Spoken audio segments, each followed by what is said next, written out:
Rolling2Die, episode 85, Dwarven Aftermath. Hit it, DJ.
Hello, guys. Hello, guys.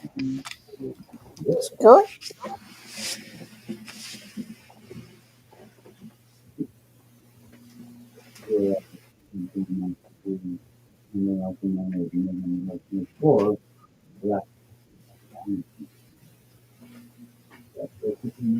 Right now, it's like Ramhala.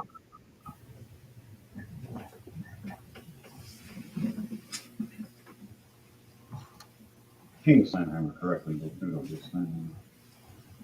All right, and this is episode 85 of Dwarven's Aftermath. What happened about a month ago before all our blood saints exploded out of the top of the mountain and fought against Crusade? All right, I'm a level 20 barbarian fighter, also known as Blackguard Slamhammer or King of the Dwarves, was secretly hiding amongst everybody else for years. All right, we're gonna go to the next people after that. Just gonna jump in and say who's next. It's your boy Pando coming in a little early today, and today I'll be playing as a dwarven fighter named Drogma. There's a punchline to that. There's a meme. Well, what's his name? Who's on it? Drogma. Rogma? Yeah. Drogma.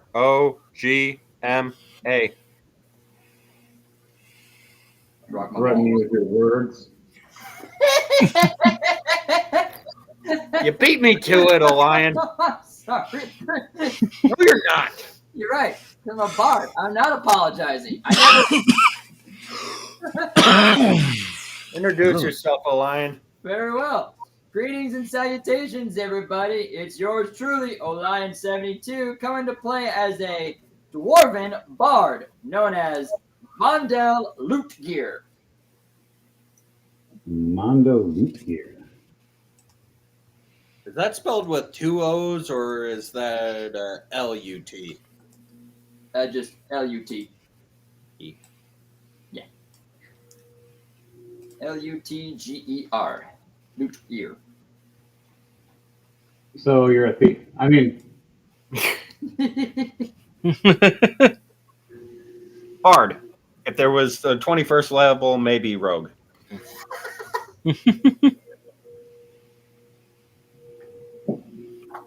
Alright, I'm bringing you guys your music and playing as a dwarf as well, Solvon Dedex. I am DJ Thunderbass. Woo! Jordan, what was the character's name again for you? Vondel. It's Vondell.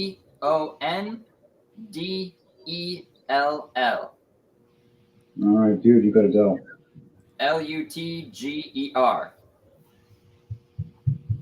Oh, what's that last part? Lutger. Lutger. How did you? You're a magical baby. We already know she knows how to open the doors. Yeah, you want to say hi to the world? Close enough. Little Octavia saying hi to the world.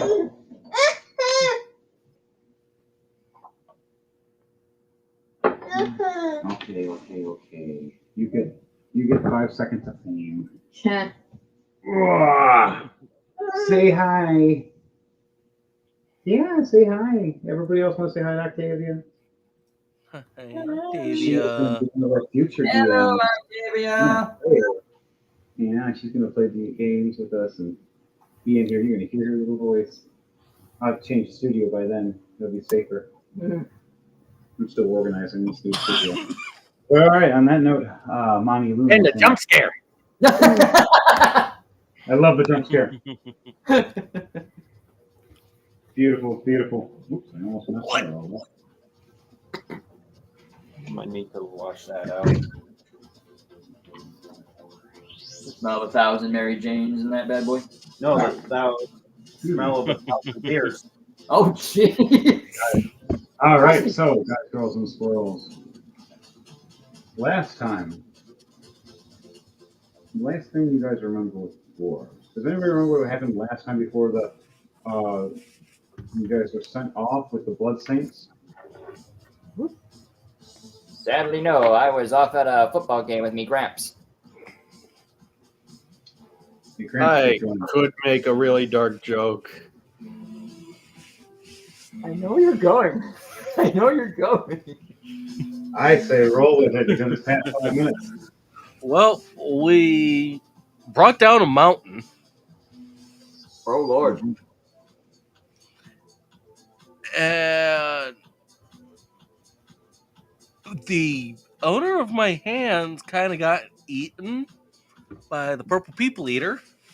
What? Oh, yes. So he finally threw it in.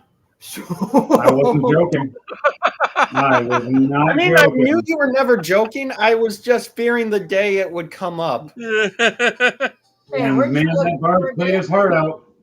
And that was actually the second time. That was the second time the purple people eater made an appearance in this story. It is. The first time you guys ran away from him. Second time technically too. I think he was. To be honest, I don't think fighting is going to be a good option. Here's why it was in the Fey realm. We were in the Fey realm. Had it been when Abner had taken the mushrooms for the first time. Yeah, Pando wasn't there, I don't think. Nah, I don't think you were there. Pando would have remembered a purple people eater. He would have still tried to fight it, but John Cena me. Are you sure about that? I would have laughed. Oh yeah, we also befriended a dragon. A 5-headed platinum ice dragon. Well, damn.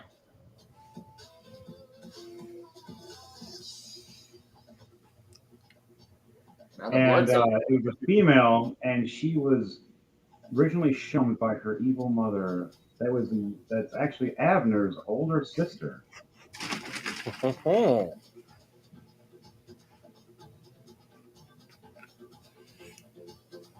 I mean, this is going to be news for Abner once he finds out. I have a sister? She protects the moon. All right. I need to start sharing this everywhere real quickly. I'd like everybody else, if you can, to share, and subscribe as well for our Rolling2Die. On that note, for Rolling2Die, I'm going to pull up this and then pull up D&D Beyond. For our characters, what happened last episode, we survived And yes, we blew up a mountain that time too. We blew up another mountain with the bloodstains. It just seems to be a trend with the bloodstains.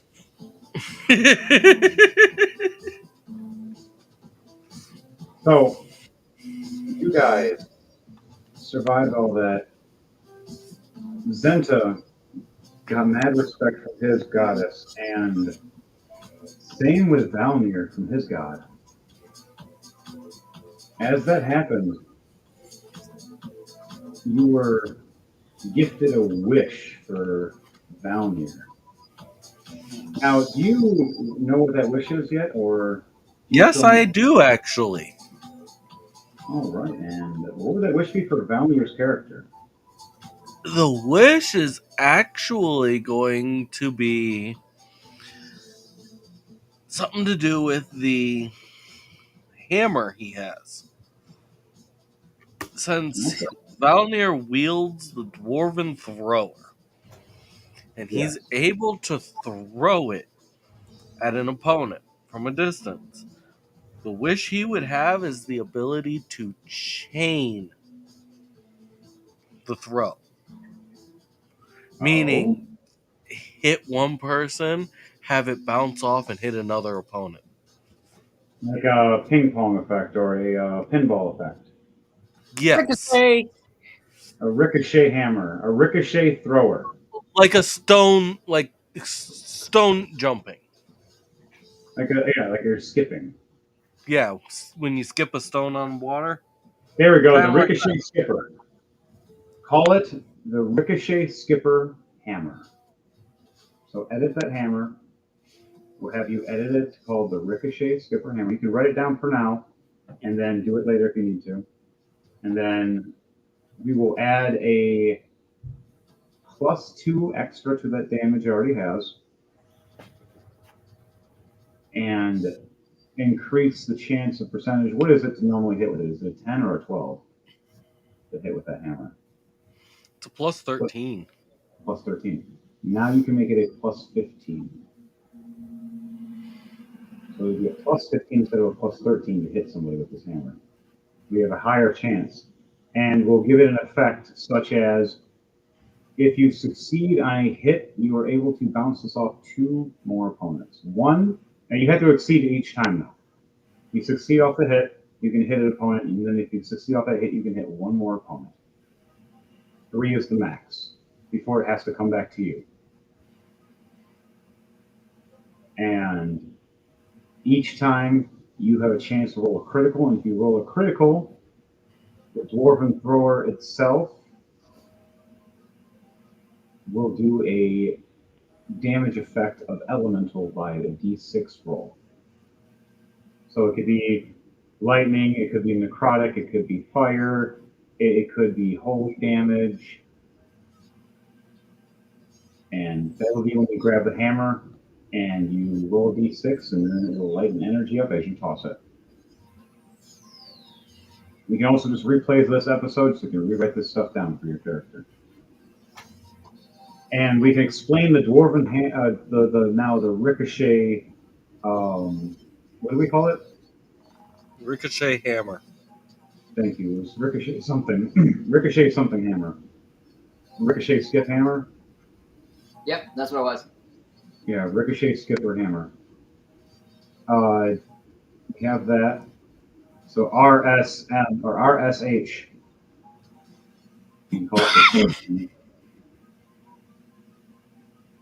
and then the normal look of it changes.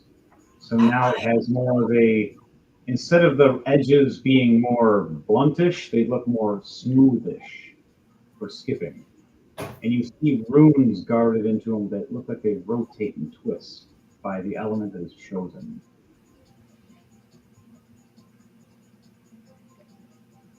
And there's a unique handle on it now, just for you to grab it, that looks like brass knuckles. Hmm. A little easier to grab when you catch it. And it goes right to your hand every time. This is going to be a unique weapon that's locked to you. Also meaning you're going to get a Thor ability for a second.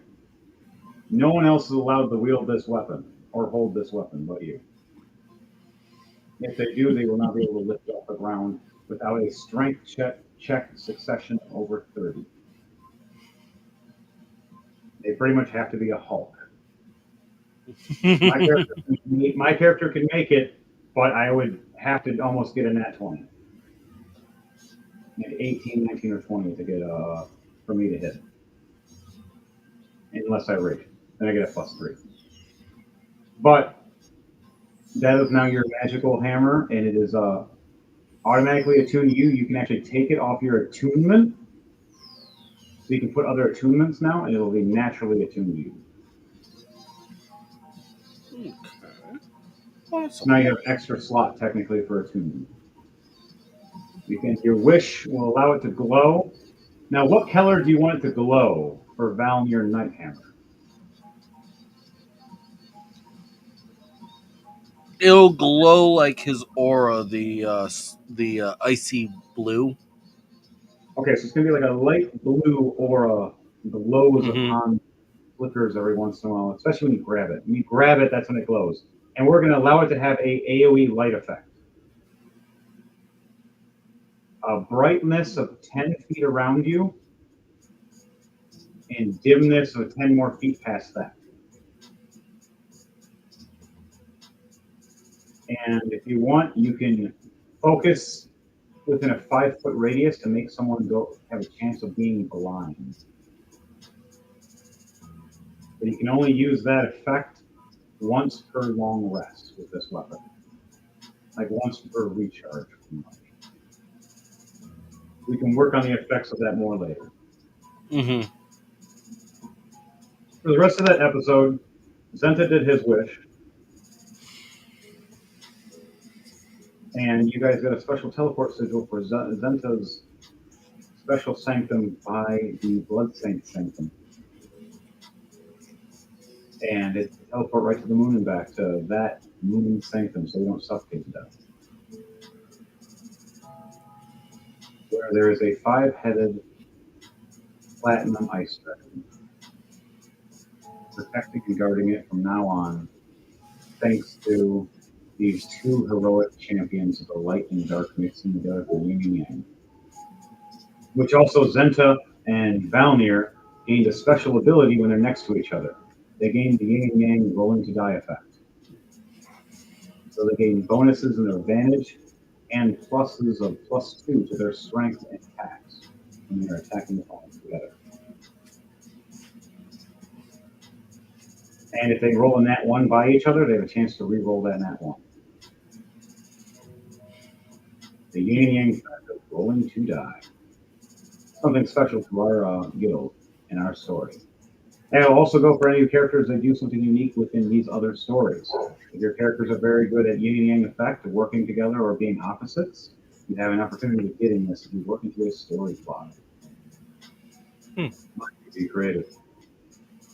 And on that note, you guys all rested for the Blood Saints, and they're going to take a hiatus for about a month or so. And we'll do the same probably for Blood Saints. Maybe not Blood Saints, maybe bring them back at the end of the year, maybe not. We're going to have maybe a little work on this for a little while with the Dwarven story. Maybe a 2-parter, depending on what you guys do, or 3 or 4. And on that note, for all you guys go in Squirrel. Now we get into the start of Rolling2Die with Dwarven Aftermath. I'll tell you what happened after we roll to die, please. Every roll 2d20 from me. Tell me what this 2d20 for our show. Just so you know, the title still reads The Moon Lich Part 2. On mine is Aftermath. Yeah, all mine say it. No, it's yours. DJ Thunderbase one is the one that says that. It hasn't been updated. And I can't do that. No, it does it every once in a while. I don't know why it says that. I never. If only we were sponsored by Restream, then we might be able to sing their praises. Yes, Restream. If you talk with us, and you get a little sponsorship going with us. We'll do a lot for you guys. I think you guys look real good. It also means don't fuck with us. If not, we jump platform, we got other ships we can go on. And we're creating our own just in case, because we're good like that.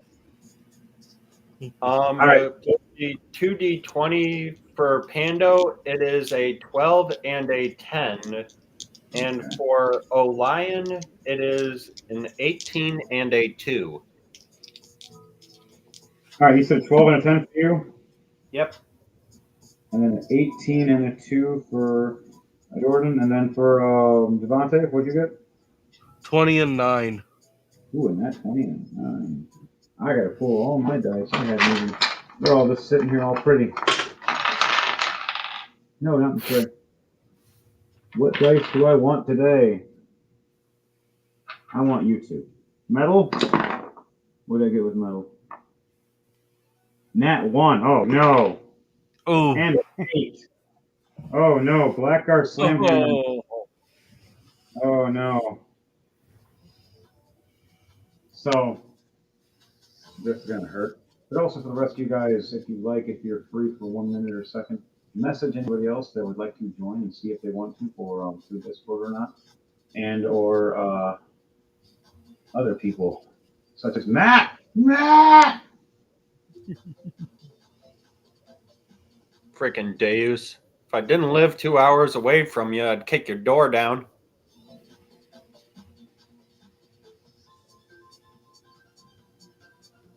Oh, one day we will.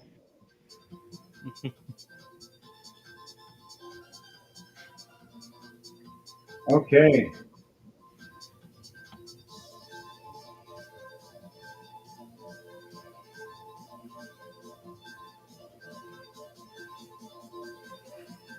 So back to it. Guys, girls, and the world. The Blood Saints. They finally chose the Elder Gods. The Elder Gods gave them the formidable powers to take on the crusade of machine gods, destroying and ripping apart everybody.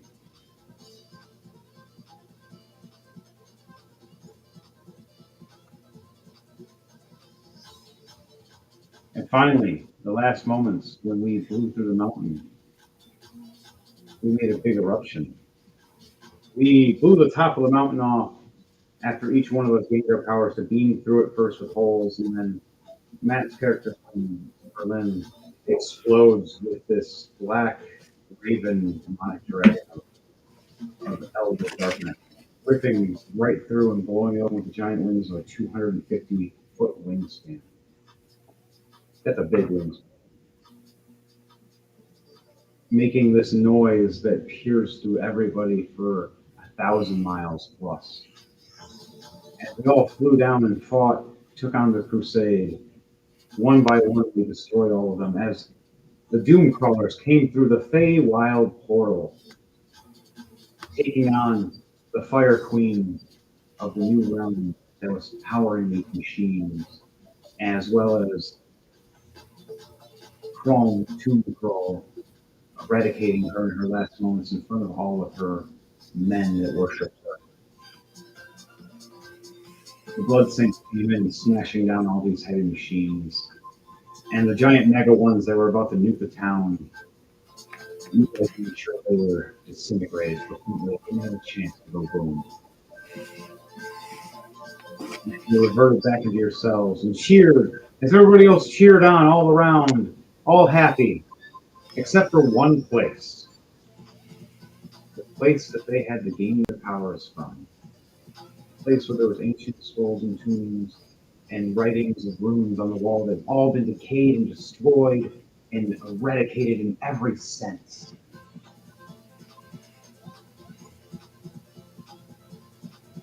Now, Dwarven Kingdom, all of us sitting here at the throne room. What is each one of your characters doing right now before heading to the throne room or in the throne room? Tell me each one of you before we start this roll.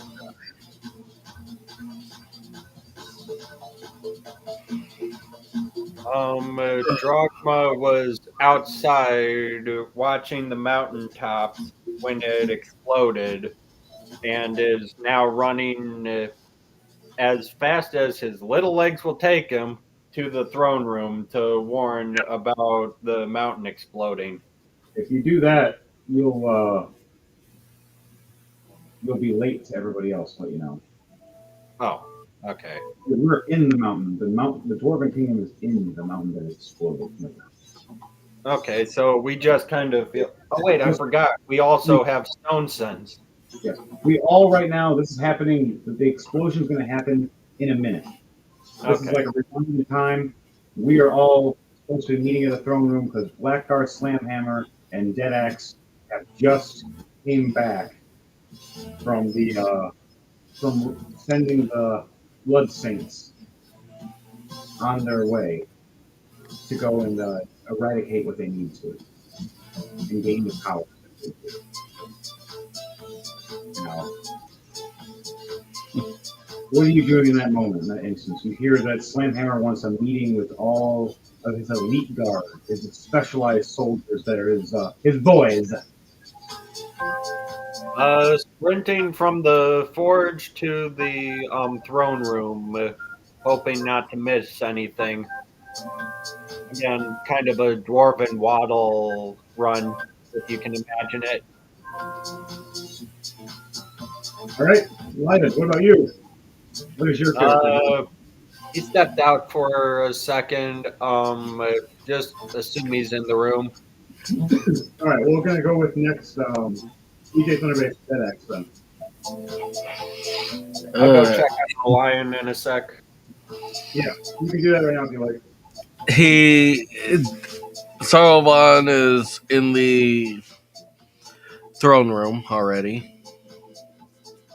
Slamhammer and you both are walking to the throne room right now after letting our blood saint friends go, warning them about the dangers.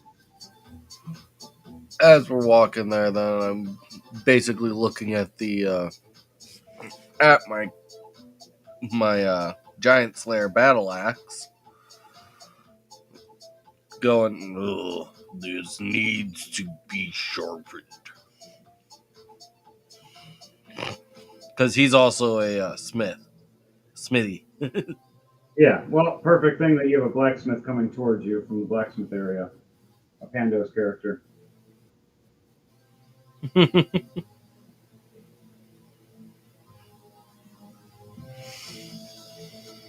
So, Slamhammer looks at you and goes, "Brother, I'm so happy. The finally got the kingdom held off. The goblins are at bay for now. There's still more coming, but I think we'll have good news soon. That crusade, they changed everything. Everything's out of line. The balance is not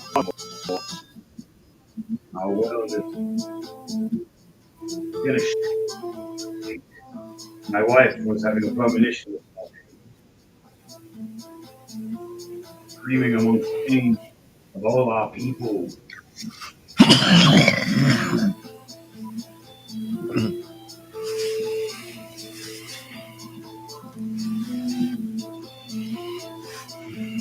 What do you say, my brother?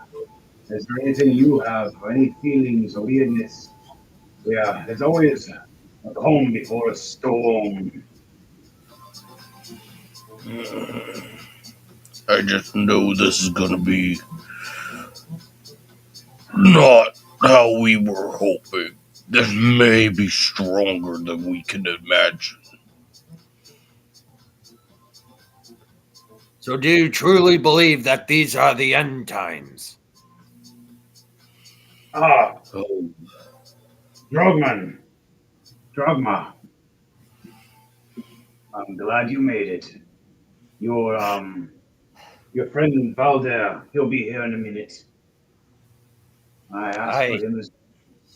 I need you three and me. We have another friend or two coming. As you see the dwarf coming up with druid. What was his name? Cactus something? I have his name written down. Are they all dwarves or? Yeah, they're all dwarves. One. I've We're done a all lot of dwarves, not little people.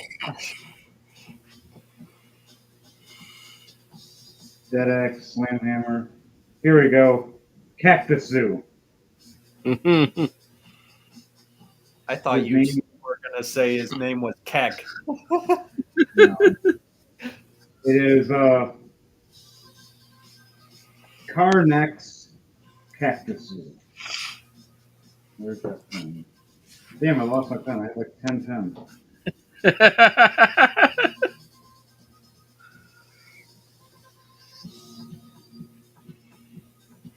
Is it the good pen or the ink pen? It's ink pen. Cactus Oh. Zoo.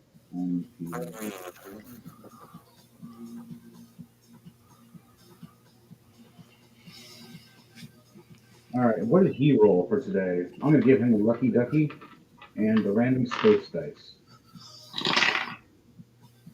A nat 1 as well? Geez, nat 1s and a 19. I mean, it kind of balanced itself out, sort of. Also, on a side note, your dice really hate you. They do.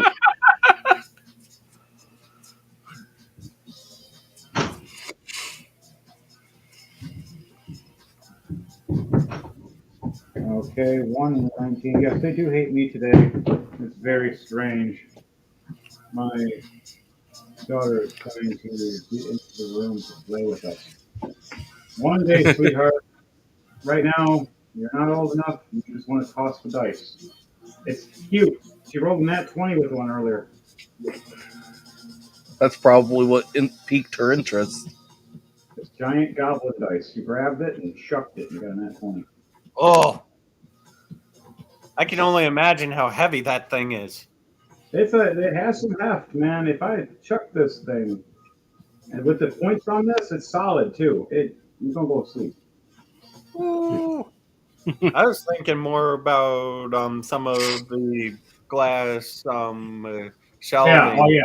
That- Smart. I didn't think about that. Pando, you're a genius. Don't hand her that anymore because she might just chuck it right at that. Just anywhere away from the glass furniture. I am ordering another one of those too. One's all for Gundams, the other one's good for everything else. Literally, I have that many Gundams. They took the whole shelf and then some. I still have more. I like Gundams.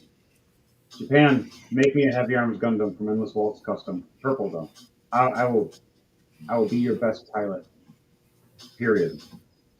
And then you'll have everybody else here in the crew. We'll all pilot them. And Well, I mean, Pando has to learn Japanese first. So Hey. there's they that. know English is their second language. They trade with us. Japan's pretty fucking smart. I respect them madly. And their TV is insane. I love it.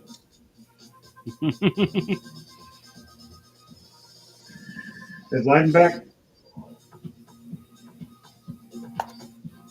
Yeah, he just walked back in. Perfect.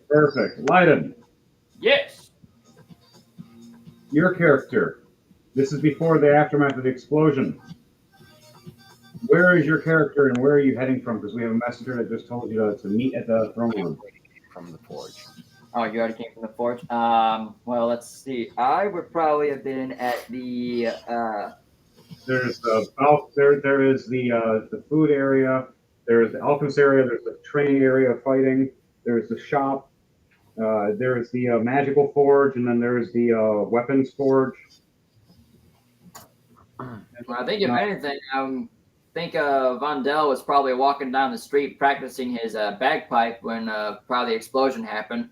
Well, you would we're trying to keep everyone inside. Oh, that way you would not be able to get to us in time. By the time you get to us, we'd be halfway done with the story. Although I do think it would be funny to hear bagpipes echoing throughout the entire palace, Hallway. and You can. just going, well, he's somewhere in the halls. It just can't narrow down where. Nor do I think we want to. Bagpipes are actually very beautiful.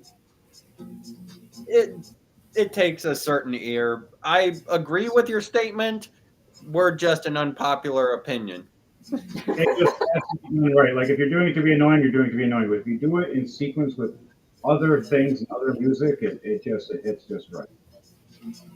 It's kind of like, you know that scene from the movie The Rundown with Dwayne Johnson? Like near the very end of the movie, and it's all dead silent, and out of the blue, like off in the distance, they think they hear something, and it gets close, and they realize it's bagpipes. Basically, yeah. Walking down and just chilling, just playing his bagpipes, and not realizing there's a bunch of anarchy about to happen. Just in his own little world. Hey, that's the way to live in your own little world. I'm a bard. That's how I live. I thought bards lived in the tavern and inns and had a room specifically for them. I mean, this bard's all about adventures. He doesn't really, women don't really fancy him. He's not much of a go-getter in the bedroom. He'd rather make stories than, explain every time, so there I was, tied up in a bed with both arms and legs all tied up, and she was all on me like a freaking Malamute. Did she try to cut your beard? Once I saw them scissors, I knew it was over. I knew it was over. I never ever again. You say this as you're like walking and heading towards the throne room? Yeah, I'll say that. While playing his bagpipes. Playing the bagpipes, stopping and talking and going, and you walk past the guards, and all the guards look at you with like, roll a charisma check.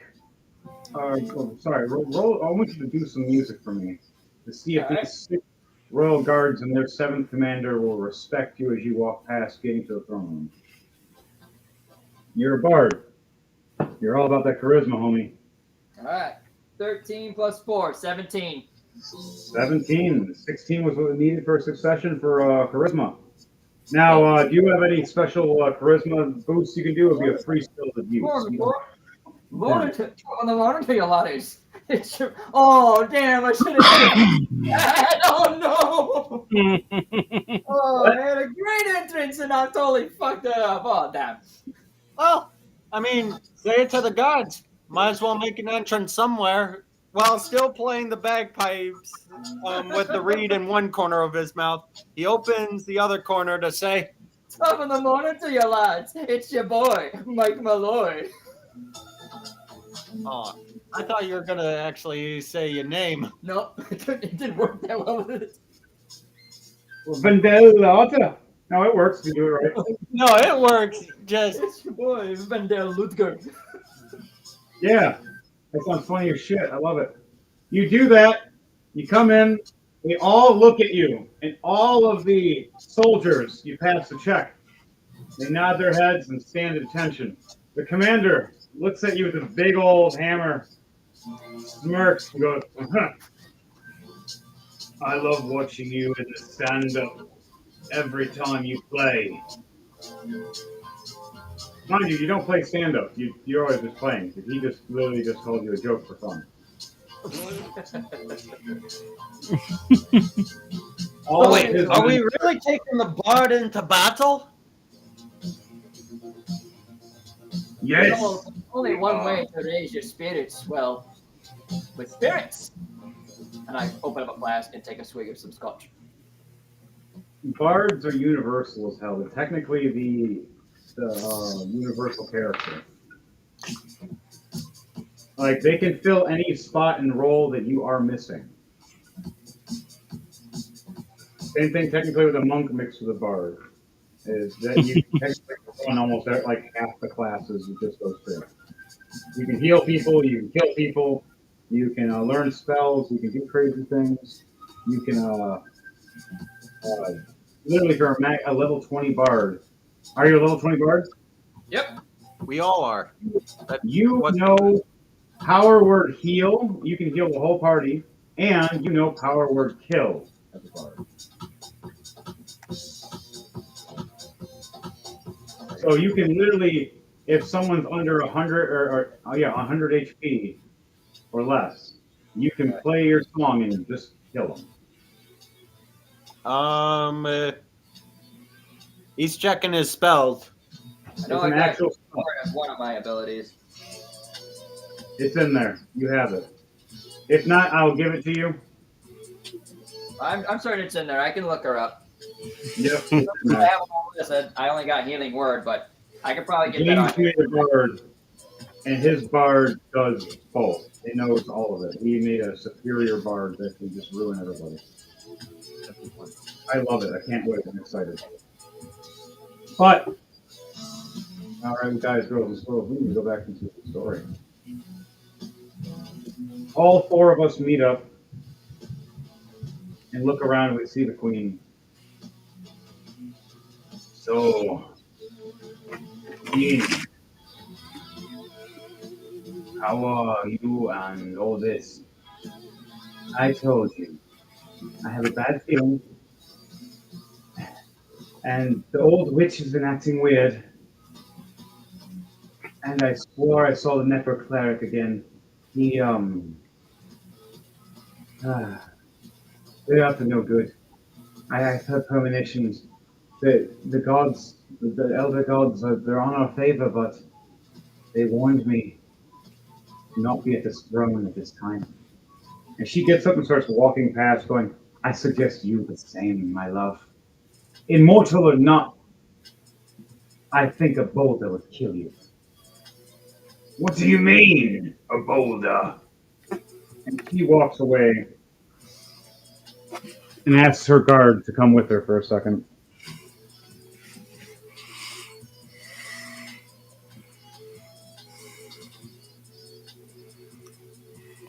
Now, you guys want to move away from the throne room as she says that?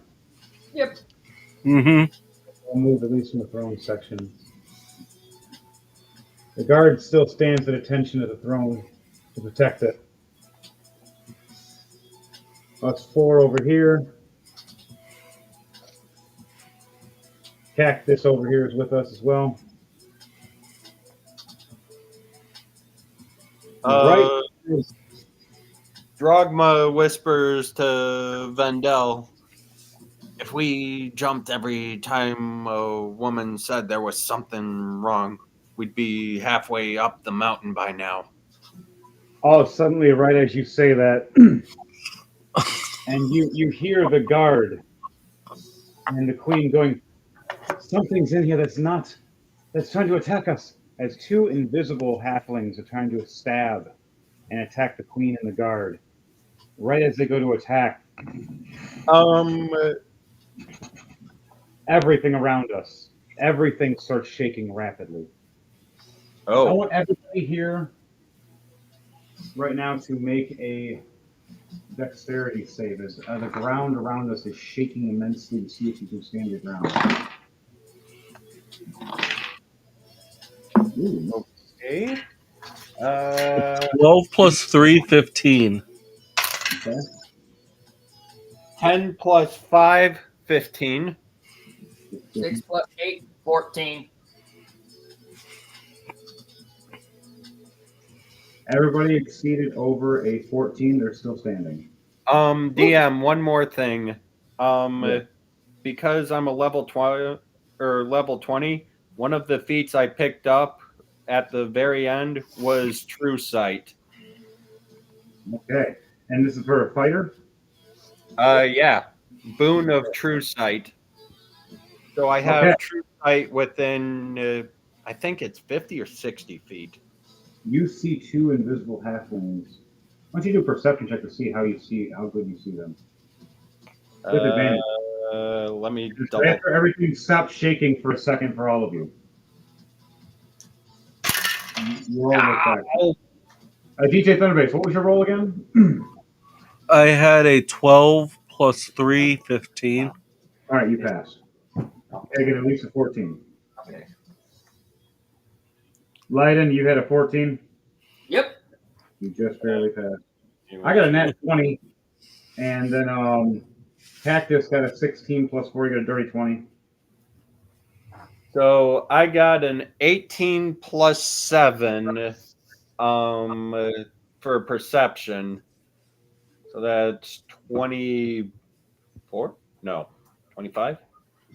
Hey man, 25. don't look at me. Math is Yeah, not my strong suit. 25. You said 17 plus what? 7 or 18 plus 7.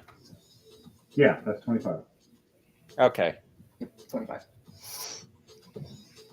You just got to do simple math with it. 18 with a 7, take the 7, take the 2, with the 18, make it a 20, you take the 5 with the 20, makes 25.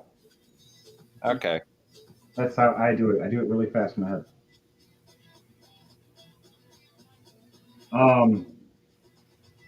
So we all shook as you've seen this. Even the halflings were shooken for a second as you see two invisible halflings with their daggers trying to stab the queen and her personal guard. They missed the first attack because of the shake. You have a chance. That can't be the pains I had last night. Now you're gonna anything and I'm tell going me. to run up to the halflings while screaming, "Get down, my queen!" All right. Explain how you're doing this, like running as you're going like this. I pull out my great axe and wind back and scream, "Get down, my queen!" She looks over. Oh no! And she tries to pull her axe out, trying to defend herself. I scream again, saying, "I said get down!" All right, you want to do an attack as you do a rush attack? You get one attack before we go to the next person. Yep. Which I'm would be going two. You have one action. to attempt to. Let's see. Are the halflings next to each other? 5, 10, they're about 15 feet apart. Damn. Too far. Well, Well, unless you jump between them. You jump between them, you're 5 feet both. they're too close to the queen that if I were to try and cleave, I could potentially hurt her as well, unfortunately. So I'll just do the In single the attack. angle you're standing, you can hit the one with cleave without hitting her. But if you move, you're going to hit her. You told her to get down. She is stepping back and she is putting her guard up and getting down. Okay. So then Roll for an attack for me. just for a normal swing because Yeah, Drogba is still worried about hitting the queen with the cleave. Okay, this was going to be a straight roll without the spider because you were worried. Yep. Straight rollies. 11 plus 10, 21. Nice. You just barely hit as the AC is 21. Oh, shit. Back of this halfling's back, it's just hacked with your axe. For damage, 7 plus 4, 12. 12 damage. All right. You hurt him, but he's not dead. He's angry now. Now, is there anything magical about this weapon? No. It is just a straight great axe. Did you guys choose any magical or special weapons or gear or equipment? No, I didn't get the numbers for those, like how many we were allowed or not. Usually 1 legendary, which is 1 orange, 2 purple, 3 blue, and 4 green. So go home set when it's not your turn. Okay. And add that to your inventory of those things and replace things if need be. Same thing for Leiden. Me and Devontae already have ours. All right. All right. Next, we're going to go with Leiden for a second. and then we're gonna go DJ Alright. Thunderbase and me, and then we're gonna go into a turn of initiative after that. Everybody gets their one reaction first. Leiden, you heard this. You've seen Dragma run over to the queen screaming, "Get down," as he swings his axe at this invisible creature. But right when he swings at this invisible nothing, you see blood. Now you see it trickling down. You can kind of see half of a person because you see blood running down the back of somebody. They're using true invisibility. Still invisible. The blood is giving them away now. At least one. Oh man. Shoot.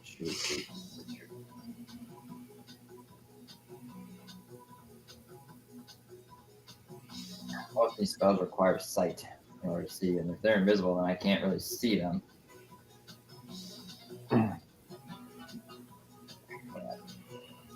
Well, you can kind of see one, right? Yeah, because the blood that's splattered is a good giveaway. Yeah, make it so it's not disadvantaged when you attack. It'll be a straight roll instead. Now, what did you do? What did you roll today? Well, you do have advantage technically because you did roll an 18 for one side, but that 2 did lower a little bit. So you have one turn, which would be this turn, to use your advantage. I had disadvantage of bad. And then Cactus Sue just lucked out because the 19 canceled out the 1. Mine didn't, though. Dead Axe, you have advantage for 5 turns. Drogma, you're just basic today, just 12 and 10. But Vandel, you had 2, but it turned to 1 because of the 2. And then Carmack Ekazoo has 2, because it would have been 3, but that 1 made it less.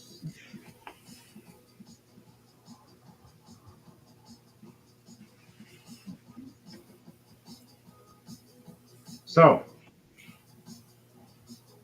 what are you doing? Well, honestly, I've got really. Oh wait, do I have? Bullseye Lantern. What the hell is that? I got some oil. I could just kind of pop the cork off of the oil that I have, and I'm gonna try and throw it at where the blood was at, and see if it lands on the person that Drogma attacked. Drogma? Yep. Drogma. Okay, thank you. It requires me to throw, so it's a dexterity. Will it hit? Oh dear. +2 only. That's a 15 altogether. Is this with athletics or acrobatics for tossing this? This is we'll go with athletics. Athletics? Okay, that's better. A nat 20 plus 9, so 29. There you go.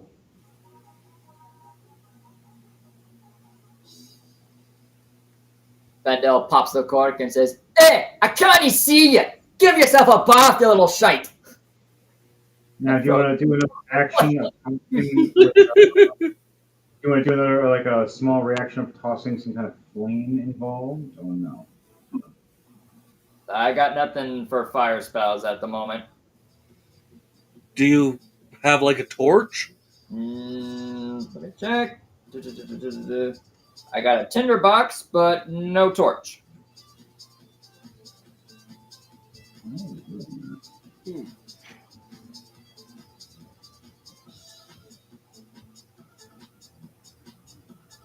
Oh, tinderbox makes fire, but you'd have to run over there and do it, or chuck it in time. But anything else you want to do before you end this reaction? You get it's technically one action, so you get one. That one thing was throwing that. You get one more little thing of whatever that is. Seeing what this spell does. I'm trying to get a good run. Nope, I can't see them because they're invisible. Shit.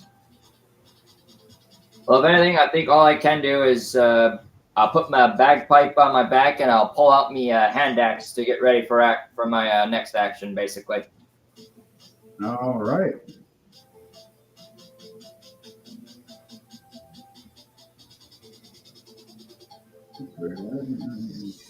Oh, there we go. Okay. I was trying to like share stuff and it was freaking out for a second.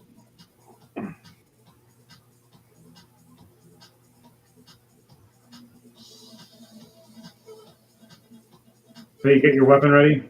Yep. All right, and then you hold an action. And now it is DJ Thunderbase's turn.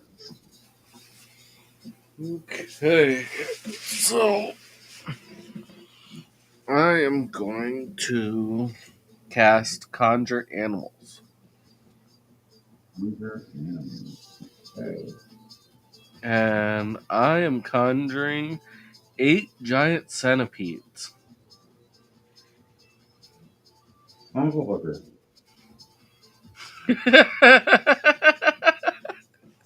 First off, I don't like insects. Secondly, I have insects. Like for this story, just for this.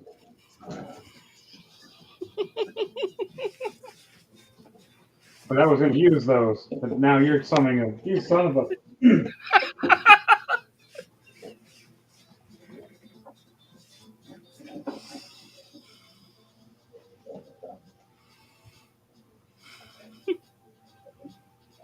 Oh my god, they're everywhere. Even if they're just fake.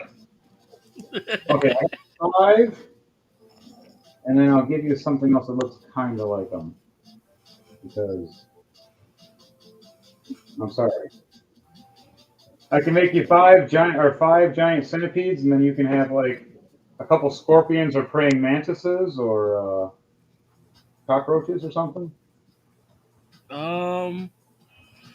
Okay, so I'll you allow said it there to was be only. like, So you said 5 yeah, of the 5. giant centipedes? Yeah, I got 5 of those. Okay. Then for the other 3, I am going to use giant poisonous snakes. Ooh, nice.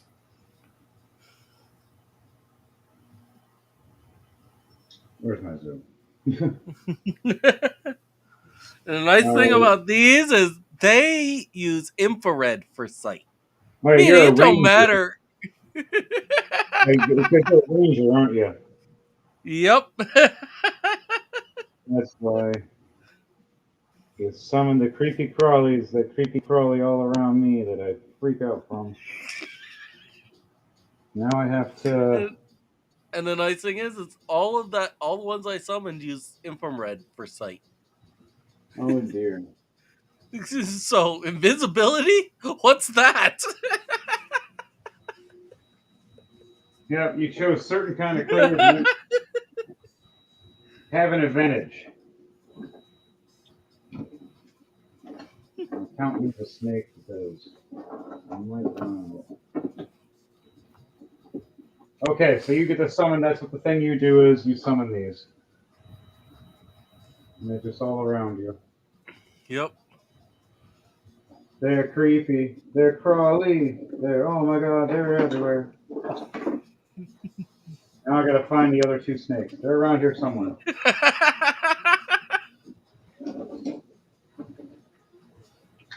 When you have a zoo, at least now I have room to actually place everything. For once, I will have room. Oh, there's a snake. That'll work. One will be a giant cobra snake. The other 2 will be giant green snakes, but I gotta find them. There's one. If there's one in here, that means the other's in here.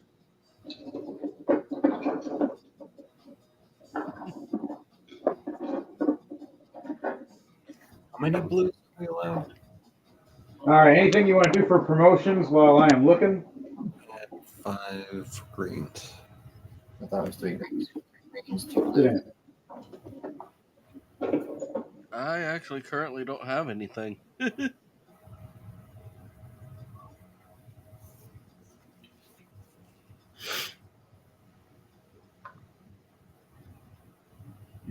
snakes, all the snakes.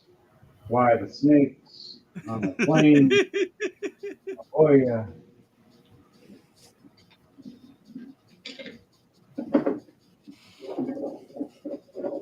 Why do you do this?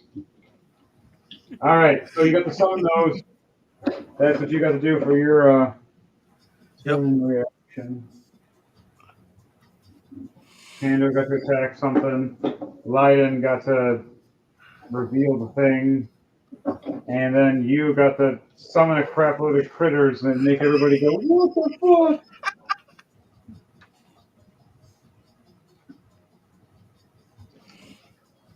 Even Slamhammer's looking over going, I was not expecting my nightmare to just be summoned next to me by my best friend. The fuck, bro? You know these things scare me. Sorry, they can see invisibility. I'm just gonna drink more. Okay. So, on that note, you summoned all your creatures and everything else. Everybody did their turns for that. We're gonna have Cactus Sue. He's gonna look over and be like, there's a visible thing, so I'm just gonna summon my buddy. He summons his little pet for now, and then that's all he does then. The queen takes her reaction and swings her axe at the one that's been revealed by Leiden. Completely misses with a nat 1. Ooh. Slams it down. Her guard misses with it. Wow, 6. 6 plus 12, still a miss. The queen misses again. And the guard, wow, both these ladies miss all their attacks. These halfling invisibles are just dodging like crazy. Their turns are done. Now we're going to roll for initiative, everybody. All right.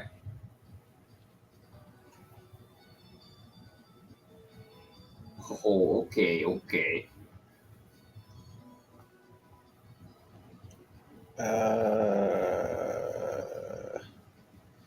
Vondel rolled an 8 all together. Oh no. Dead axe? What did you roll?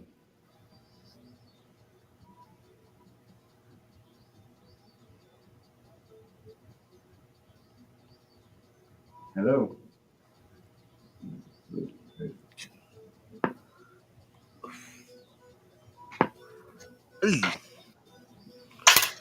Gesundheit. Drogma got a 16 plus 5, 21. Wow. I And got I'm a still making some adjustments to inventory. That's fine. 18 plus 6, 24. What do I have? Mine is a plus 5. My dice. 19. 19 plus 5 is a 24. We got to do rollies. Rollies. I got a nat 20. 3. I was wondering where all the bad rolls for you went. Oh, they're still there. All right, Cactus Sue. Really like him today. 3. Nope, never mind. 14. And then the queen.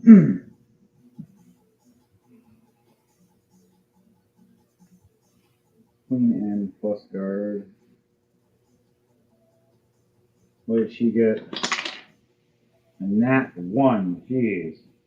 She is not doing good with her initiative with her or her guard. She has a plus. She has a no. She was a cleric. She got a 3. Wow, that's horrible. All right, so to the top.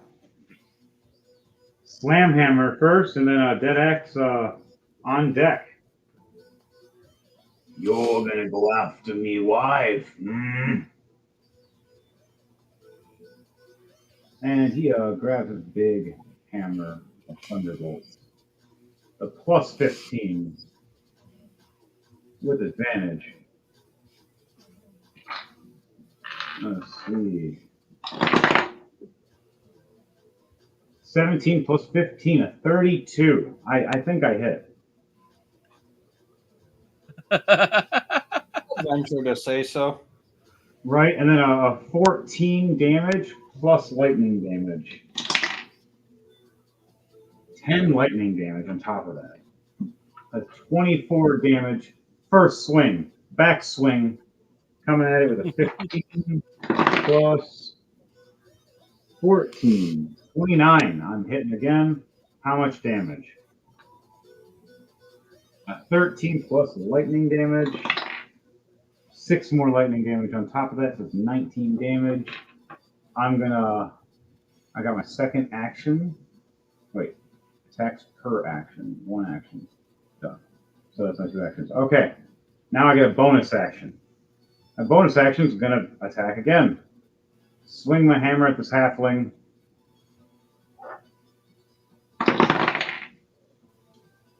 $19 plus 15. I'm so glad I got advantage on that because the other one was nat 1. That would have sucked. 15 plus lightning. 1 lightning damage on top of it. So 16 damage now for the backswing. 16 plus 15, 31. Damage. 17 damage plus 5 more lightning, so 22 damage. How do I want to do this to this halfling? You hit me, wife! How dare you! Whack! Whack! Only I can in sparring! Whack! Whack! That's it! Killing you both! Whoa. Right over this, the one that you, that Pando slashed and that, Lighten, no, sorry, not that one, the other one, around him. Killed that one. This one's still leaking with fuel that's next to him, though. So that one's dead. You still got the half-dead one that you guys are dealing with. All right. It is now your turn. Okay, so I take out my Nightbringer and Morningstar. And I'm going to do my first attack with the Nightbringer. With 22 to hit. Okay. Does that hit?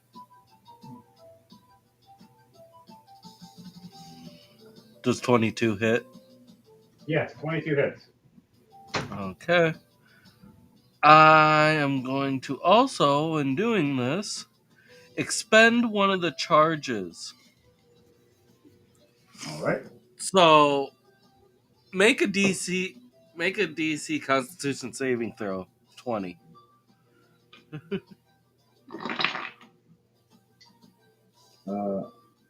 4 plus 3, so no. Yeah, that character's blinded now. So now this invisible character that now you guys thinks that it has the advantage still, but then randomly just can't see anymore. Going, what? What? And is taking 9 damage. And then the second one coming around in a spin attack is a 15 to hit. A 15 to hit? Yep. A 15 misses. Oh, wait, I just realized this. There's also a +3 attack. Is this your action? I have 2 attacks per action. All right. And how many actions you guys said?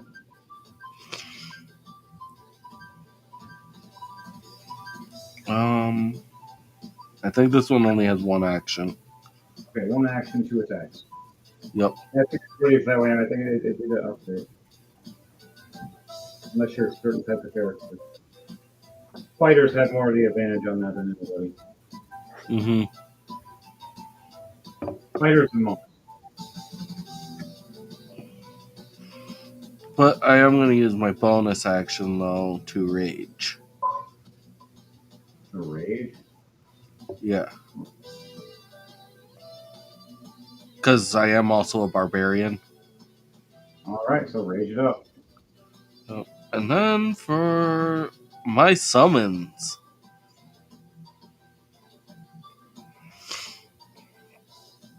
my first giant centipede is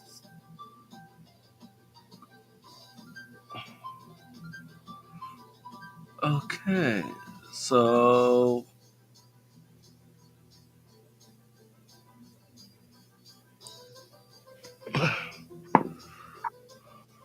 16 plus 4, dirty 20 to hit. Dirty 20 does not hit. Mm. The one to ace.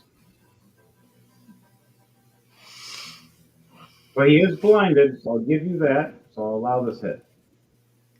I'll drop his AC 2 because he is blinded. Okay, do a Constitution save. A 10 plus 3. 13.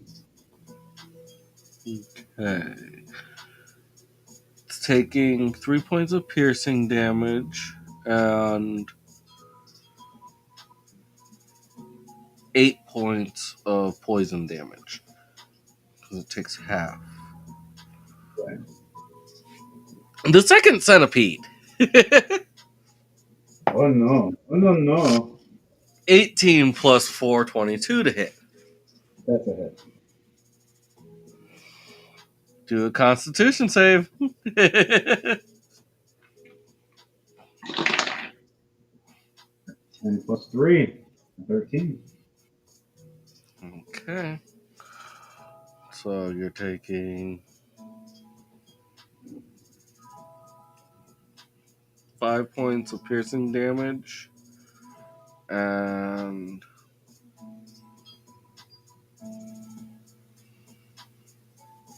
7 points of poison damage. Now the third centipede. Oh yeah, this one's a miss. A 9 plus 4. 9. Fourth centipede. The 13 plus 4 miss. And the fifth centipede. 16 plus 4, dirty 20.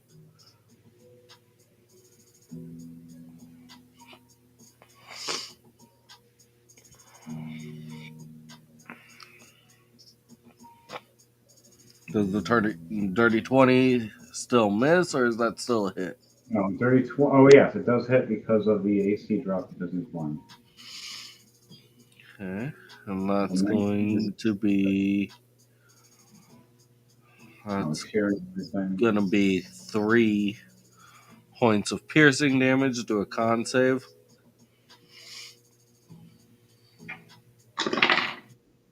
Uh, 3 plus 3. 2. Yes. You're taking 11 points of poison damage that time. Oh, jeez.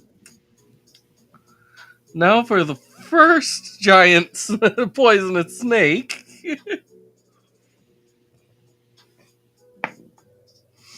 18 plus 6. 18 plus 6. Yeah, 24.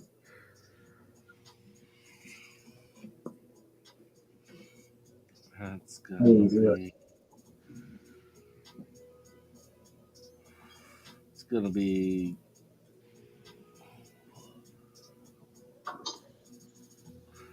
7 points of piercing damage plus make a Constitution save. A 2. Busted.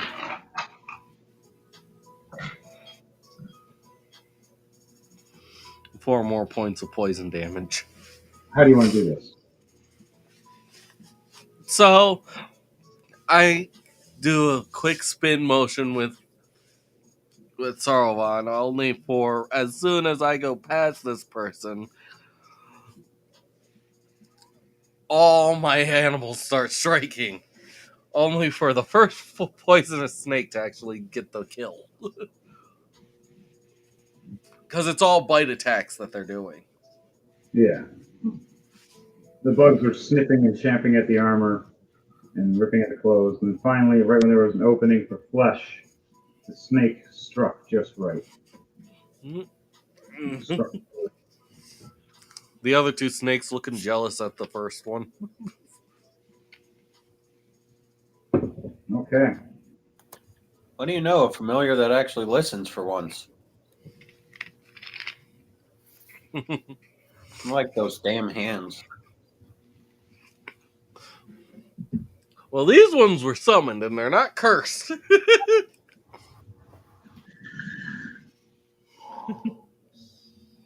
All right, so you killed the other invisible guy. You start hearing a commotion near the guards of more fighters, saying there's more invisible fighters and they don't know where. Quickly, men, where are they coming from? I don't know. Halflings are attacking us now. What? I thought they were on our side.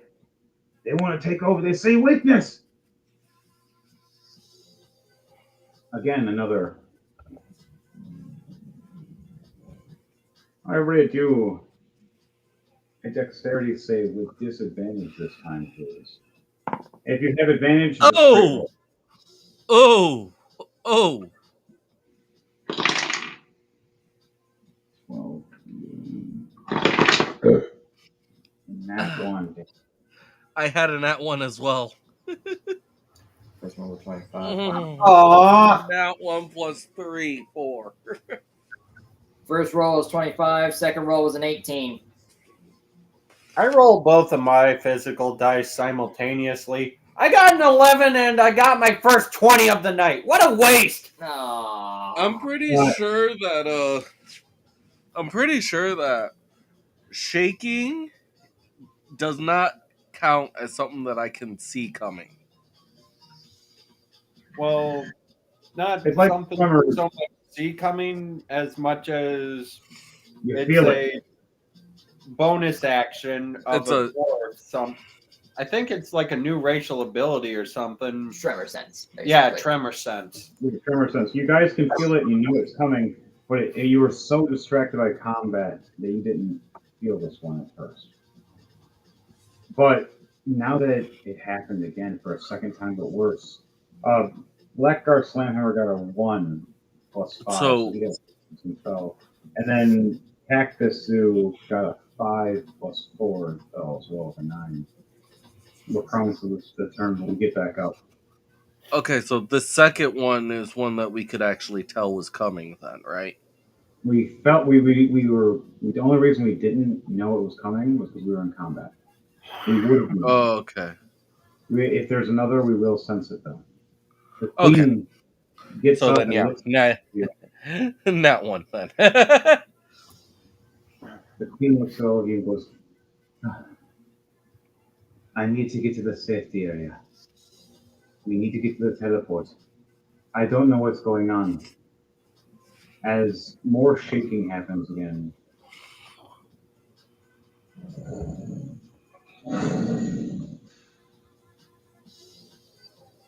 One after another within the course of a minute or so, like combat up the mountain.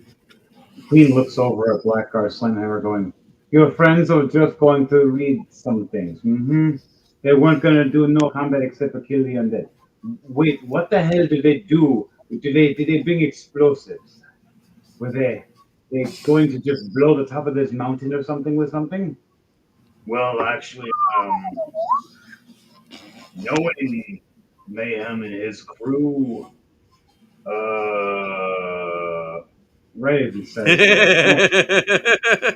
another dexterity save with disadvantage for everybody, and well, straight roll for everybody right now because you guys all sense it this time.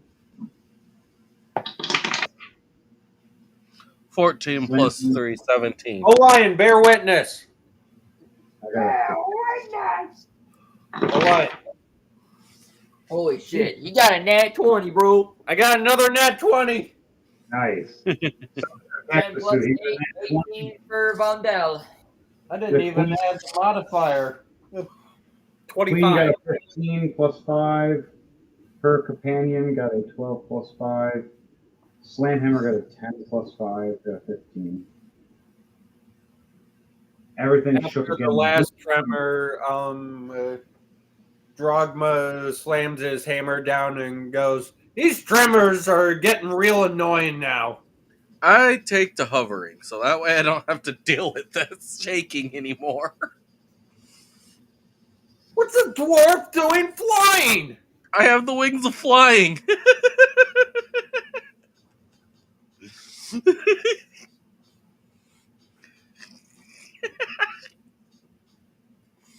Right as this happens with all of you guys, and everything starts shaking again, the pillars across over here, some start falling. You hear, run! Run! As all of us made our saves, but the guard here failed with a 2. The tower snaps over,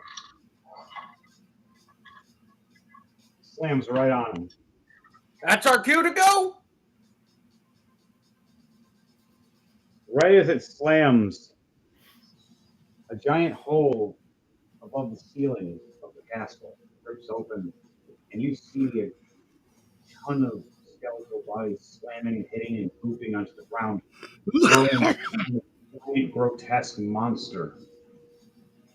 And then you see a floating skull coming down, looking at all of you as an undead beholder. You start hearing screeches and more cracks as everything starts getting dark around all of you for a second. And then it stops shaking for a second as these monsters start appearing. What do you all say in this moment? I thought That's our they cue to took go. care of them. Oh, hell, that thing is uglier than my mother. Oh wait, I forgot things were dropping in. Wait, what? So, when this happens, everything shakes. Pillars come down. You see a couple of the guards get squished from a couple of pillars falling from ahead of you. A couple of your bugs, Devante, get squished by some falling debris. The throne room Well, behind wait, you. I could do deck saves for them. Roll deck saves for me, please, for all of them. All right. And everybody after that, roll a perception check with advantage, please.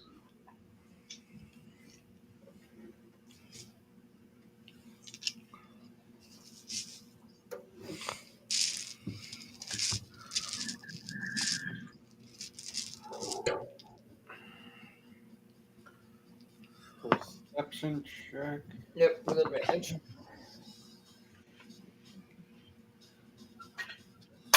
Nice. My my bugs rolled really nicely. Oh yeah. And nat What'd your bugs 20 roll? plus nat 20 plus 2, 22. 16 plus 2, 18. 19 plus 2, 21. 19 plus 2, 21. 15 plus 2, 17. Okay, all of them succeed. Now what about your snakes? All right. Oh, two of them failed with nat 1s. The 2 green snakes. You see boulders squish, squish. But the other one got a nat 20. The big one moves its head and the giant boulder slams next to it and looks. Drogma got a 21. Drogma dodged. 7. As you step back and 3 boulders slammed around all of you. Yay! That's awesome.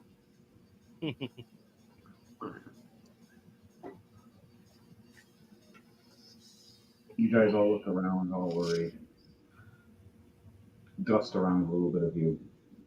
The queen grabs her sigil, and her commander sits next to her and holds her.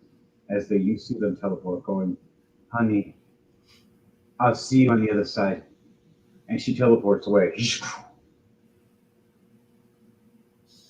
Roll perception check for me, please.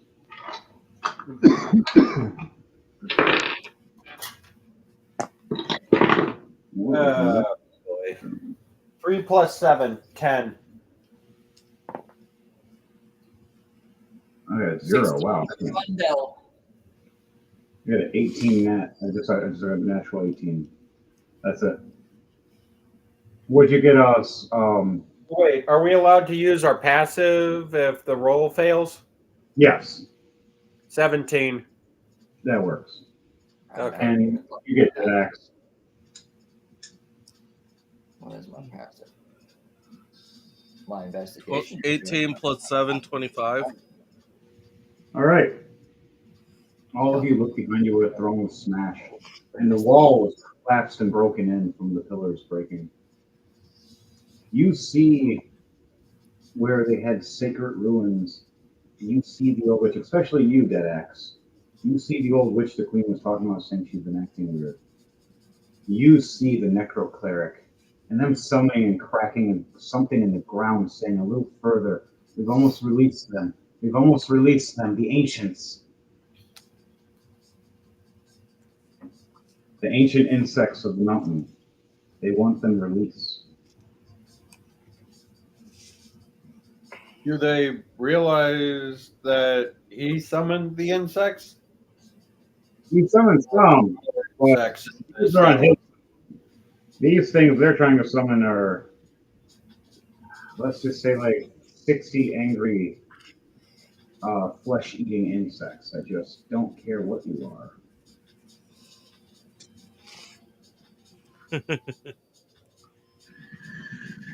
Anything you guys say before you see what happens next? Some casters really want to watch the world burn. Speaking of, Arise, arise, ha ha, ha ha.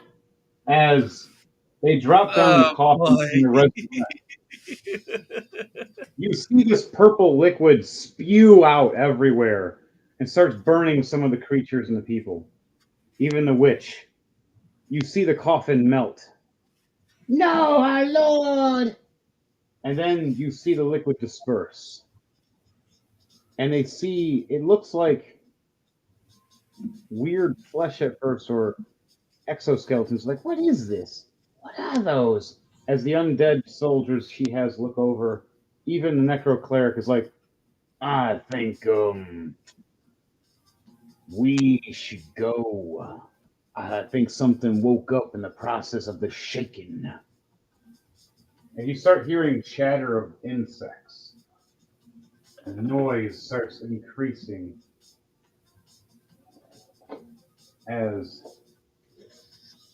these large scorpions start jumping out.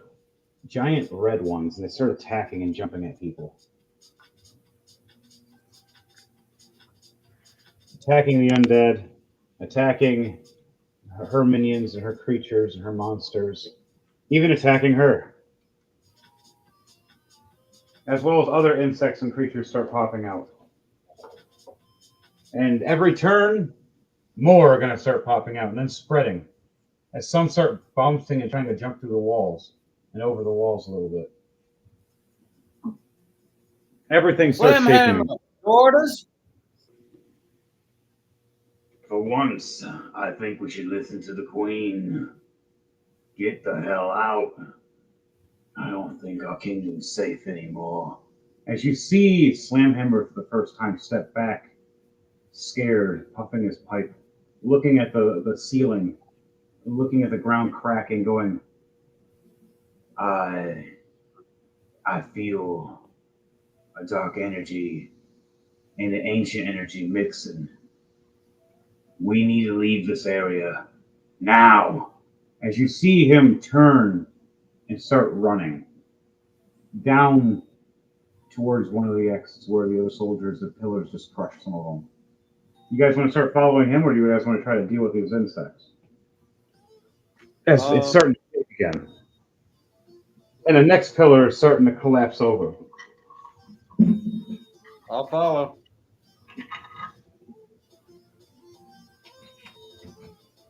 I'll follow. Follow.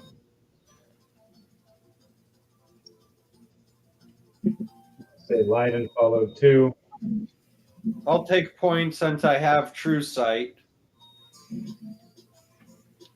All right. That way, if there's any more halfling assassins out there. Oh yeah, there are. They're popping up and fighting these guys. These two are dead from pillars dropping.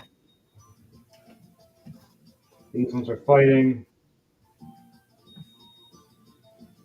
Commander's been knocked down, but he's still getting back up. You guys are just exiting the throne room. The giant snake is right behind, and your insects are as well. But you're a ranger, you stated, Dead X, correct? Yes. You have a sense to nature. You feel something off with your insects that you've summoned. Your snake is fine. It seems loyal and strong, but your insect, like a weird noise, like a pitch, is happening right now, and making them not listen to you anymore. It feels like you're losing connection. I'm going to roll animal handling then.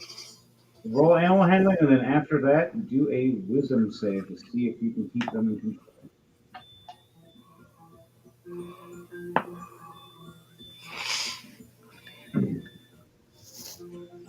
A 17 plus 7, 24. Your animal handling succeeds is calming them down a bit, but you see them not really looking at you. They're looking away. Now do a And then you wisdom said, save to see if you can control them or not through your means of training through ranger skills.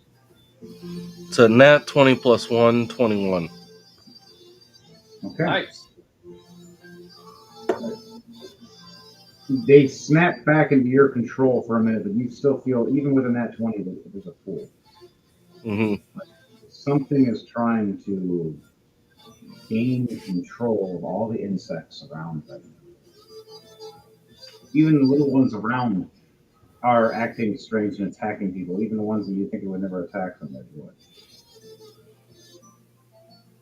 Now it's starting to shake again, everybody. I want all of you to do a dexterity save with disadvantage now. As everything is. Do I still need to do one since I'm hovering? Things are falling above you, so you're trying to dodge for you. Okay. So still a dex save. But for you, it would be a straight roll instead of a disadvantage. Okay. If it's lower, that's a 13 plus my dex.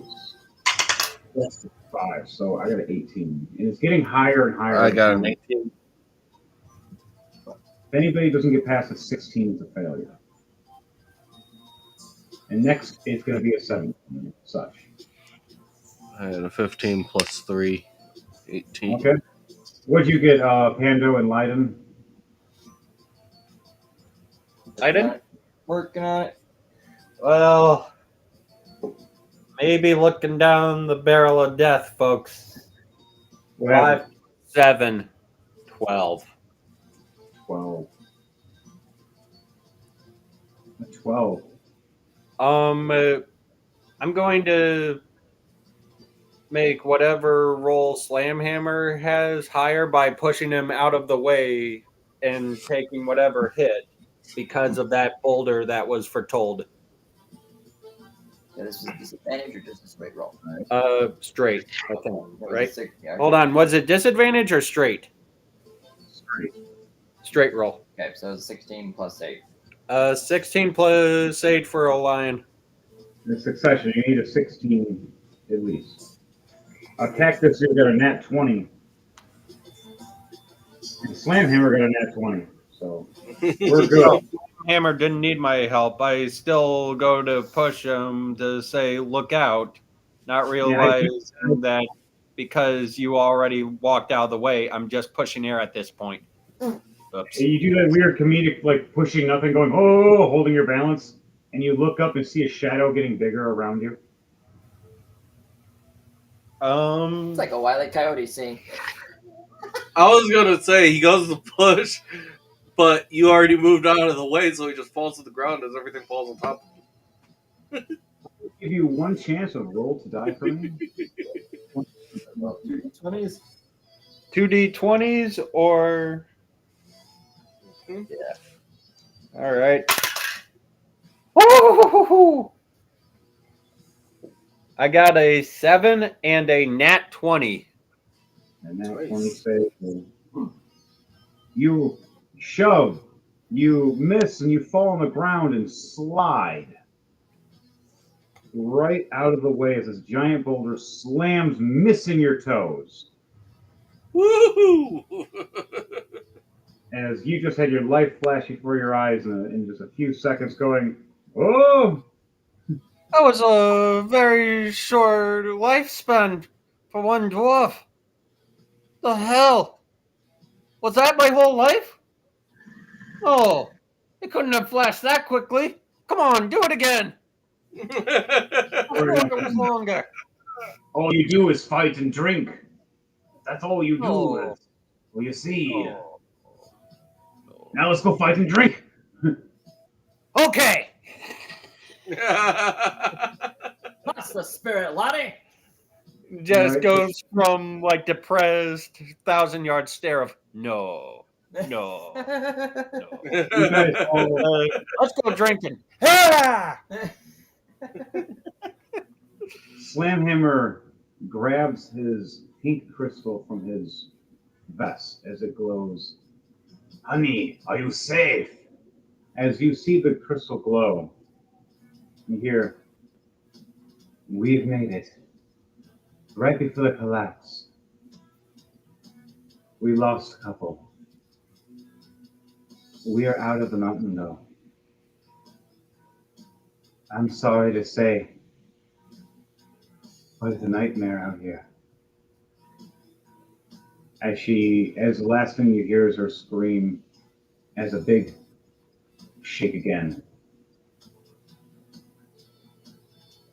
As boulders go, and she goes, almost got hit, we got to go. Have to run past. The mountain starts shaking more with you guys. You guys are now in the beginning of the throne room instead of where the throne room is. You see 4 of the soldiers fighting 3 invisible people. Well, the only person that sees this would be Pando right now. Anybody else have any ability to see invisible people? Nope, I do not. I know that all of us dwarves, we have 120 feet of dark vision, but that really won't help us see things invisible, though. I want everybody here to roll 2d20 for me, please. Okay.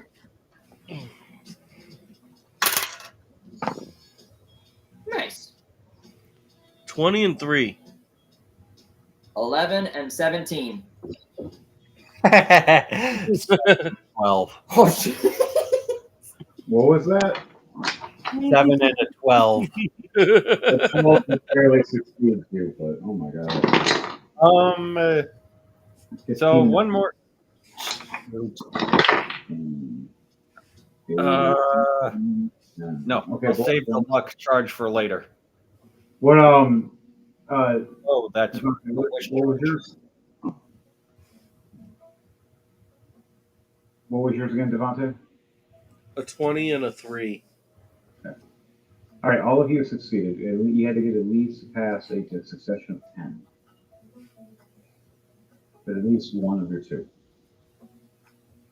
You guys had a 50-50 chance of this is going to be a bad darkness for you. Everything shakes as you get ready to go fight these invisible people. The commander, in his blue robe, stands up with his hammer and his white beard and looks up and goes, "Run! Get out! It's not safe anymore!" And as he raises his hand to all of you, you see a shadow get bigger around him. As he looks up and you see tears in his eyes and he swings his hammer up to try to hit the giant boulder hitting him, but it's too late. As you see the commander of your guard just get squished. And you see the last 4 dwarf fighters scream no as they say, "Protect the king! Protect the god! Get them out of here!" And right as this happens, darkness. All of you. I want all of you to do how many? Wow. You're so lucky the giant dice told me. But I got one more dice. I can't believe that just happened. So the giant dice I rolled got a nat 1. And then the purple new dice I just got rolled a nat 1. Dice gods have spoken. You guys gave me a lot of saves. You guys happen to be in the one safety zone. 2. I want you to do 2 dexterity saves for me with advantage. The dice gods have spoken to you guys. Yeah, the dice gods are speaking to me. They want me dead. I just rolled 2 13s plus 3, 16. 27 for the first one, 22 for the second one. Okay. What about you, Pando? For the first one, 7 plus 5, 12. For the second one, 18 plus 5. If I even make it that far. 18 plus 5. Yeah, for the second one. The first one was a 7 plus 5, 12. Well, the first one failed, the second one you succeeded because that's what the whole advantage is for. You had to have at least a 17 for this one. Anybody got under a 17 has to roll for damage. Deadaxe, you had a 16. Oh, wait, this was with advantage? It was with advantage. Oh. Not disadvantage. Okay. Okay. I rolled and both dice rolled 13, and then that was a plus 3, so I had 2 16s. Yeah, you rolled a critical technically and rolling to die. If you roll 2 of the same numbers, you technically can get a free roll. Even if it's 2 nat 1. I could do that right now. Fuck you guys. With advantage. I'm a fair DM. With advantage, it puts me at 16 plus 3, 19 for that first one. You now Very need great 6. DM. Now what's the second one? The second one is another. Yeah, that one's still at that. Yeah, apparently, dice are saying yes. You are going to have at least one that is 16. All right. So you get hit with one at least. Andrew gets hit with at least one. Jordan's fine. Slamhammer's getting hit with 1 so far. Cactusoo survived the first one. Cactusoo made it to the second one. Slamhammer just barely made the second one. So 3 of you get hit. As you guys try to jump and move, even one of you try to jump and try to shove me out of the way again. And when that happens, a boulder still comes and hits me. Each one of us. Mind you, we're in a safer zone. These ones aren't the super size. 13 plus 7. Each one of you are taking 20 damage. As bludgeoning damage. So 20 bludgeoning damage just fell right on top and hit you. I'll take the 20. You left out. A lot of people did.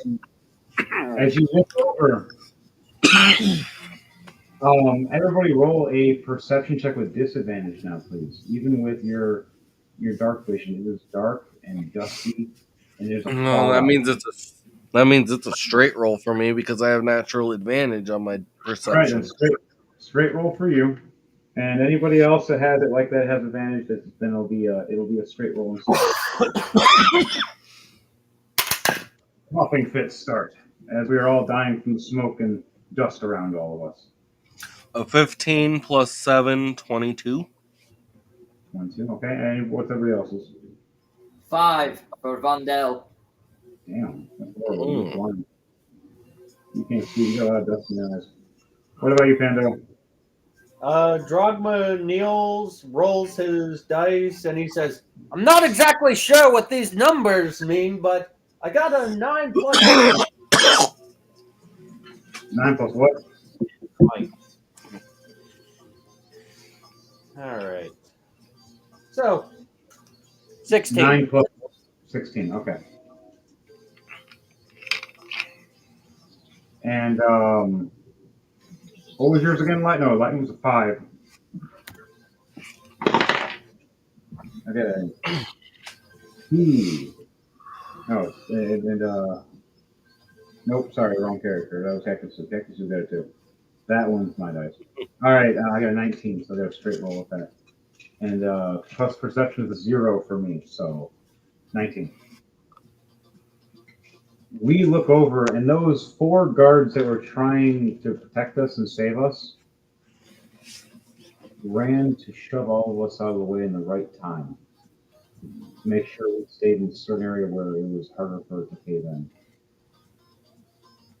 All 6 guards now are dead, and the commander, and the invisibles, except for one's trying to stand up. And you see there's dust around it and blood. And it's taller than the rest, and its mouth drops as you see teeth. It's Smiley. This is a couple months prior before you horribly executed him. It's down there in a very messed up way. That was great. So, Smiley pissed me off. when you guys look over and see all of our men just crushed and dead around us, and you see Slamhammer just turning and saying, "This way, men! This way! We have to go! We have to! Oh! Watch out! It's hard to see." I'm going to move my 30 feet. I'll get over here. These guys are all dead. Boom, boom, boom. This invisible guy is over here now, kind of chase me. You guys following me? Yes. I'm able to see the invisible guys, right? Yes. There's only one left.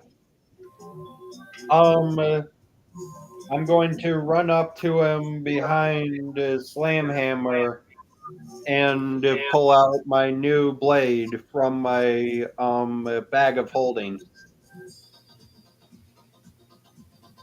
and say, Slamhammer, behind you!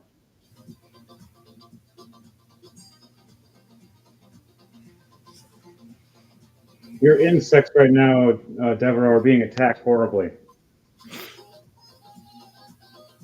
Your snake made it in with you, but the snakes or the insects that were trying to come in with you, all just got attacked by the skeletons that were just trying to wave you guys instead. Mm. And the room they were in just instantly got squished.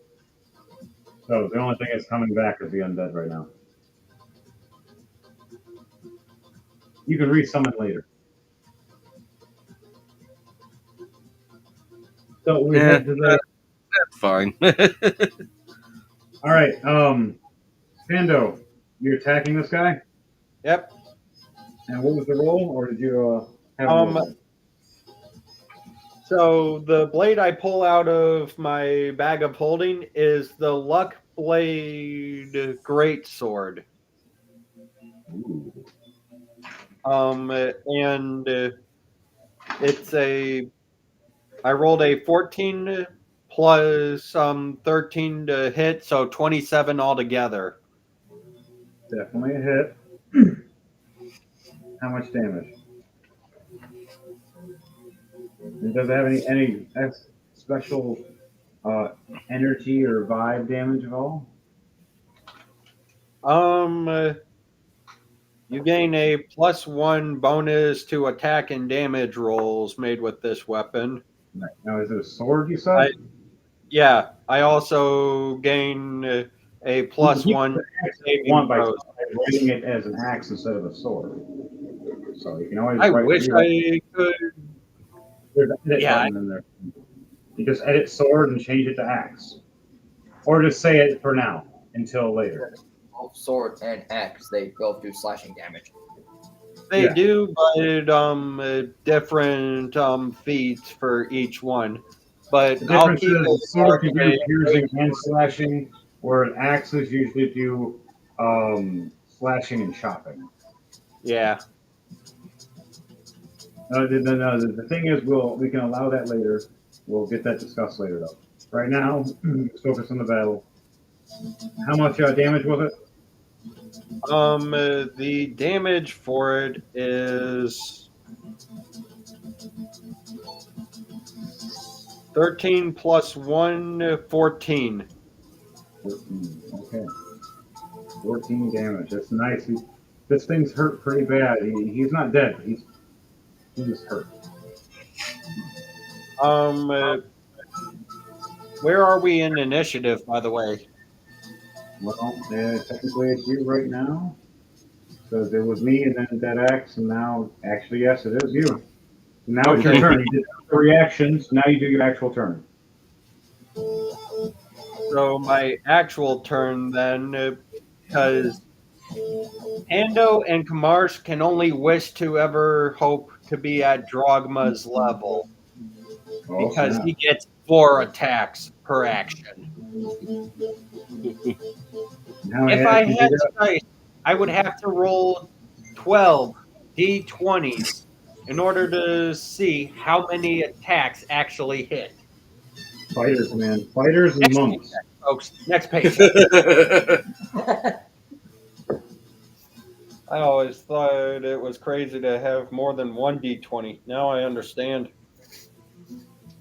You should see my new one I have, my special purple one that has it's like glistening, glowy stuff in it. Looks like you got like a little nebula in there. It's like sparkly. It's a liquid core, like the one that Oh, Nice. nice. That's kind of it's one of cool. those. It's a special random liquid core. Because I had a choice between getting this one or one with another eyeball in it, but that one with the eyeball in it was a new miracle, and I don't like new miracles because you can cheat with those. I like the random ones because it's less likely to get. Let's see. 9, 13, 21 is the lowest to hit. All of those hit, as his AC is 21. Oh, this invisible guy's book.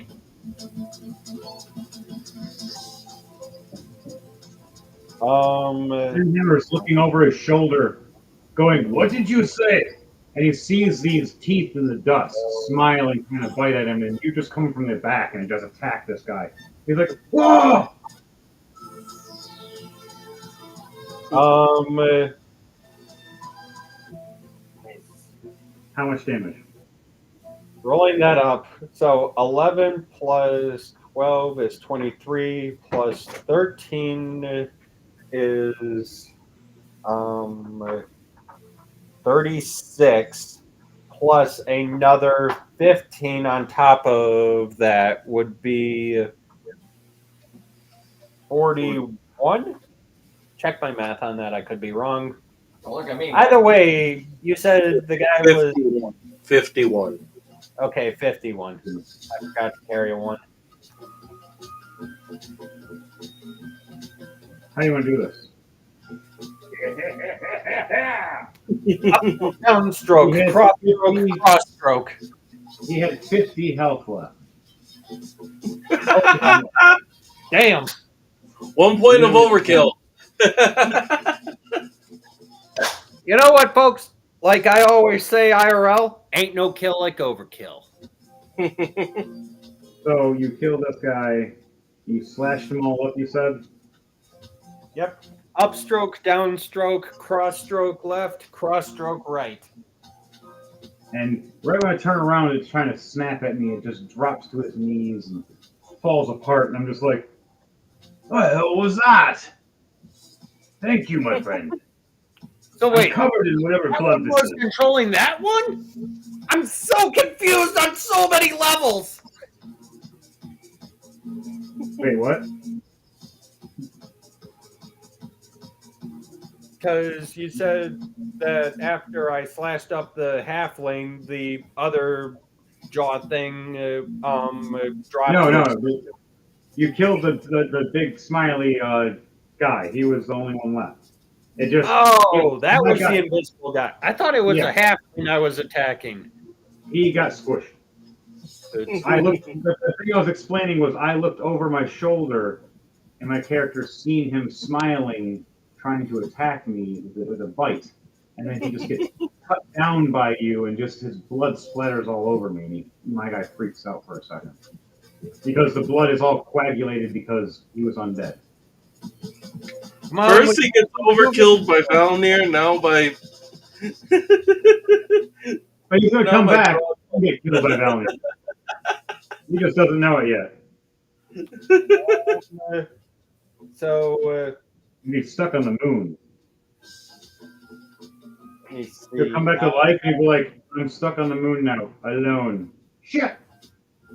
And then the giant dragon burns him alive again.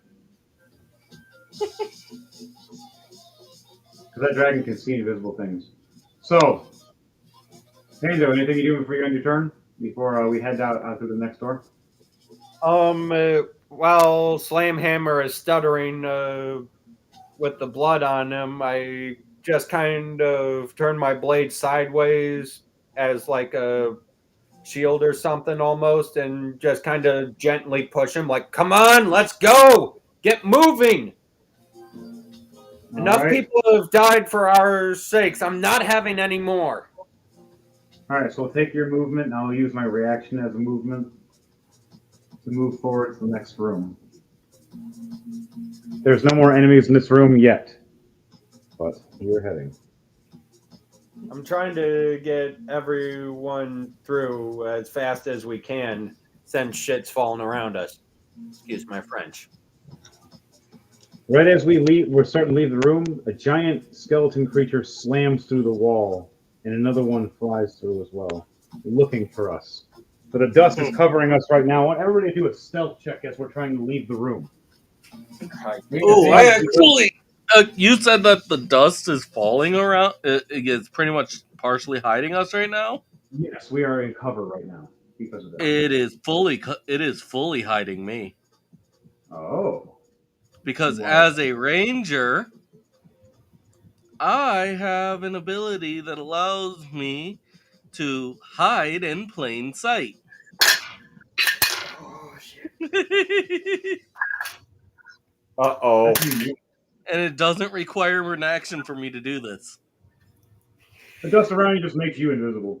Just instantly, I don't even know where you are. You're just floating around invisibly. Your snake is following you. That's the only reason I know where you are. A giant snake is just tailing right behind you. So, what did everybody get for their stealth checks? So, here's the thing about a lion and I. Drogma, because of his armor, rolls with disadvantage on all stealth checks. Even when you have advantage? He's That'd wearing be a armor. straight He's roll. wearing stealth. There is no advantage to stealth. Cling, cling, cling, cling. The hell was that? Hey, who are you? It'll be a straight roll then. You'll have a straight roll because you have advantage with a disadvantage turns into a straight roll.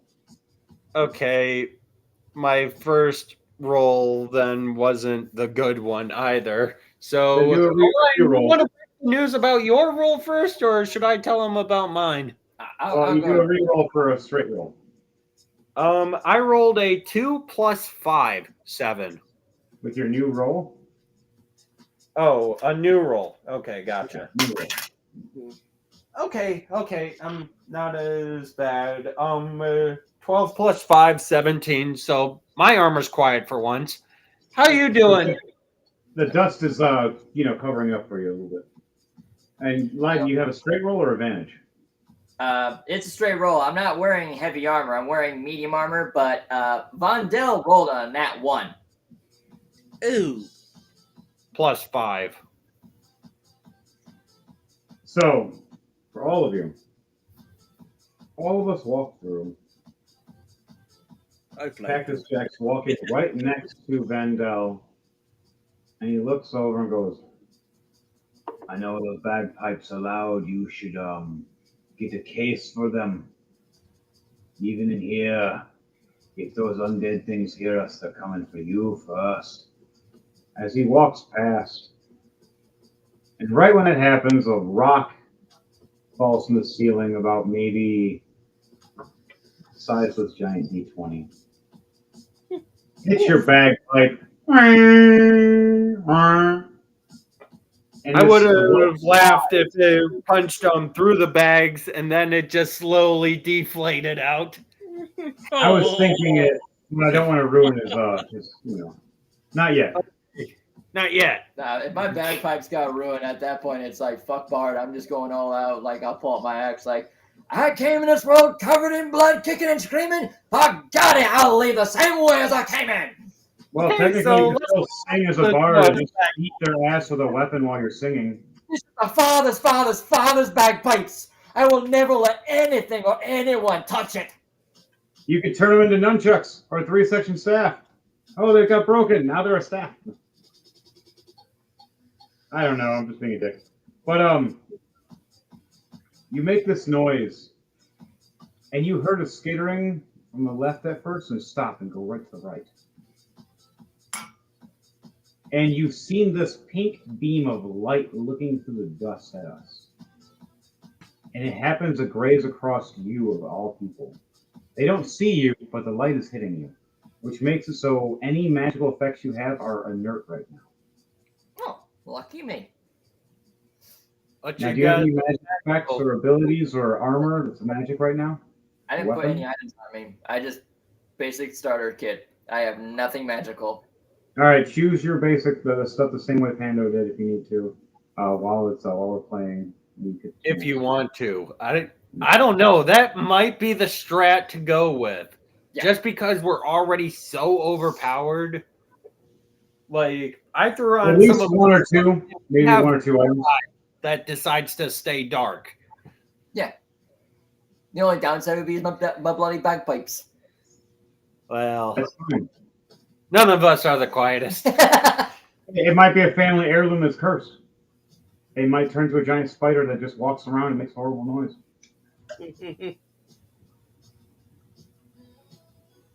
Or worse, it could turn into a purple people eater. That could happen. That could. That's only if DM starts getting suspicious. How many generations have been blown on that? My father's father, so that's 3 generations. Which end were they blowing? Mind you, 100 fucking years. Slamhammer looks at you guys. I've heard all his generations blow, and they're all good at blowing because I know their wives. Oh, and he starts walking away. Silently, you hear giggity. And then you see Slamhammer smoke from his pipe and pull out his flask and drink from his flask. I need to get really messed up tonight. I gotta do a dex save. Let's do after the teleportation circle. I fail my con save. Oh, jeez. I smoked the pipe too fast. I drank the liquor too fast. I looked at you guys, tried to look cool, walked around the corner. Blah! And plus, I Try won't that die of cool, all though. he's in the clear. I fucking forgot about that joke. Shut up.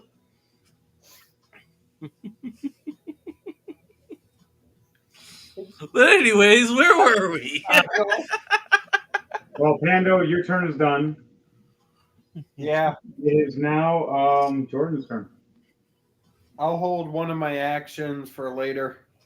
I'm just gonna make a beeline for all 30 feet straight to the area we're gonna be teleporting to.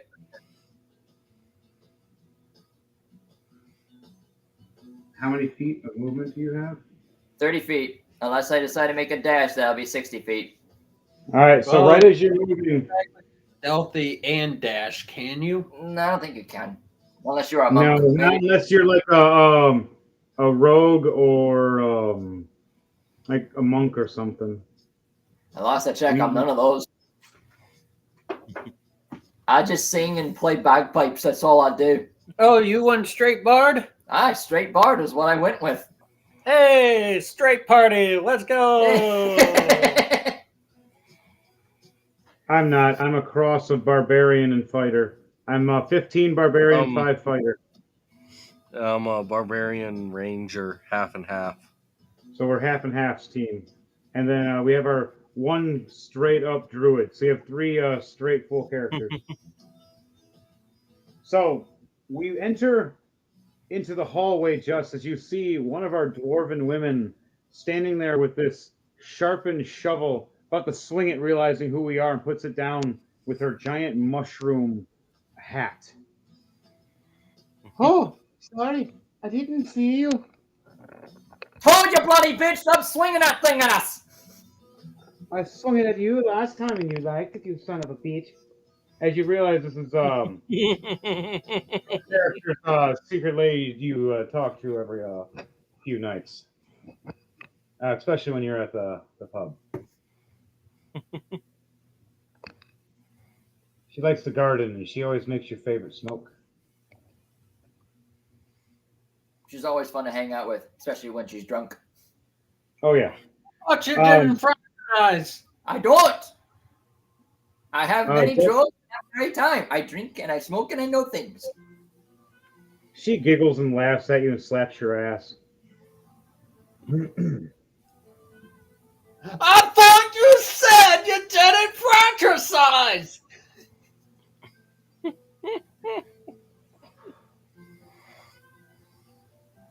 You know, for a bard, I kind of realized I made a mistake. I'm not good with combat jokes. Oh, shit.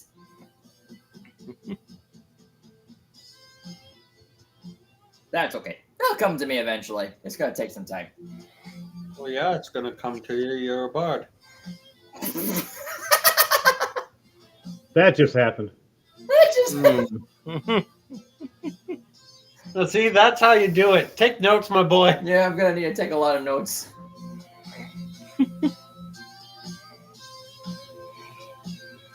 Well, see, if I had enough brain cells to rub together to understand how to run a bard properly.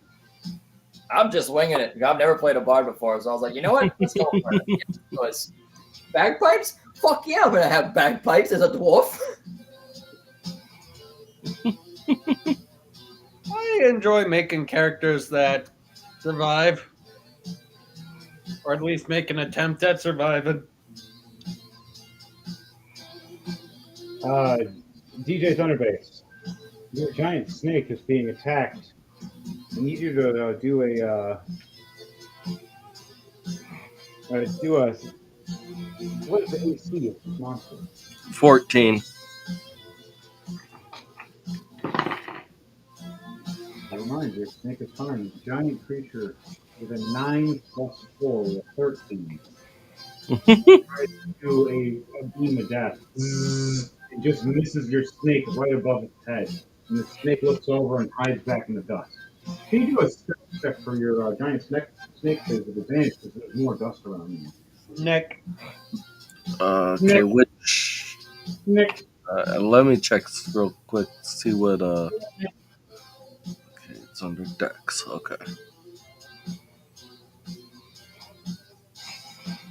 Sorry, I had to look where the dexterity for that one was. And you said with advantage? Yes. There's dust all around. A 14 plus 4, 18. You are stealth now.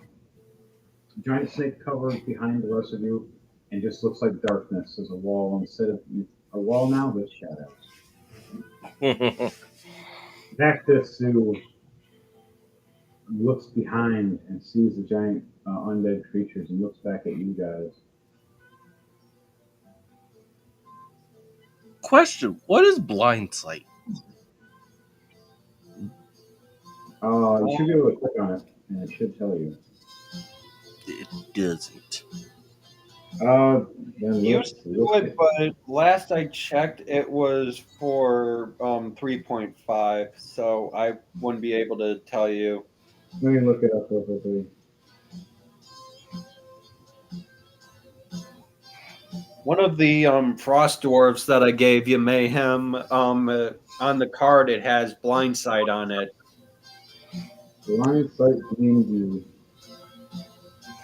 Blind sight versus normal sight rules. It was made in 2018. A monster with blind sight can perceive its surroundings without relying on sight, such as hearing or vibrations. Okay, yeah, the snake has up to 10 feet of blind sight. And like sniffing and stuff. So yeah, so the snake can sniff around or use its vibration senses and know if there's something around. Mm-hmm. Even if it's blind, it can sense you and you're screwed. As long as you're within 10 feet. The guy might like using snakes more often. Cactus Sue looks at all of you. Live, are you going to turn? Yeah, he's done with his turn. Do you want to hold any of your actions? I got nothing really. You didn't use any actions? Well, I mean, that beam just nullified my entire magical ability, so I can't really do anything. Oh. It was only when you were in the line of sight. You're not line of sight. Oh, I was in the line of sight. You're back. You're in you're in the hallway now, and where there's the dwarven lady that was talking to you that you know personally, and you guys see another dwarf with bald runs up trying to talk to you guys real quickly. He's a wizard. Let me see what I can do. Sorry, sorcerer. I'm wrong. I mean, I could probably do this spell, but I would say save your spells maybe for when you really need them. yeah. Unless it's a cantrip. Nope, not a cantrip. My cantrips don't really do damage to enemies. What are your cantrips? My cantrips I have is Dancing Light, Poison Spray, and Vicious Mockery. Well, you have to figure out. Poison spray would do damage. Oh yeah, it does. It will. Yes, that's right in our vicinity, and I'm not doing that to us. Well, then again, we do have poison resistance. Mm-hmm. Yep. All right, so it's now Cactus's turn. He looks back at all of you. My king, my brothers. You see tears as I'll deal with this. You guys all disperse. He touches the stone wall. And he uses the stone wall shape, and you start seeing it close on one side, and he touches the other side with his other hand, does it again, and close on the other side, doing 5 feet of each side. Sealing behind you, so the undead can't get through. I don't know why he wanted to do it with, without fighting them alone instead of going with you guys, but he might come back. He's going to go and fight the undead by himself for a minute, though. And hold them off. Probably be a giant gorilla or a dragon. He likes to be dragons. So, can't find the dragon turtle right now, but I do have a 3-headed dragon. You know what? Fuck it. So, Gold dragon. so he's a druid. Yes, he is a level 20 druid. He is our ace in the hole just in case. And he's leaving us just like that. For now. It's like one of those things where you have your support character that can help you a lot, but they have to leave for a little bit so you can have character development. Character development, we're starting off at 20. Doesn't mean you don't have character development. 20 doesn't mean shit about character development. I'd say. Your levels don't require your character development. Character development requires your story. You can start off as a level 3 and still be a 300-year-old like crony. Like they did it even Critical Role was perfect with Chetney. The guy was like 400, almost 500 years old, and he was only like level 3 when they started off. They're now like level 14 or something after 3 years. I'm going to do something like that soon too. We're going to have a really long one. So far, that's our Drunken Dragon Brawlers.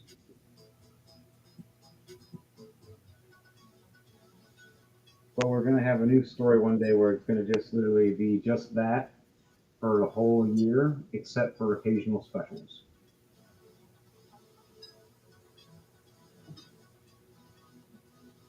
So, you see Cactus Zoo close it up, and he transforms into this 3-headed gold dragon to go and fight these things. And I'll roll for that stuff and deal with that later.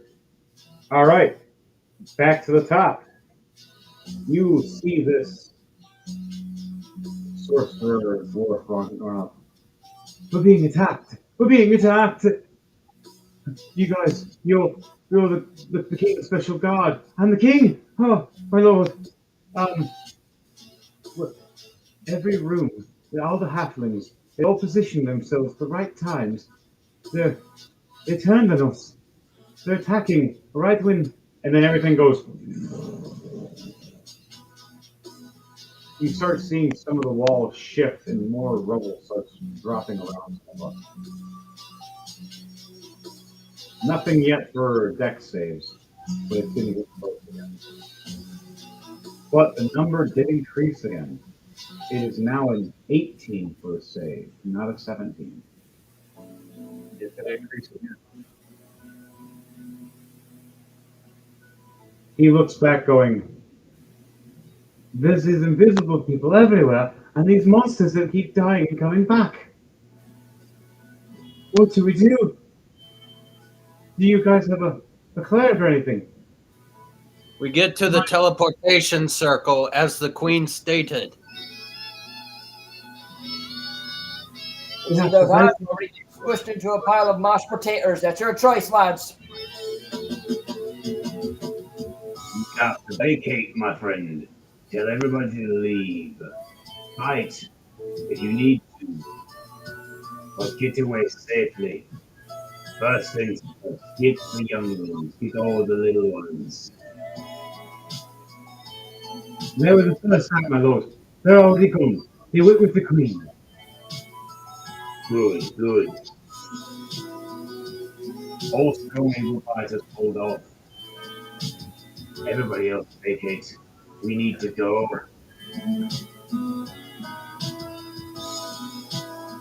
All right. Now with that, go into food for a second. With insects. Now the 5 that you originally summoned, now resummon as creatures. And start trying to break through walls.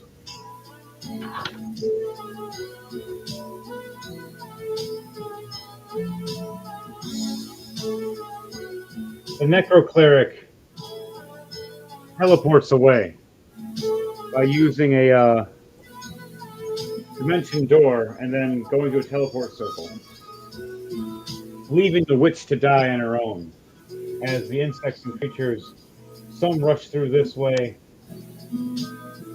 others rush through and start breaking through this way as they start being assaulted back this way by the defense.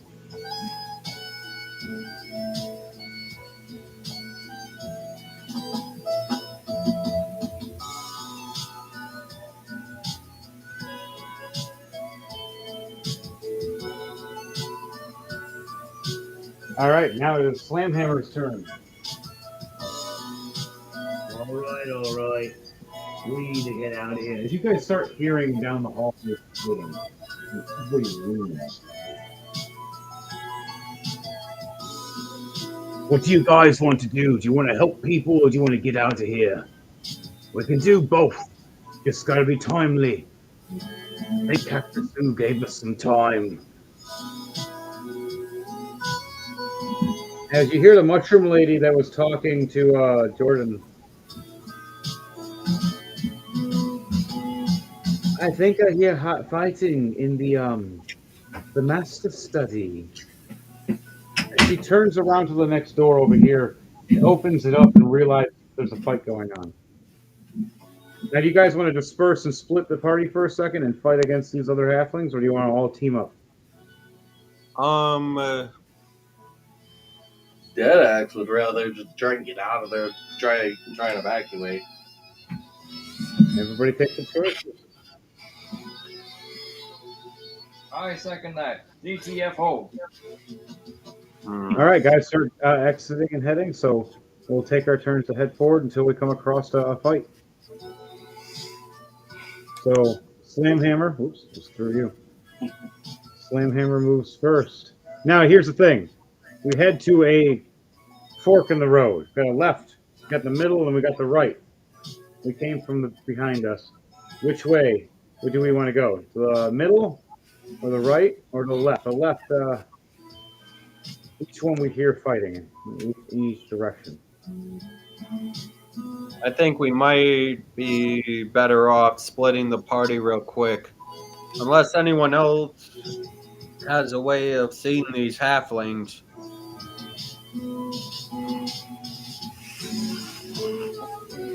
I have the eyes of the eagle, but that doesn't even give me the ability of seeing invisible people.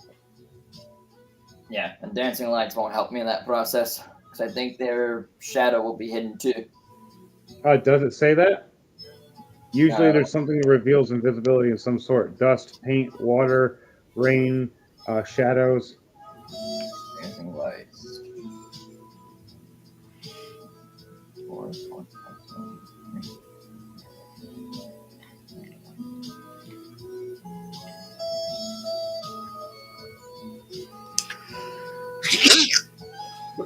Okay. Sure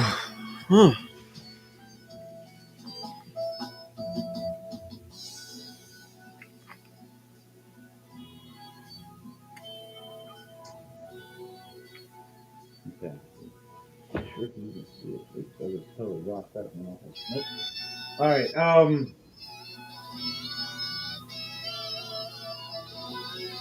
So, which way do you guys want to go? I look forward and go,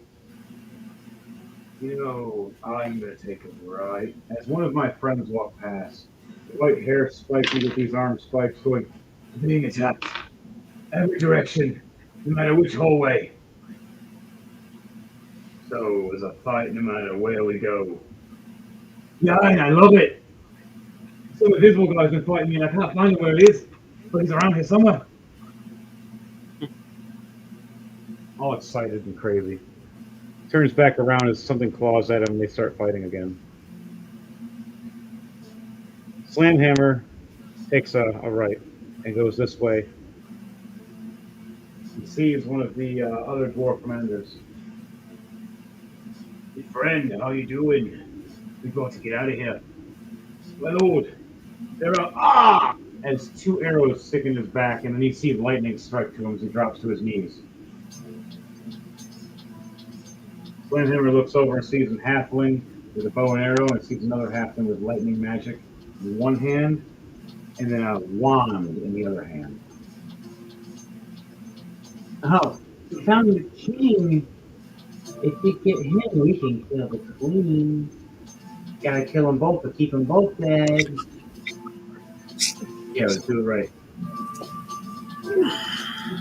Slamhammer is going to take his reaction to attack. So he's got the one to talk, and his last thing is attacking with his bonus action. At 20. Oh yeah. I'm hitting. With a plus 15 to the 35. And then his backswing, a 16 plus 15 to a 31. So he does how much damage? Oh, I mean, I do more damage too. So 16 plus 5, so 21, and then plus damage, 9 damage.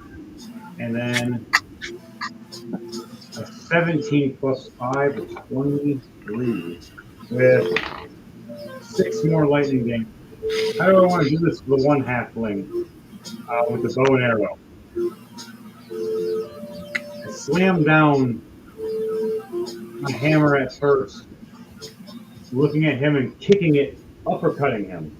As he looks up, as it busts his jaw, and I swing right back down, slamming his head right into the concrete, crushing his skull. There's one down. You guys kill the rest. As my turn is done, now it's Dead Axe's turn. Okay.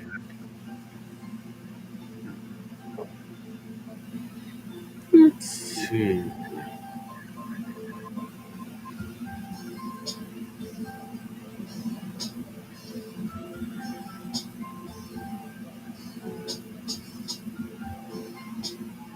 I am going to cast Detect Magic, first level. Twitter. I agree. This should hopefully help me be at least able to see them.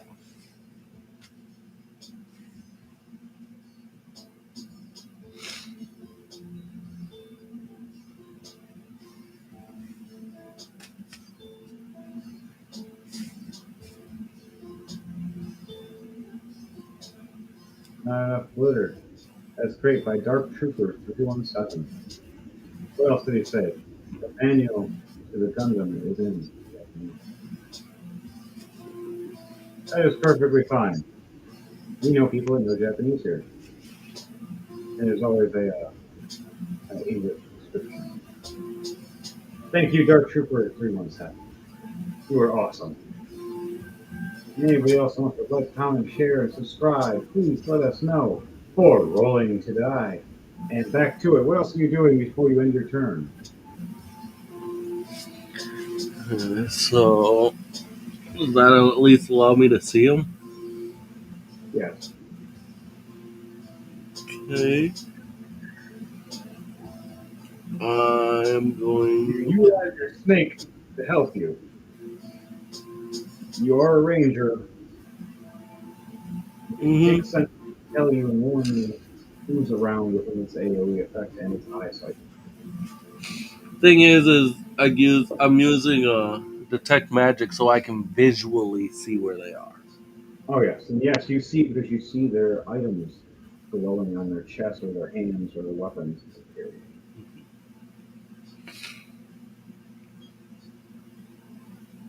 19 hit.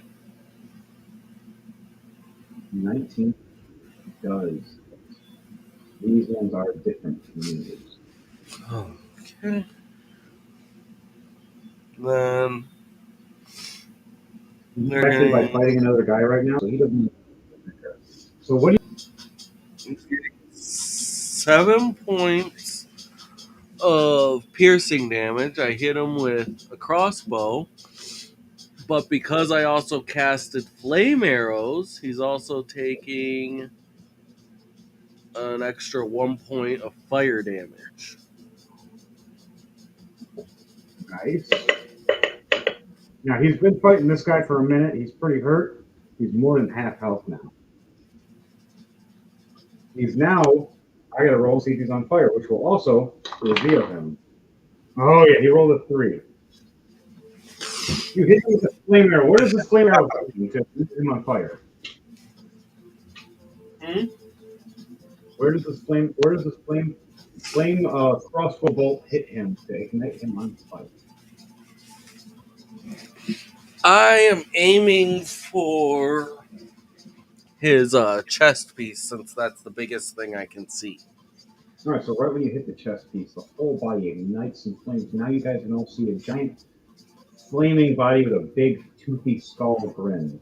There's more than one of these guys. Now you should be able to see that bastard. You get a reaction from one of the dwarves with the white spiky hair and the two spiked gauntlets looking at you going, "Thanks, lad. I needed that." And he turns back with a bloody face and just starts punching away, taking his revenge.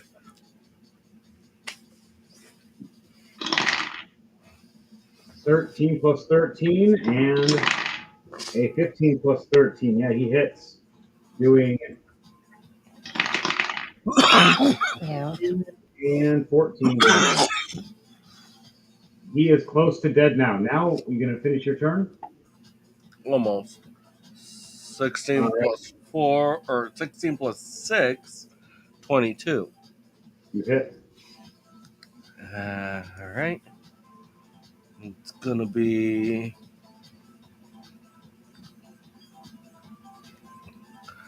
It's gonna be 5 points of piercing damage and do a constitution save.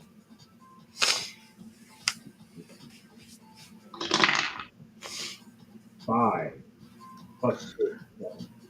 Oh, 5 plus what? 2, 7. Okay. So 7 altogether. Taking 7 more points of poison damage. How do you want to do this? So right as after he gets lit on fire and beat up even more by the other dwarf, he sits there panting, trying to figure out how he's gonna stop being on fire, only to look over and see a massive snake come lunging out of nowhere. Because my snake was hidden, and me and my snake were hidden. You were flying, and the snake was in the shadows, and you're flying above, like right near the rafters, right in the shadows of the rafters. Mm-hmm. And you see the snake slithering behind you in the shadows, just lunge down and strike.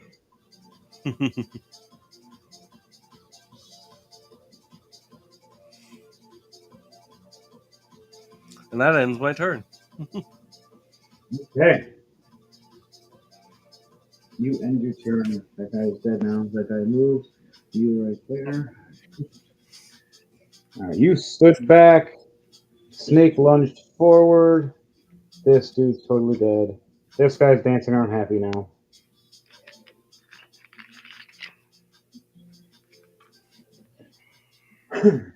Okay. Next is Pando.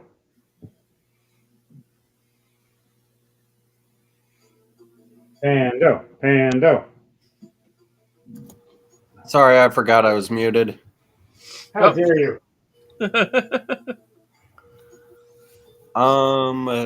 Let's see. So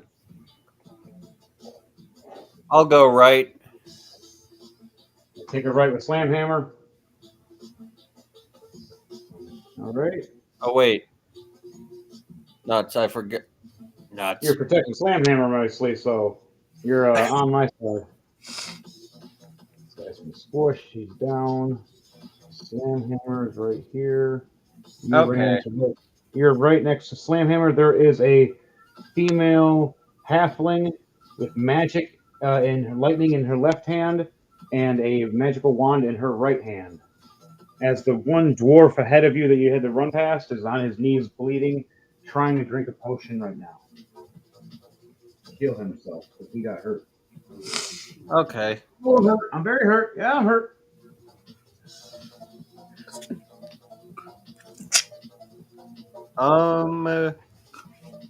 I still have my lucky greatsword pulled out.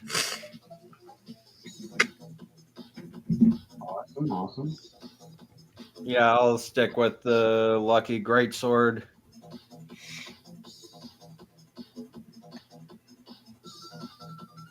Uh, 12 plus 13, 25 to hit.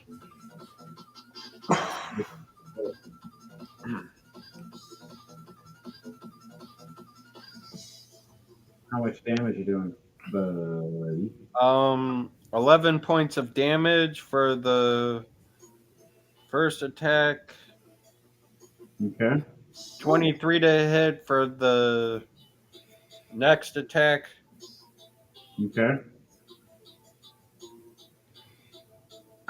This one might not hit. 5 plus 13, 18. 18 does hit. It's a magic user. They're not very good with their AC. Okay. Their AC is 16. Remember, wizards, they die of a 1d4 stubbing your toe on a pebble. Okay, so I'll hit. I'll roll up the damage. 11, 12. So that's 23 plus wrong one.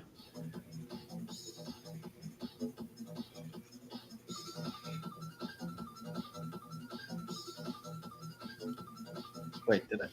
Okay, sure. So then, let's see, 23 plus 13 is 36. Then roll the luck blade one last time. 36.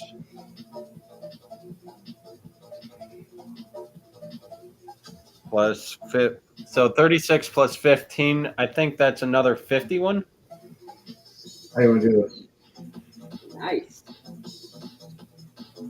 How does Just it look? kind of stab her and the blade into the wall, or actually, I'm gonna cartoon this. I'm going to put the blade up defensively, like sideways, like Guts would, to try and defend a strike or whatever, and throw my It's whole sideways. body into the halfling, into the sword, up against the wall. Splat! Come on, we gotta go! And just keep on running. Slamhammer smiles and looks at you and goes, I really like that one. He's funny. All right, you're going to keep moving, you said? Taking that one out. Yep. Are there any more enemies up ahead of us? You run past this room and you see a dwarf fighting a halfling with a giant greatsword just as big as yours. Do you want to help him out or do you want to run past? I'm standing there looking, going, I'm going to help him, but it's up to you. You sure you got this one? Well, I'll clear the way up ahead for us if you think you can handle that with him. I got you, buddy. All right, you run to I here and swear by the divines, don't die on me! protecting I your run chickens up and main up things. ahead. You're an idiot, but I still love you.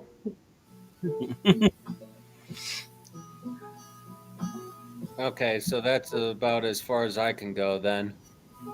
Okay. I will hold the last action for a reaction. Attack the zoo as a three-headed gold dragon attacks. Triple lightning breath. Hitting weakness. Undead. With a 18, 19, a 15, plus 15 each one. All hit. And doing 47 damage apiece. And then after that does a wing attack trying to push them back. And pushing dust everywhere.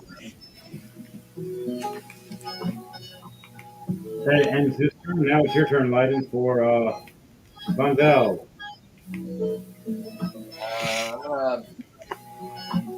Dude, you got a Vondel. Meow.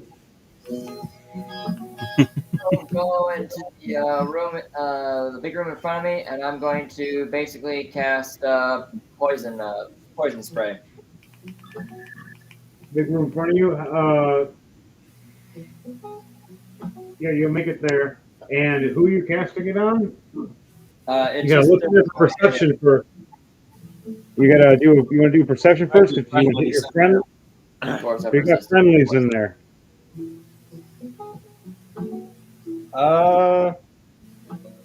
He says he's banking on the poison resistance that dwarves have, so That's fucked.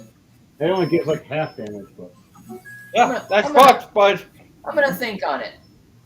Thought about it. I You would think more? look first. If I were you, I'd first walk and do a perception check.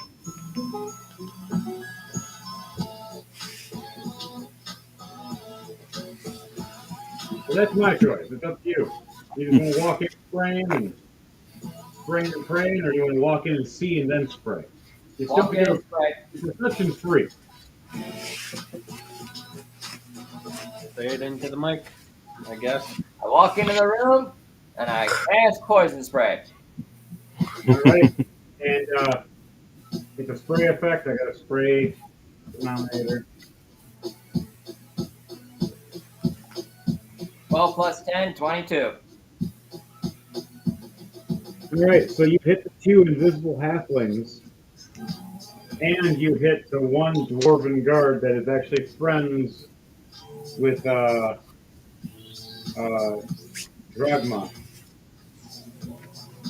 No. You hit him right in the back with a bunch of acid, and you hit these 2 halflings right in the face. I thought it was poison, not acid. Yeah, it's poison. It's not acid. Okay, poison. You hit him with poison. He's just like, "What? Why are you? This isn't a game right now. I'm fighting. I just can't see. Hey, I kinda can now. Because now, what does it look like with does it like ink you when you hit with the spray? Hey, leave a residue? I go to pull out my bagpipe, I put it up to my mouth, and as I go to cast poison spray, I basically blow into my bagpipe, and out of the 3 nostrils above it shoots out this fog of greenish, like mustard-colored gas that just kind of like one of those fog machines. Instead of rising up, it just dissipates towards the ground and just hovers about maybe a foot above our feet. And just whips through, and anyone that's within 30 feet of me is basically taking 38 points of poison damage. Or So- half that if you're a dwarf. Yep, half that if you're a dwarf. Everybody in that room takes that damage except for the dwarves. The 2 dwarves take half. The dwarves in their green cloaks look over each other going like, the hell? And then they see the other ones that hurt. And they go, oh, maybe they didn't know where, whatever. We'll keep fighting. But for one of the halflings that's invisible, how do you want to do this? Okay, so Mustard gas. Actually. I did actual mustard gas, basically.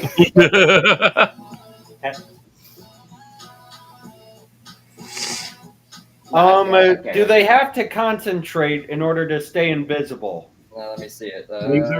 These guys are all using true invisibility. Right, but what is making them invisible? Is it a spell? Is it armor? It's a Is it spell. something that they can either take off or? It was something that was casted on certain ones that are like assassin classes. They learn true So invisibility. someone else cast it on them, so they can't Yes. dispel it. Yes. Well, technically, you still can dispel. You can dispel someone else's magic, no matter who it is, as long as Well, you dispel it at a It's not certain going to be level. dispelled, but I mean, it'll make them knock unconscious or kill them, but since the one guy, yeah. he took a whiff of it, and as he breathes it in, you'll see kind of like, someone coughing up blood. You'll see a little speck of blood just shooting out in one spot. And then you see from that just more blood as like it spews out, like they keep coughing and just more blood just out of their throat. Just like I was making a noise. So they collapse, and then as they fall down, just blood oozes out of their nose, their ears and mouth, and their eyelids. Groovy. So you see a puddle. You might be just seeing a puddle of blood on the ground. You might be seeing a dead halfling with a puddle of blood around it. The invisible friend, though, he can see him. He's freaking out that he just saw his buddy just die. As he's gasping for air himself, very low. I remove the bagpipe from my mouth and say, "Sorry, that was the beans from last night." Now, what's the on? Well, that's not what that is. What's your on for? You still got a bonus action? I will then cast my cantrip of Gust. Does it do damage? No, it just moves the gas. It moves the poison further away, basically. Oh, well, that won't help you anyway. It You spreads can it throw your axe. one direction toward away from me, basically. I'll allow you to have your axe be a special axe. It'll be a teleporting axe. You can throw it and it'll come back to you. Like a hatchet. Like a teleporting hatchet. Well, do I see the other invisible halfling now, or is he still? I cannot see him. You see the blood coming down his face, kind of like the other one. Okay. You do see him. If you want, you can roll a perception check, and if it gets over 16, you get advantage with the roll. If not, it'll be a straight roll. Unless you have a perception, a natural perception. 13 plus 2, 15.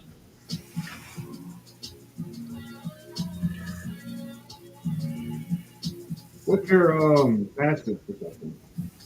My passive is pretty much shit. Never mind. Okay, so you just roll straight roll then. Straight roll plus your attack.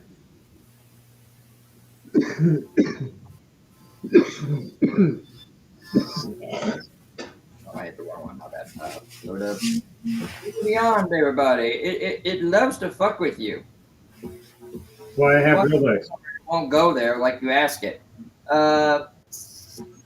That sounds a lot like Google Maps. You want to go somewhere and it doesn't send you to it. Are you sure you're not talking about Google Maps? No, I can talk about both. But I got my roll. It was. Oh, damn it.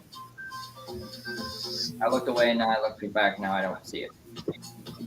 Well, again, it'll show up. What are you looking for? Your passive perception? Okay, yeah. So the first one is 17 to hit. That's a hit. Okie dokie. They are dropped in their AC right now.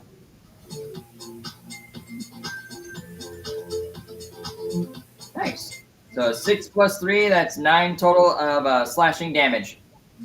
How do you want to do this? You throw the shadow axe you have that teleports back to your hand when you're done with it. And So as I finish my sentence, I'm sorry, that was the beans. I look over, seeing the other halfling coughing up blood. I go to reach for my hand axe. I see a short stout, and I throw it like like a boomerang toss towards him. It does like a uppercut spin as it goes towards him. It spins up, whacks him up beside the head, flies up in the air, spins, and comes back into my hand. like a boomerang. Basically. All right, so we'll make it a boomerang one instead of a shadow teleport.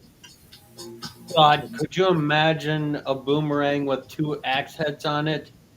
Not that it would actually work, but for Valnir has one. Valnir has one, the boomerang shadow axe. Yep. So I want you to do that as well.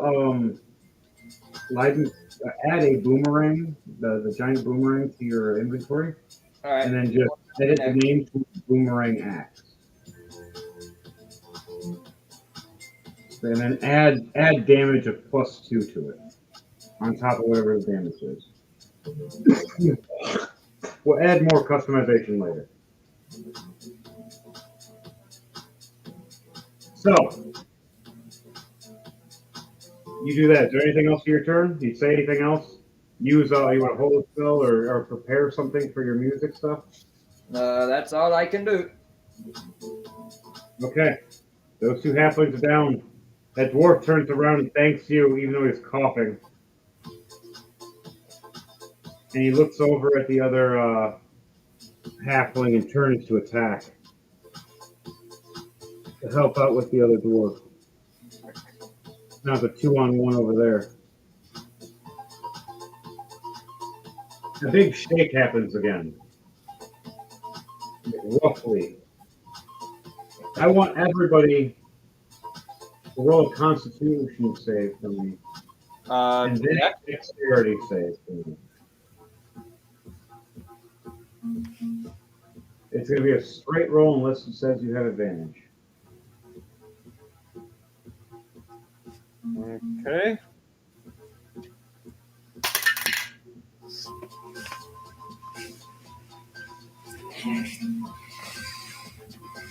I got a 18 plus 5, 23. Yeah, 23. Okay. What did you get, Leiden? Um, he stepped out for a second, so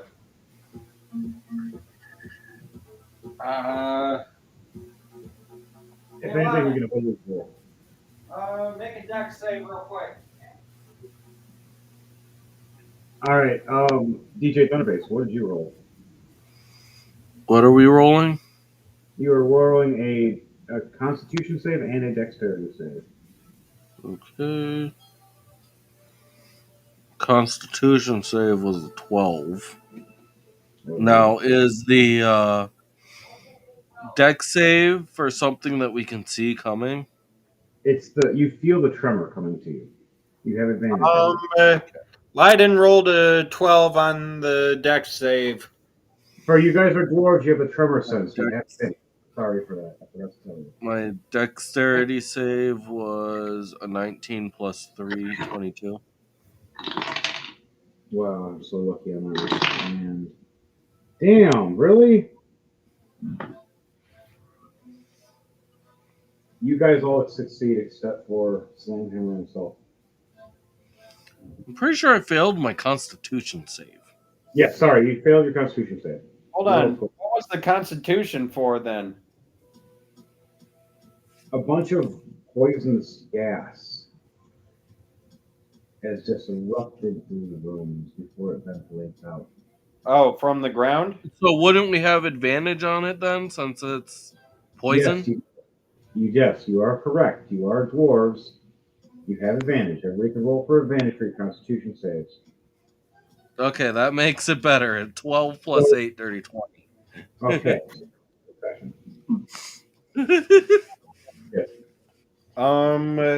I got a 7 plus 11, 18.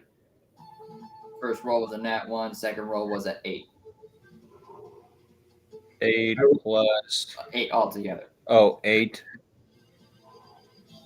I rolled Oh, yeah. two Taking half poison damage, I guess. That's fine. Blackguard Slamhammer rolls 2 nat 1s. Oh. He shakes to the ground, drops from the shaking, breathes in a bunch of the poison, and takes full damage instead of half damage. 40 minutes. Everybody else takes 20.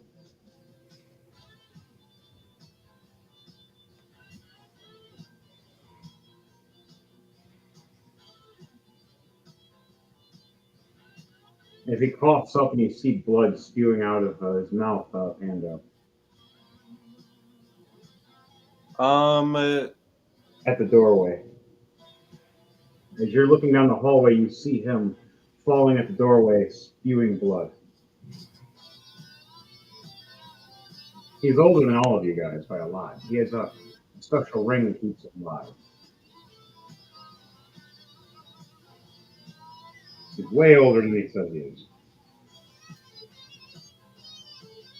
All right, so you hear a big rumble from the room you guys were in last as the two undead finally fall to the three-headed gold dragon. If you guys hear a message, we're going to give the message to everybody. Roll a d20 play rollies. See who gets the message. Who does Cactus Nat Sue 20. Ooh, nice. Anybody else get a nat 20? 11. 18. All right. Deadaxe, you hear in your head from the message. Took out the dead. We'll be heading back in soon. Hard to breathe in the poison.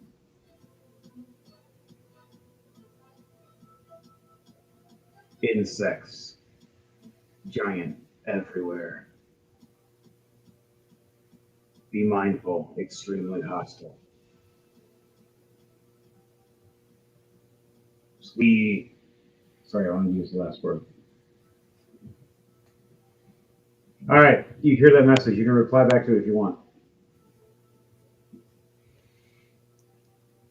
He doesn't reply because with him, he's only got a -1 in charisma, so he's not really that great of a talker.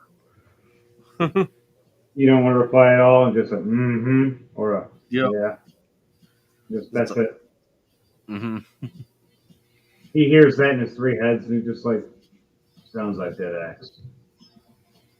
Dead silence. As he sees insects and blasts of lightning at him. And then he turns back into himself. Oh no, he turns to a mouse. He goes through a little crack in the wall to head back towards us. Alright guys, it's gonna NPC turn and then back to the top. Everybody want to prepare their spells, their skills, or their stuff? Or any plots or plans you guys want to talk about while we're NPCs are moving? I was about to check on that room at the end, see if that's where the exit is. But I gotta wait one more turn before I can run to that doorway at the end of the hall. Alright. Dedex, did you choose which direction you were going?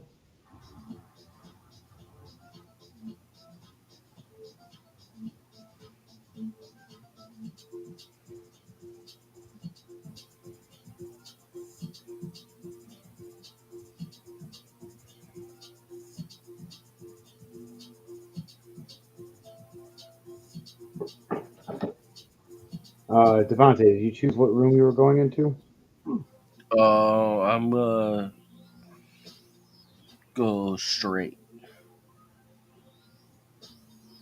Alright, your sneak goes in the room. You go in the room right behind Jordan. This is going on. They're fighting. Boom.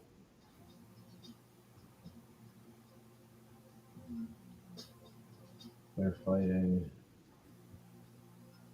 Fighting off. This one. And now more giant insects appear, smashing through. Boom. Oh yeah, by the way, I literally got like 60 of these giant insects, plus other ones. I wasn't joking that they're going to surround you guys if you guys don't get out of the rooms. And they're all clarified as giant. So they hit hard and they hit fast.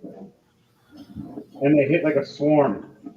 You do have a giant spider that will be joining you in a minute. Because Deadaxe finally appears back. Or not Deadaxe, but Cactus Zoo. Finally appears back and transforms into a giant blue spider. It would have been another spider, but I prefer this one. I like this one. My dad gave it to me. It's a really cool gift. Where did I put him? Cactus Zoo. Now giant spider. Is there anyone in the room that is considered hostile right at the moment? Yes, there is a halfling wielding a giant magical greatsword fighting two dwarves. And your giant snake just realized it's right there. And you're 5, 10, 15. You're about 20 feet away. Floating. And your snake is about 5 feet away from it. These guys should be switched. Make a DC save. Make a wisdom save.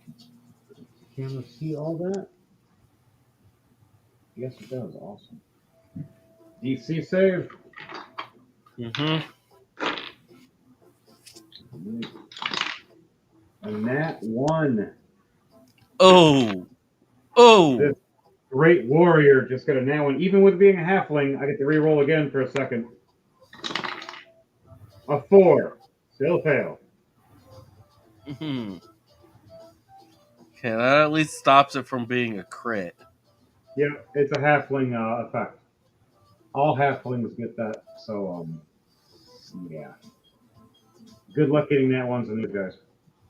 You're taking 3 points of piercing damage from spike growth.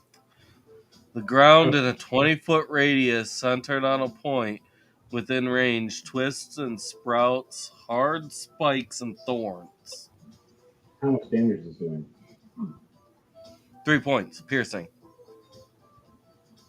Wow. He had 3 points left.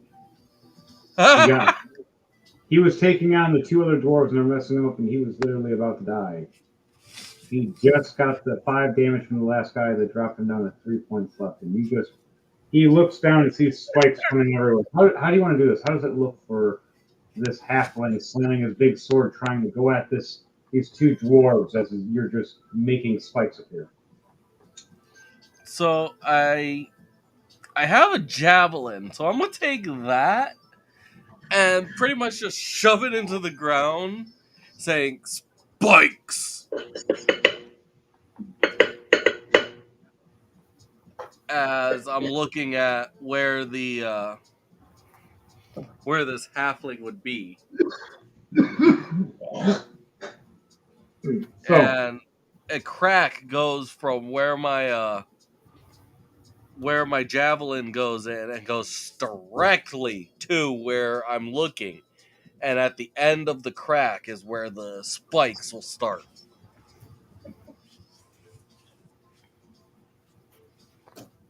he looks down and sees this javelin you stab into the ground. You see like a little, how can you say, burrow into the ground at first, and then spikes, and just right through him, and just drops his big sword, and blood just trickling down through his armor. As the last thing he sees when he's blinking is he sees you floating in the air and a giant snake snapping, eating hole. Your snake had lunch. You can give your snake 20 temporary hit points. How many? 20. 20 temporary hit points added to your giant snake. Your giant snake likes you right now. Okay. As what else? There's no more enemies in this room. There's a big shake though that happened, and some of the pillars that fell down around you guys, and the other exits have just been blocked off. There's the only exit is actually back out the entrance you just came through. Oh boy.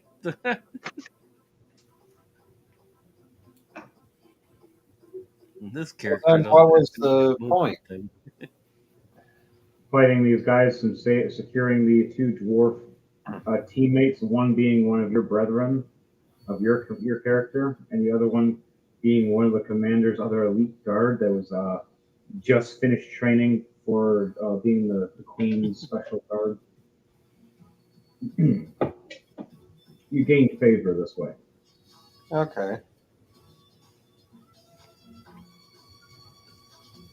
And remember, Lich is starting. Now we're at the 3-hour mark.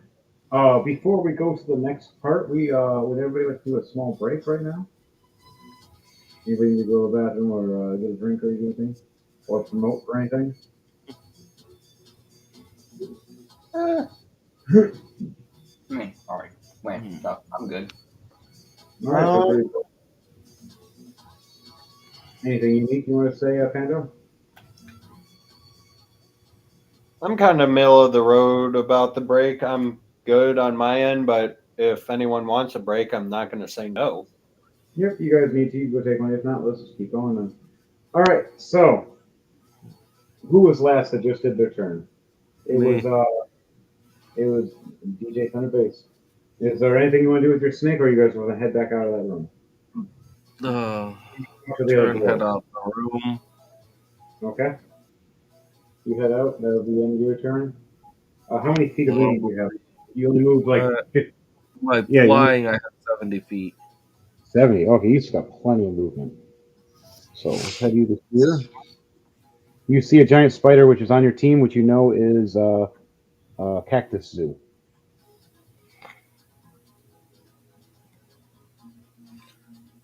I am going to be going though because I have been up since early. What happened to energy drink, homie? Energy drink. It wasn't an energy drink. You needed one. Sometimes these just go too long.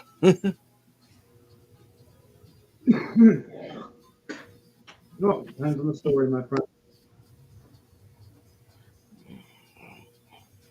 All right, but if you're gonna head out, then you have a nice night. DJ Thunder Bass. All right, you guys have a good one. Yes.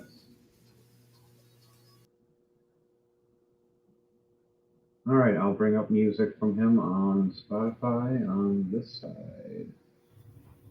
So, I guess we'll just NPC him. That was strange. Makes me know he has 70 feet of movement for flight, so that's good. Right? I thought he was all excited about his new stuff for his character. You guys hear the music? Barely. Oh, there goes the lights. That's fine.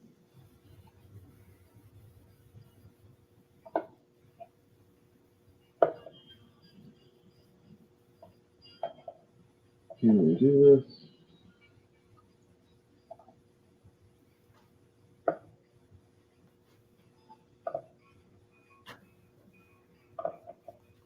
There we go. Hey. See the light flickering? Yeah, I kind of see them flickering. At least the camera on your end is keeping up somewhat with or with the light. I'm trying to make it look cool. Okay. If it can just stay. Okay, so there we go. I'll edit more later after we move. I'll move this so this is a little closer. Now can you hear the music better? Yeah, I can hear it. it's a lot better. Turn that off. That'll help you. So, back to it. He ends his turn. It is now Dragma's turn. Yep. So you said the entrance I was heading to just closed up? No, that was for Leiden. Okay. It was that was for Devante and Leiden in the room they're in. The other entrance led to the area you were going to head to. That closed up on their side, but they had to just come back around the other way. Which Devante moved real quick back the other way, anyways. It was easy for him. Okay. Then he disappeared, made me sad. Poor gay.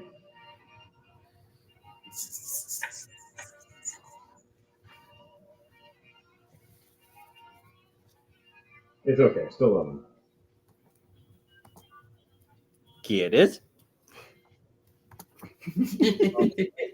So, what are you doing? You gonna go down to the room I'm that you going wanted? to run up to the door entrance and let's see, passive perception of 17, if that's good enough. Yes, that will be good enough. Okay. Now I can move the camera forward. NPCs had their turn. These two actually. He ran forward. I roll up to it and I go, True Eyes Obscene, ha! He's there. He's there. Slam hammers here now. Get down. Leiden still has to just follow behind. This has been your daily dose of Pando. All right, so you ran in and said some crazy shit. So with your eyes, you look. What do I see? Who do I see? How many bodies to kill? I mean, slap. Oh my. I wonder if this will work. There we go. Is that the death ray?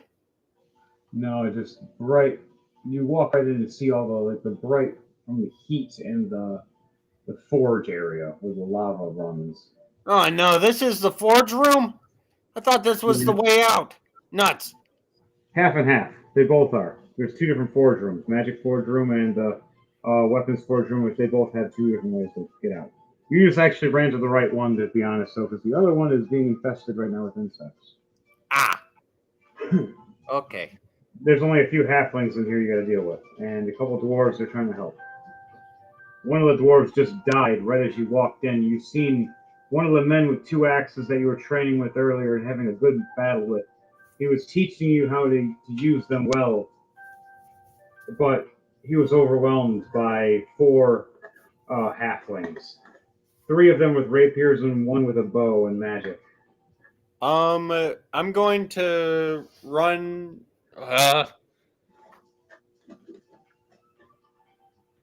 Fuck it, I'll risk the biscuit. By running up to the other two, giving the one next to the door an opportunity of attack since I'm passing him. But for once, I'm not going to use any of the spiders to cleave these guys. No, you're within No, because all now three of there's them. close enough targets to cleave each other with. Yeah, there are all three of them. You are surrounded by all three of them. As one is attacking you right now for you running past, nat 20, crap. I take it to the chin. Give me the damage. You're taking it to the leg. All together, it would be 20 damage. This is going to be 40 damage. So you just got a heavy crit right to your. 40 leg. damage? Yeah, 40 damage. And it's slashing and piercing. Okay. Unless you have any protections from those. Let me check. You have my protections from defenses real slashing quick. piercing? Nope.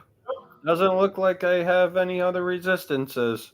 So I'll take the 40. I'm still over 100, so I'm good. And biting through the pain, I will use cleave. And instead of using the great sword of luck, I'll pull out my great axe for using cleave. All right. Let's see. You have three halflings all around you.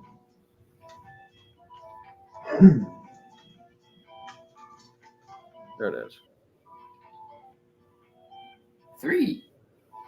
Hee hee.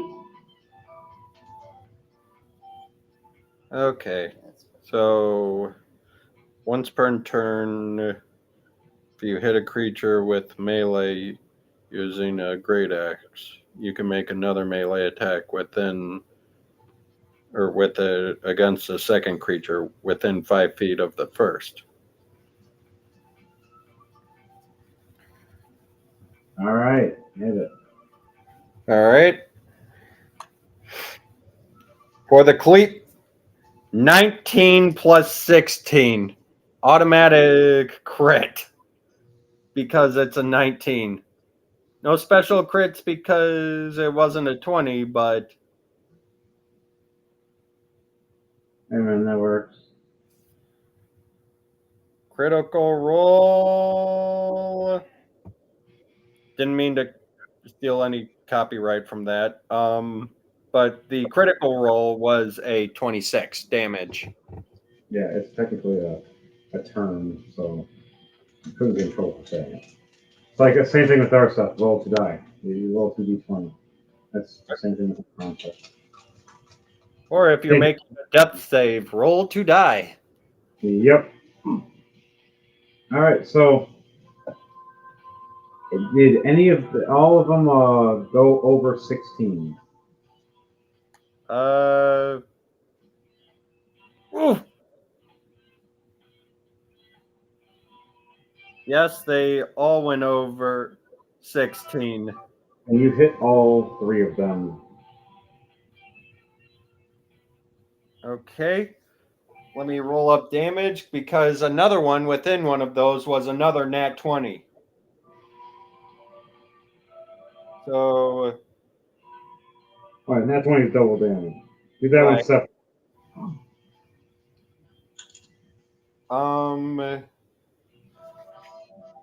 16 points of damage to one of them, and then another 15 to another, and then the last critical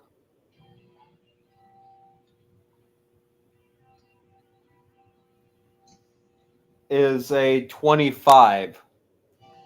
25. Okay, so the one that you hit with a 25. How do you want to do this? That'll be the blonde one. I'm going to live out your fantasy. Hitting a motherfucker with a motherfucker while still having a weapon in your hand. So you're going to grab one of them and hit them with the other one?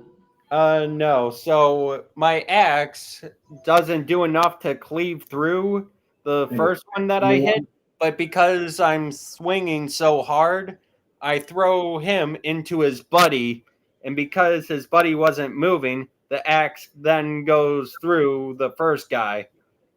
All right, so how it's going to go is there are the three fencing sisters. You stick the axe right into one girl's gut, and you swing her right into the other one, slapping her and slamming her against the wall. Which she has to do wall damage, or for blunt damage too, for that.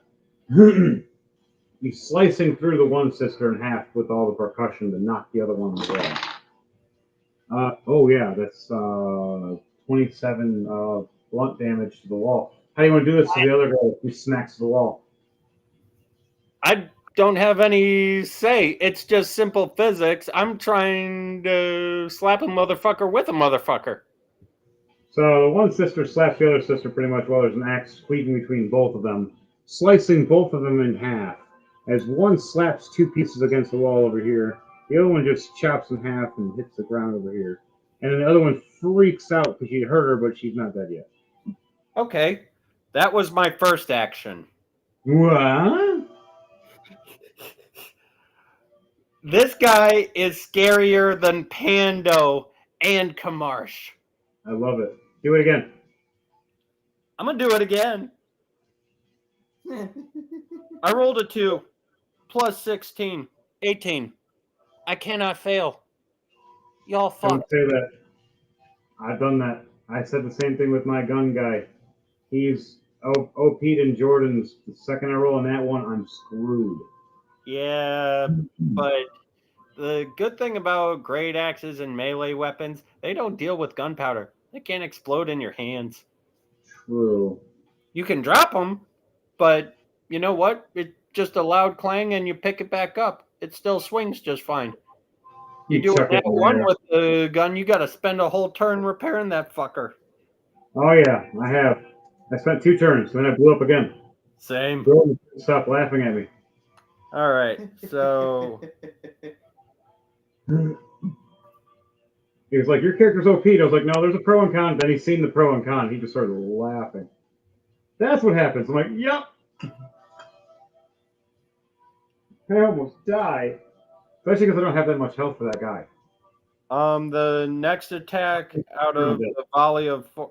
Matter of fact, let me just roll out the full volley of 4. 18 is going to be the lowest. You hit with all of them. Her AC is 18.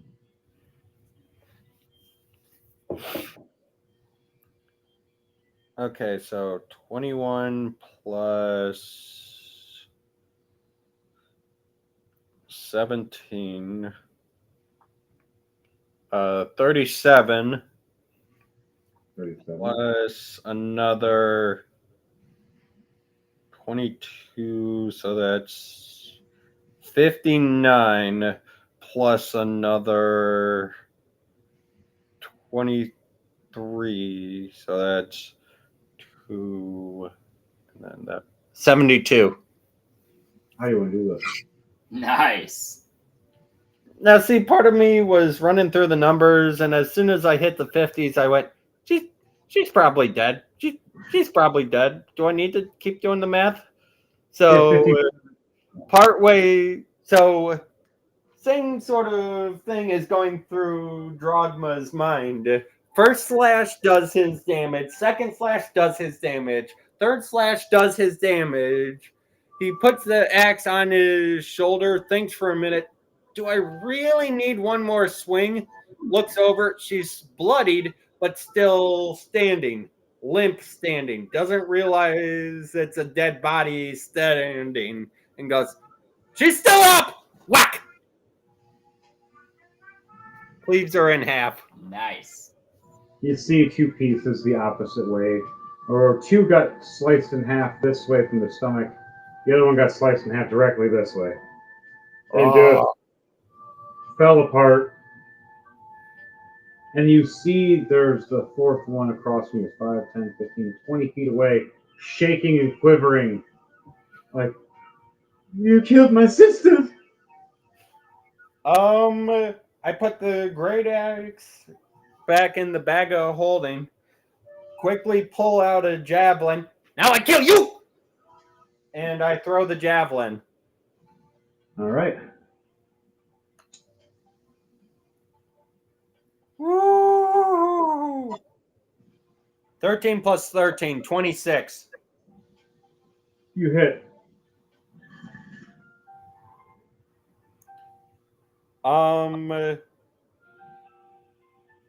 3 plus 7, 10 damage. He's hurt, but he's not dead.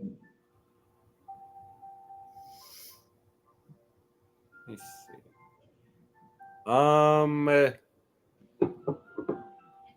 I think I'm from the doorway or however far I moved in. Do I still have enough movement speed to reach him? Yes, you only move 5, 10, 10 feet. Okay. You move right up to him. There's I'll no run dwarf right up to to him, pull another javelin out of my bag of holding, and just stab him with it. Like, you want to see a magic trick? No! I'm going to make you taller. Oh, nat 20 plus 13, 33. Like I said, you're going to make him taller. Like Gladys and Taylor his ass. Are you fucking kidding me? Even with all of those, I rolled it was 2d6 plus 7. I rolled a 2 and a 1. So another 10 points of damage on a critical. It's fine. The other guy that's next to you is making a reaction of attacking you too. And I rolled for him with a 18 to hit, and he did 17 points of damage. So at the same time, you both get I'll a how you just want to do poke this. him and then say, "Here, your kill." And while he's still stuck with my spear, I'll just kind of toss him towards the dwarf so he can attack him. I've always wanted a halfling kebab. As he swings down both his maces right down at this thing and just starts humbling the hell out of it. You killed my friend. Now we gotta resurrect him. Which one's the cleric? Clerics have a lot of work to do. I think the cleric... Is the cleric the one on the floor? No. There's 2 clerics, one in each room right now. Okay. Technically, there's another one in another room.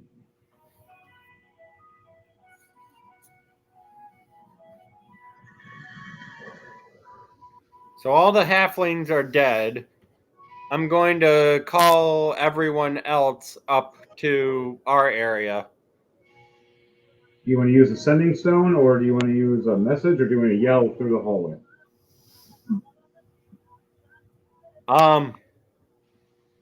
You know what? As much as I want to yell down the hall... Yell down the hallway. Yell down the hallway. Yeah.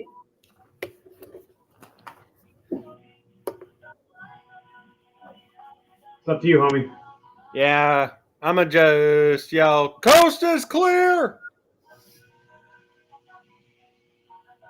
Some of the dwarves look down the hallway and see the king, Blackguard Slamhammer, walking in the hallway, coughing, spitting up blood.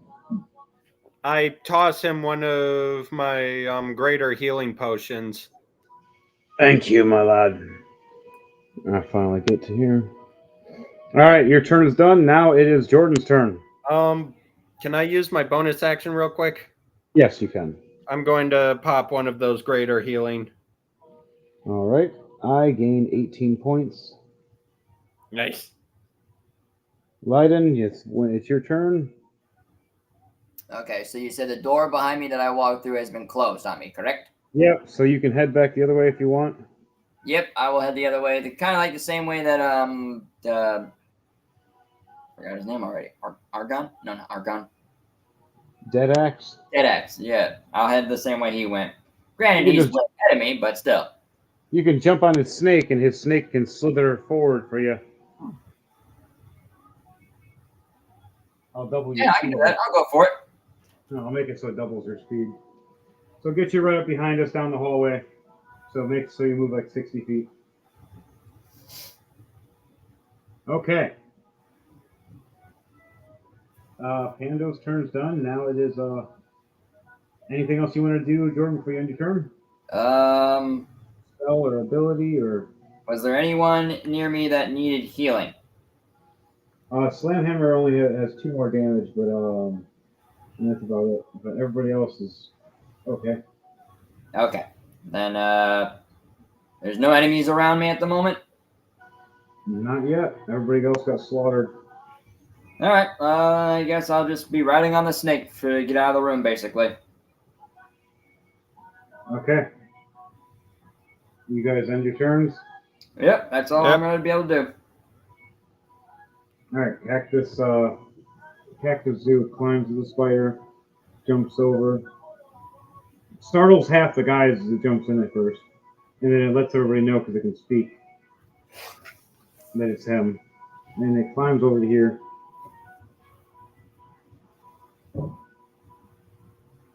Slamhammer walks in and explains the scenario to everybody. Everybody starts getting ready to vacate.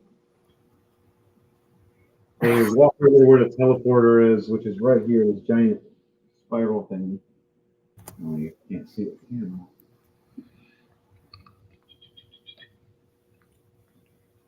Now you can see it. There you go. Now you see all the bugs infecting and infesting. Yeah. Oh, boy. Oh, it's not done yet. No, it isn't. That's what I'm scared about. This room's getting overwhelmed now, bad. Oh, boy. The rest of the teams that you're behind you start screaming and start fighting back as the ones that did survive fight now their stand as they're starting to break through the rooms over here again.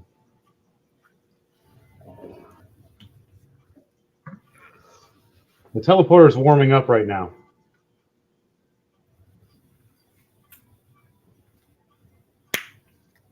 The rest of these dwarves are fighting back the best they can, knowing that some of them, this is their last stand.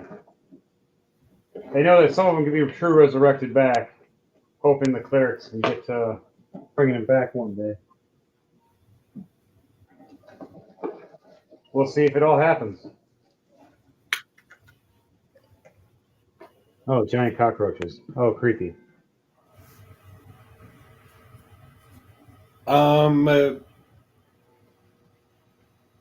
If I were to put the bones of the recently deceased in my bag, since they're already dead, what would happen to them? Since, like, the bag of holding lacks oxygen, but it can still hold a body, right? It could. You don't technically, for true resurrection, you don't need anything. Right, but to try and save as many dwarves as we can. Yeah, Like resurrect for later when we get to safety and stuff. there's no air. The transferring somebody in a bag of holding is death. So all the rest of them are getting ready. The teleporter is warming up. The teleporter is a large scale thing. But the rest of the dwarves that are fighting back, they're holding off to survive. They're not holding off they're holding off to let us survive. They're not holding off for themselves. They know they're going to die.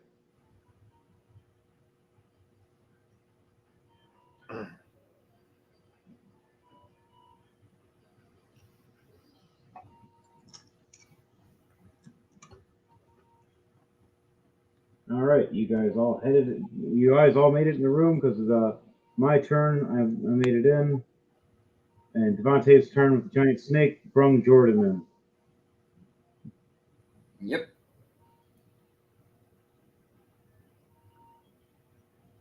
in. Giant snake's going to protect the door just in case on this side. Now, teleporter is going to take a few turns. Oh no. It's going to take 10 turns altogether, which technically we'd say 2 have already happened. So 8 turns. And if we say we warmed it up beforehand, we'd have 5 turns. But still 5 turns might be difficult for you guys because those bugs will be coming. You got some guys to hold off for now, though. So, it is now back to Panda. All right, so let's see.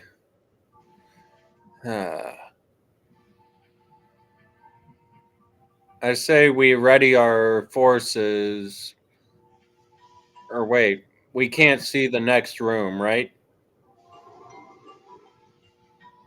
No. All right.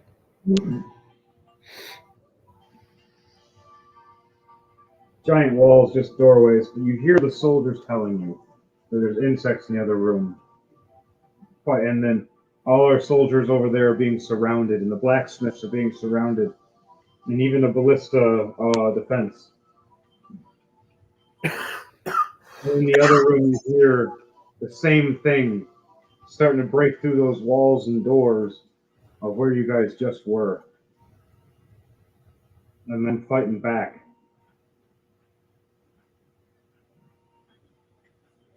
We need to get this teleporter on. Everybody hold off until then, as you hear from Blackguard Slamhammer. 5 turns. You need 30 seconds. Everybody hold off for 30 seconds. Get your weapons ready. All right.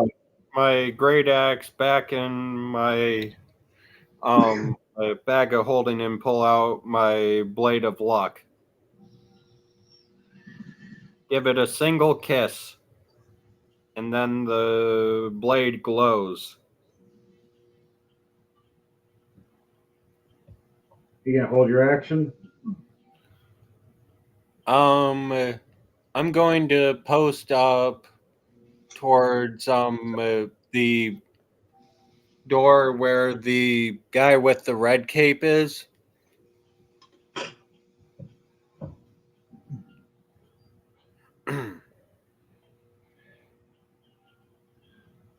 All right. He's one of your brethren too. And the other brethren actually shows up to help you out. So all 3 of you are back together. If there was an inspiration, now would be the time. All right. Oh yes. There's your inspiration that you need. Choose it, Bard. You got the right music playing. Let me find it. I gotta find it. As a bonus action, I have 1 wish spell that can be used from this blade. Oh wow. That's why it's such a lucky blade. I can only inspire 1 creature with bardic inspiration. What? That's what it says.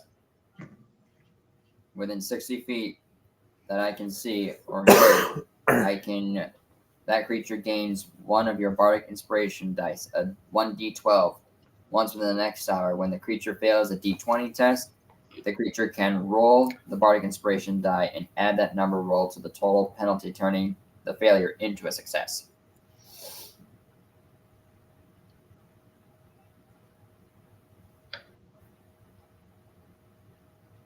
Well, slap it on someone or slap it on yourself. Or wait, it has to be someone else, right? Yeah, I can't do it to me. It's to someone else only. All right, we'll choose. You can. I have no need for it. All right, I'm gonna go and give it to. I'm gonna go give it. What was Devontae's character name again? What was DJ Thunderbase's character again? Dead axe. All right, Dead X. I'll give the bardic inspiration to Dead Axe. It's like a theme with some of the dwarves. Like I have Slamhammer, he's Dead Axe, and Cactus Zoo.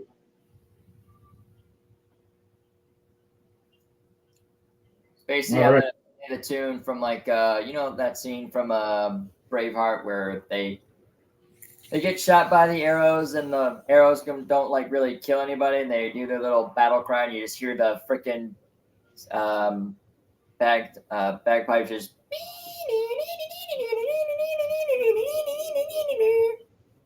All right. So roll a charisma check for me with advantage, please, to see if this I'll allow this to be for numerous people if you All get right. a high enough charisma check. Charisma check. Well, first one's a nat 1 plus 4, so a 5. Second roll. That's a 4 plus 4, so 8. So, never mind. It goes just to that one person. This goes to Dead Axe. I'd say roll real dice. I like real dice. Tower, no tower. No tower. The towers are gone! 11 plus 4, so that's 15. That's better. That works. That can give you 3. All right, so 3 So people bardic inspiration then. The way I see it happening is he goes, wait, hold on. Readjust the sack. Hold up. Wait. Pretty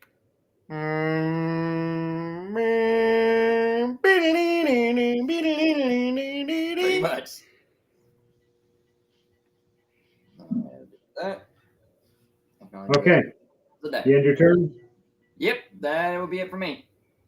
Cactus Zoo starts standing next to, getting ready to pounce whenever something like an insect tries to jump through the doorway. Actually, I'm gonna, with the blade, I'm going to use my one wish. Oh boy. I'm going to point the sword towards the teleportation circle and say, cut down the time by 1 turn. You see your sword glow. You see it brighten. And right as this 1 turn ends, if I won, that makes it 4 turns. It jumps to 3 now. There's 3 turns left instead of 4. Congratulations, you used your wish. Now your sword is not glowing anymore. It's not glowing, but it still has the luck aspect, luckily. Yes, it does. So you can still do that. All right, you gonna do anything else, or do you want to hold an action, or? I pat the other shoulder on the back. This is where we make our stand, brother. Not for death, but to survive. As the other ones get next to you and agree. Not a single man dies on my watch. Is that understood?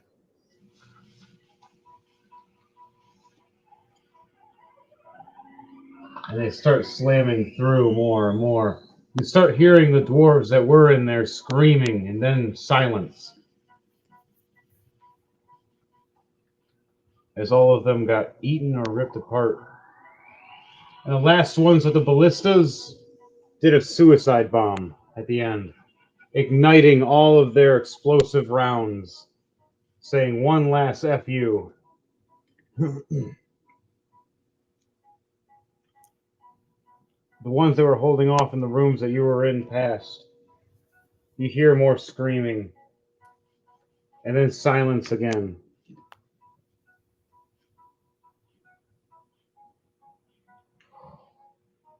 The snake starts snapping at the door real quickly. As you see Cactus Zoo crawl over as a spider and weave a web that's trying to block it.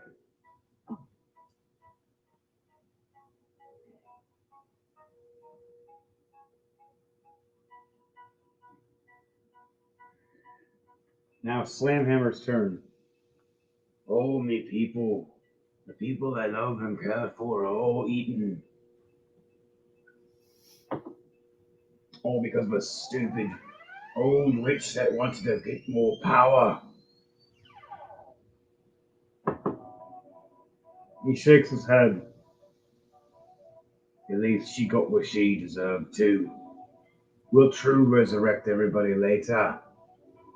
But her. As the rest of the clerics agree and nod their head. As the gate opens up even more and starts brightening. It's not ready yet, but it's almost there. Alright. It is Dead Axe's turn. He holds his crossbow pointing this way. Every time he sees one creature through the doorway, he starts firing. And his snake starts snapping and holding back while a web is being created by Dead Axe, or by Cactus Soup, while Dead Axe is holding on.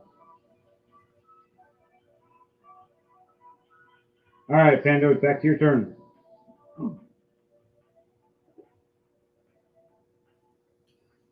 Before the bugs break through the door, by Moradin, we shall prevail!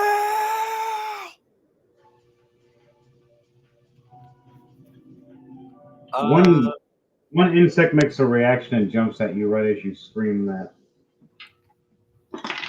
I'm then going to slash down with my great sword. Does a 17 hit you? 17 does not hit. Alright, this bug misses you as you sling down with your sword. It's a free attack for this one before you actually have your attack. 19 to hit. That's a hit. AC is 18. That's a crit, right? No. 19s are crits? No, that was... An actual 19 plus whatever he rolls. Yeah, that was what the roll added up to. It was 13 plus 6. Oh, so you roll a 19. Yeah. Okay, that makes sense. It's the same thing with a crit. You roll a 20. 14 damage for that first attack. Alright, the first insect, how do you want to do this? It jumps at you because that's one of the first ones that got injured severely, but made it through. Slash downward, and I turn my wrist ready for an upward slash at the next one to come through, looking through the hole that it's scurried through. A scorpion lunges at you and tries to sting at you. I want you to do a dexterity save for me to see if you dodge the stinger. Okay. Wow.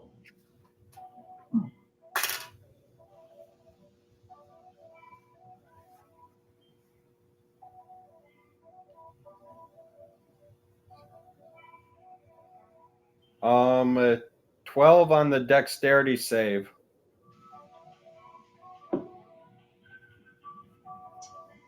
The stinger stabs into your foot. You take 10 points of poison damage. It's halved because you're immune to poison. So 5? 5. Okay. and then 1 point of piercing damage. So 6 points altogether. Okay. And then the next insect that was trying to jump at you and lunge at you rolled a nat 1 and just blocked the doorway by slamming his body sideways accidentally while the other ones are slamming into it, bulking it up real quickly. All right. I will use one of my attacks to slash the stinger from the scorpion. That I'm assuming it's still through, right? Or did it stick me after the? Or no? It Did it stuck stick you and me? pulled back. Okay, so it pulled back through the door, and then the door got jammed up. Yeah, the stinger's kind of just hanging through the door, though. It's like just sticking out because it's stuck. It didn't get to pull out fully, so it's just kind of like hanging there as the rest of the bodies are coming around it. It's just stuck there trying to stab nothing. Okay, yeah, I'll slash that and try and do what damage I can to it. Should I roll up a full flurry of attack for an action, or just one as they This is just going to slice it right off, whatever this is. As long as Okay. you 23 to hit. that's a hit. So how do you want to slice this stinger off?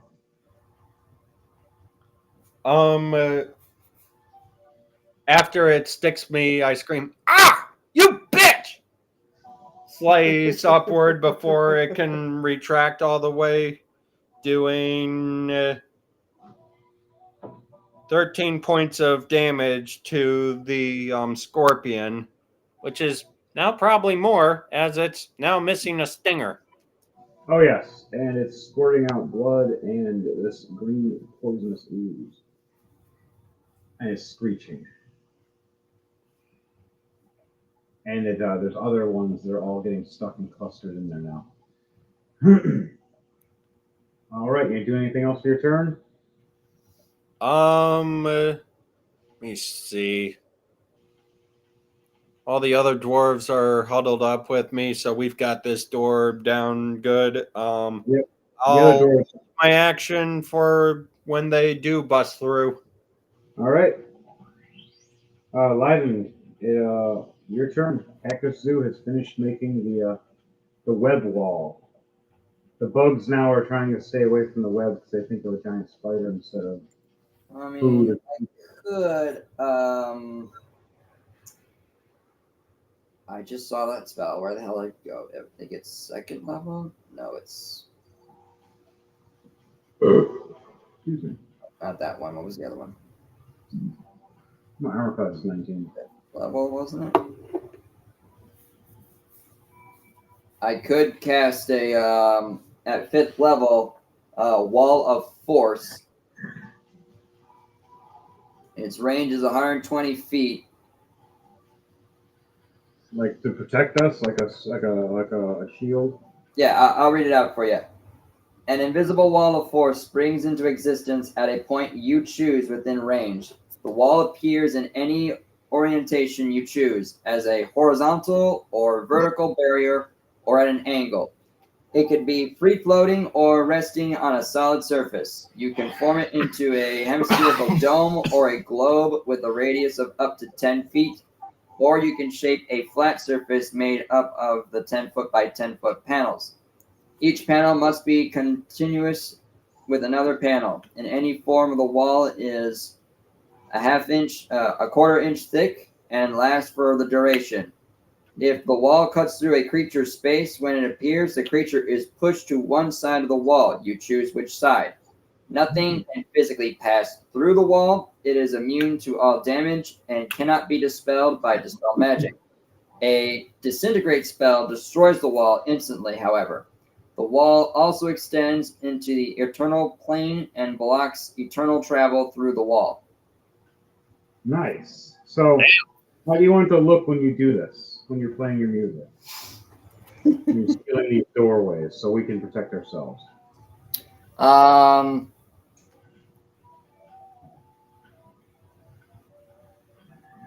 I want to kind of like have my back facing away from the door and make sure the pipes from my bagpipe are aimed towards the door. And as I go to blow on my bagpipe, it makes like bubbles at the end of each nozzle. And as they get bigger, it becomes it combines to become a big ass sphere, and it goes up towards the doorway to prevent the creatures from getting in. You see insects hitting the doorway but can't get through on both sides. They just say, Slam "Where's the scenery?" Hammer thanks you. The clerics are, come on, we're almost there. We got it. We're going to. And all you hear in all of your heads, every one of your heads, even the insects, stop for a second. The elder gods have awoken. And the mountain shakes and rumbles. Ooh. I want everybody to do a dexterity save with disadvantage, please. Okay. By the way, the spell lasts for 10 minutes. The spell will protect us for certain things, yes. Yep. And you said roll for a dexterity save? Yep, this is just rocking like crazy. Things are still falling in some kind of manner. We still have a shield around us to protect us, but Yep. the blocks look like nightmare. All right, 2 plus 8, that's a 10 for Vondel. So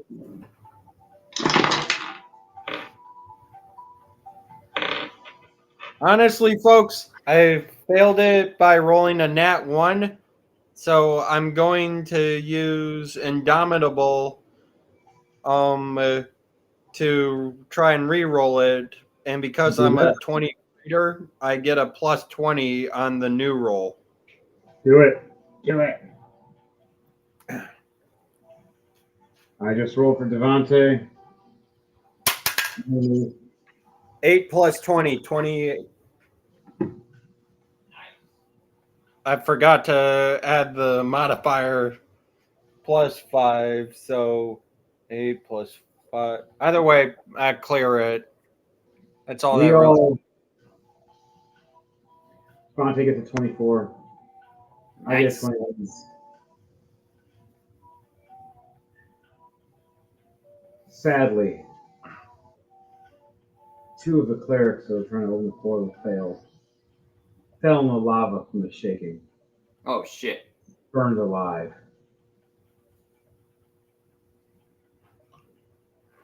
Well, so much for the heat.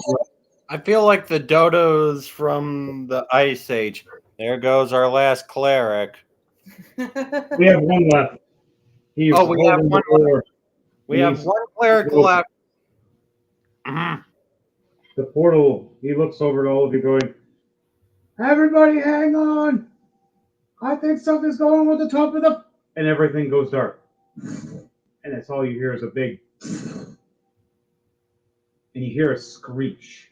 A horrible, draconic, bird-like dragon screech in all of your ears. Everybody drops to their knees, holding their heads, screeching for a minute in pain. All the insects squished. The rest of the kingdom fell through, rammed and squished. Jordan, you literally just saved the party. This would have been a TKO. I rolled the time, you guys would have failed. Jordan just saved the party. Holy crap. King So dwarf at this point, ever. I'm going. Wait. Hold on. You said within 10 feet, right?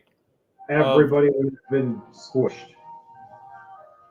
Right. whole But The whole I'm level. saying I think my group might be outside of that. No, you and your squad are in the protection with Jordan. He made a barrier lock of the doorways all the way around the room. The room is protected. You look above you and it's literally just rubble all above you. I And thought it's it was a glowing 10-foot thing. Yeah, it's only 10 feet. Okay, if it's 10 feet, then all of us would get next to you then. And that's what it would be. I mean, we're all used to each other's body odor, so yeah, I'm fine with that. So right when that happens, it would be the cleric telling all to get closer. All of us would cuddle together and just stand right in a circle around. Only be. Fuck. I think some people are going to fail. Jordan, you, which one are you? Because if it's a 10-foot square, there's only 4 spaces. It's how you position.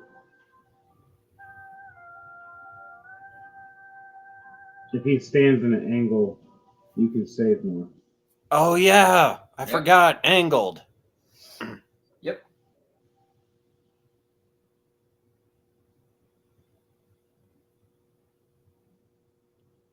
Literally everybody that was in the room that left. Those other 2 guys would have died anyways. Your Devontae's giant snake died. The giant spider runs and jumps and turns into a small, teeny animal and jumps into as a bird into Blackgar's beard to just be enough to get in. Devontae Deadaxe just barely swarms in as he watches his giant snake get squished to death. As all of you look over and see a giant, the barrier. What color kind of barrier do you say it looks like, Jordan? As it gets slammed and hit, like it's like translucent, but it has a coloration of energy. I would say more like What's your bardic energy come out of you? Scanlan, it was purple. For what would it be for you? Mine be like a sky blue color. Perfect song for this. We hear horrible noise for a while. Shaking, rumbling, boom, and silence. 1 level, 2 levels, 3 levels of the mountain collapsed and encaved in themselves. Just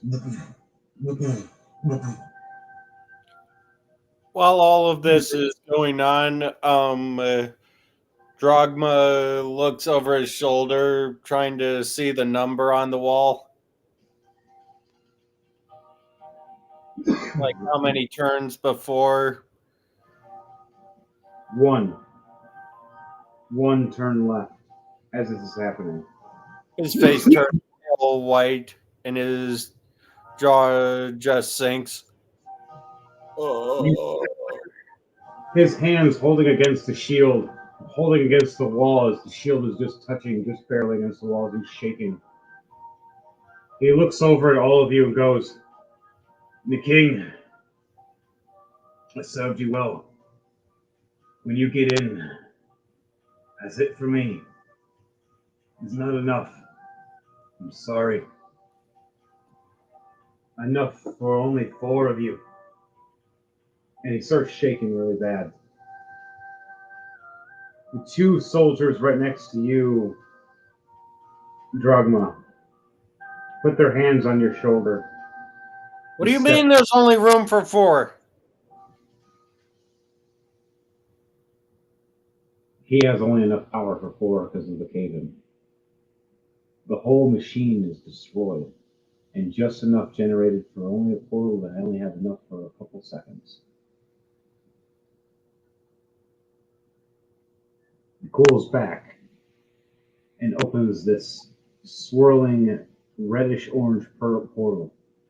And you see at the other end the queen screaming, "No! Before the soldiers push me away, I grab a lock of each of their beard and slice it off before they push me into the portal. Leiden, what do you do when you're getting shoved in? Oh, fuck.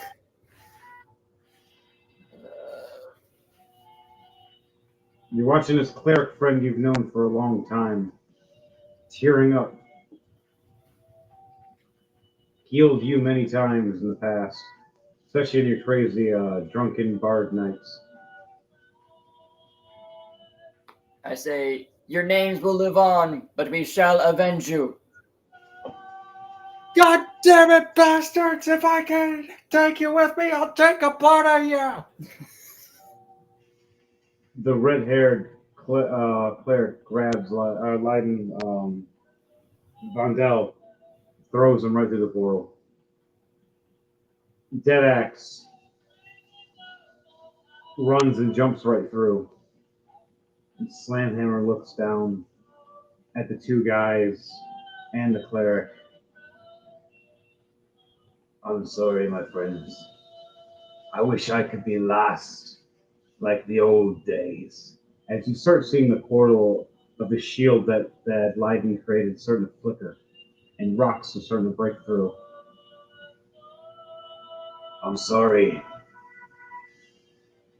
As right when all three of them shove the king through the portal, he turns and watches his friends and sees the rubble come and collapse right on them. And the portal closes as all three of you get thrown right through. I want you all to do a D100, please, to see how you land. As you watch your friends in that portal, their last moments be horror and pain. 47. Smirk of honor before death. What do you say? I did that wrong. Roll again. I rolled a 47, so I just kind of land on my back, kicking and screaming. God damn it! What about you, Vondel? Yes. Roll a D100 for me, and what do you say when you see your friends shoving you through a portal, smiling, before they get squished to death with the horror of death in their face for their last moments that you see before you get land? Same as I said before. Your names will live on, will avenge you, and I rolled a 75.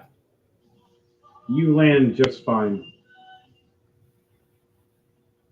Slamhammer. Oh no. A 4. Oh, shit. He watches his friends and just can't stop watching. Every last moment. Remembering training the two brothers with Dragma, the three brothers all together, and the cleric that was actually his son.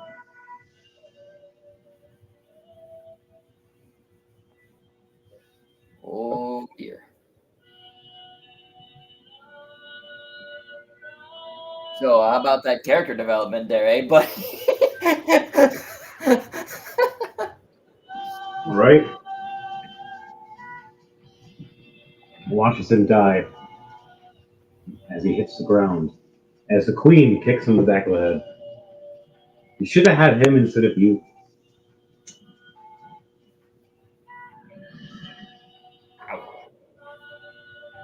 As the queen blames him now. You guys watch the mountain. Roll a perception check for me and tell me what you see with your perception check. You get advantage now as you watch the portal close up and you look up and see what happened. Perception. There it is. First roll. 19 plus 7, 26. Okay? 16 plus 2, 18. All right. Vontae got a dirty 20. Cactus Sue got a 19 plus 4. Slamhammer a 19 plus 0. And the queen a 19. Wow, I rolled 3 19s in a row. Okay. All of you, right after seeing this, you see Slamhammer's tears running down his face, and his wife slapping his head and kicking him. I pull her away from him. And she's just angry. My queen, forgive my rudeness.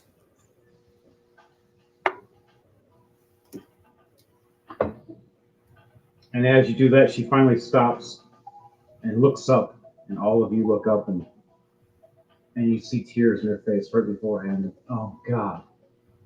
The mountain, half the size it was, encaved in, smashed all the way down. The dwarves that went to the underground area to the sanctum encaved.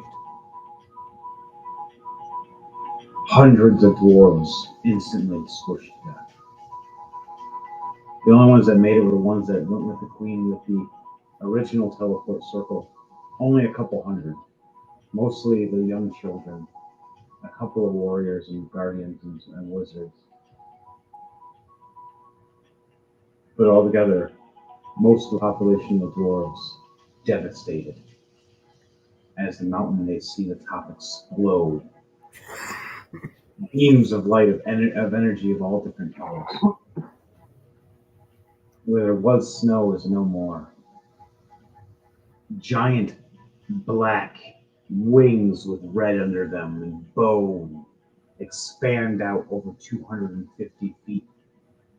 A shadow above all of you with this scaly bone and red black tail, and you hear this screech of this dragon raven, blood dragon raven, and amongst other giant beasts and creatures of a red-eyes black dragon, a blue dragon, and amongst others, smashing, and a giant werewolf, giant lion, and giant tigers on leaping off the mountain, shattering the top of it, leaping to the city, making it explode in some kind of way, one blast after another. And you hear the queen go, "At least it wasn't just our home destroyed then. It destroyed everybody's home. The elder gods destroyed everything." And she has tears crying, and she grasps onto her sigil of the elder gods, and you see her bend it, enraged, and blood trickling down her hand, cutting her hand as she's bending it.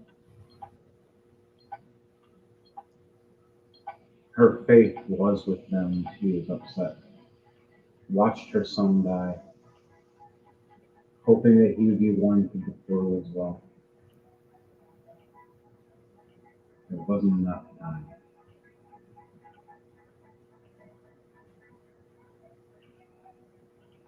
You guys all look and see the destruction of the mountain. Half the size it was.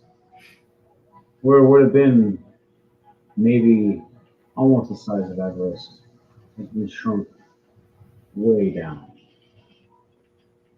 Dust and clutter everywhere. Screams of pain and agony, and children asking for their parents, not knowing where they are. The rest of you all in shock as all the dwarves now are sitting there just a few hundred instead of a couple thousand. In shock. As Blackguard Slamhammer looks at all of you and goes, "I'm glad you all survived, but I wish I didn't." And he looks back. "How many can we resurrect?" And she looks back and only sees a few clerics. And says it'll take a year or two with only this many. The rest were in the hidden sanctum under where it was supposed to be safe. Not realizing all that weight that was collapsing down one after another, pushed down the final section. Even the pillars that were in place that were supposed to hold it failed. As the last moments of all of them were collapsing darkness and screams and silence. Nothing, not one thing, survived and lived in that mountain from that day after it collapsed. The whole dwarven kingdom, the secret goblin kingdom that was under there, hidden the insect. How can you say lair? Millions upon millions of these insects that would have spread out across all the lands, crushed in an instant. You see the mountain look like it's bleeding, as it's the blood of everyone, everything is it leaking from the whole mountain, like all different colorations, looking like a black ooze leaking from the mountain. Where you've seen the cave that had an opening for an exit just get filled up as you guys all step back and watch as some of the mages make a moat from using energy to blast against the ground to make sure it doesn't touch you guys. As you see it burning like an acid, as you see the mountain burning and melting and cindering in smoke.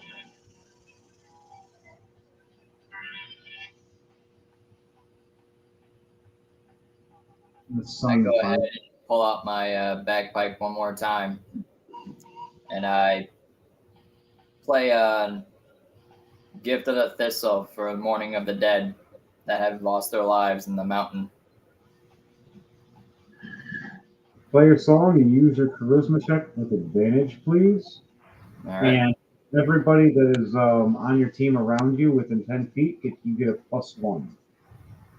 I'll stand next to you. Pando, you want to stand next to him? And we'll have I'm that going exit to hold both braids of beard from the soldiers I lost. It's not exactly anything I can use to resurrect them. Dirty 20. 16 plus 4. All right. Plus, yep, all right. And that's not including another +4 for everybody standing around you. So 24. Pando, the hair you're holding in each hand, one from each beard. The female cleric walks up to you. The female dwarven cleric. And she looks at you and goes, "Were those your brothers that you trained with?" Aye, lass. What of it? Can you not see I'm a mourning man now? She reaches into her pouch and pulls out 300 gems in each hand of diamond dust. And puts her hands on your hands, on the hair. "Would you like to pray with me and see?"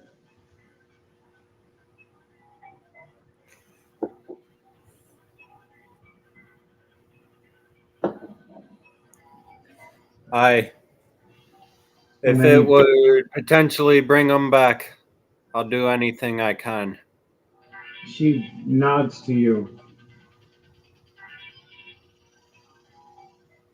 She drops to her knees as you drop to your knees in a praying circle as you see a magical sigil around you start glowing one by one. It's going to take about 1 minute. While that's happening, we'll have everybody else do something for a second. For you, Vondel, Yes. you see the other cleric, another female cleric, walk up to you. "You know, my sister liked you a lot. I'm sorry that she died. I can hopefully bring her back, but we need a lot more diamond dust. I only have enough for maybe 10. Not 2,000. And you see her face go from a big smile to this sad droopiness of upsetness and some tears. "Who do I bring back first?" As you hear in the background, Slamhammer. "All the clerics you can. bring back the healers so they can bring back more. Each day could be faster. As you see him pull out his bag of holding, as anybody do a perception check and see what he when he opens up his coat. I can't do a perception check. Kind of busy resurrecting my dead friends. Yeah, you're doing that. That's fine. I'll do the perception check. All right, you do that.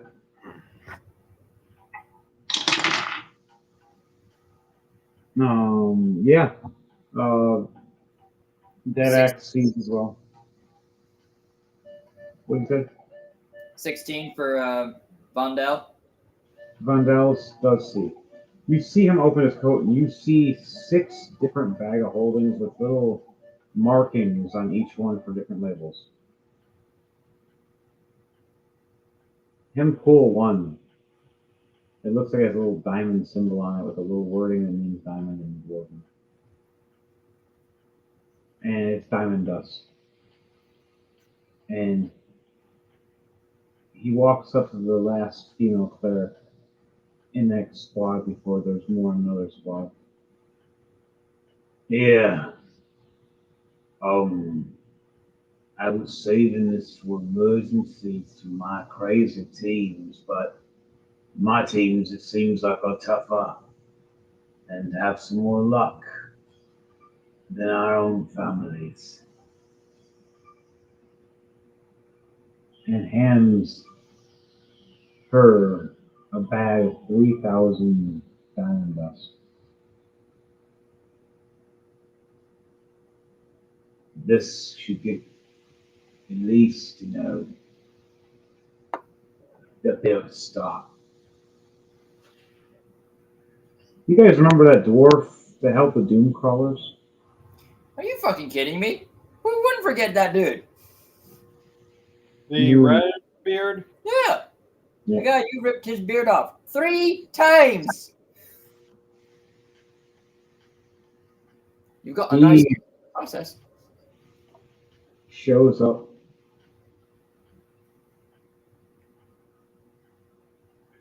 Covered in blood and with these weird holy sigils on his. He ran through a brigade of crusaders. As he's like, I'm back. Everybody, behind the mountain. Where's my daughters? Where's my wife? Everybody all right? As they look back, and you see the 3 cleric sisters. One that's not paying attention because she's helping Fando. The other 2 look over. Papa? Father? And they both run over to him. Where's your beard? I lost a fight with a panda. Don't Not once, not twice, but thrice. All right. He looks over at them. Where's your sister? And they point over and seeing her praying, going, "Oh, yeah, I can't touch you boys and bug you when you're doing your cleric. I'm sorry. Where's your mother?" And they look down, sad. I'm pretty certain by now he's probably hearing the bagpipes in the distance of me doing like the farewell music for like Lost for the Dead. Yeah, he's starting to recognize it. And they point at the mountain. She said that would be safer. We chose to look the queen instead. She said it's always dangerous with her. But Mother was wrong this time, not us. And I wish it was the opposite. My dear, Mother couldn't bring people from the dead. You can. You can bring her back. She was just a merchant. You are a healer. I deal with healers all the time. My healer's purple and she's crazy.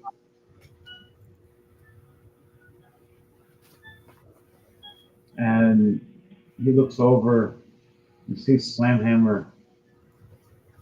And Slamhammer walks up. And you see Slamhammer tearing up. And then you see the commander drop down to his knees and take his helmet off. And for once, you guys finally notice a resemblance. He looks a lot like Slamhammer.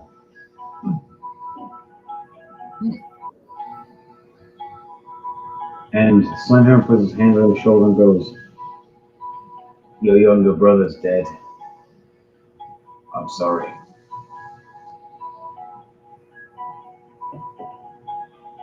I'll be right back.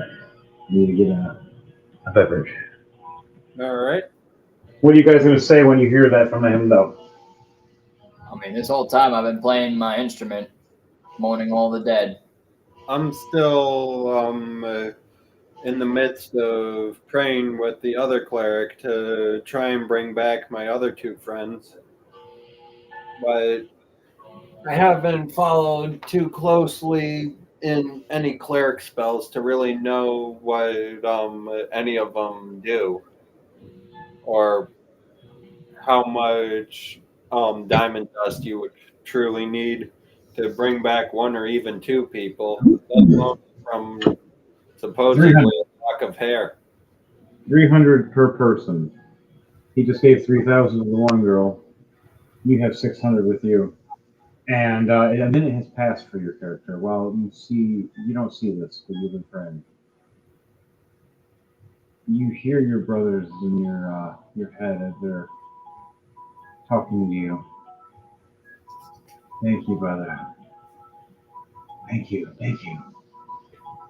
And you hear the female cleric smirk and smile, going, "Huh. They're happy to come back and stand by your side again."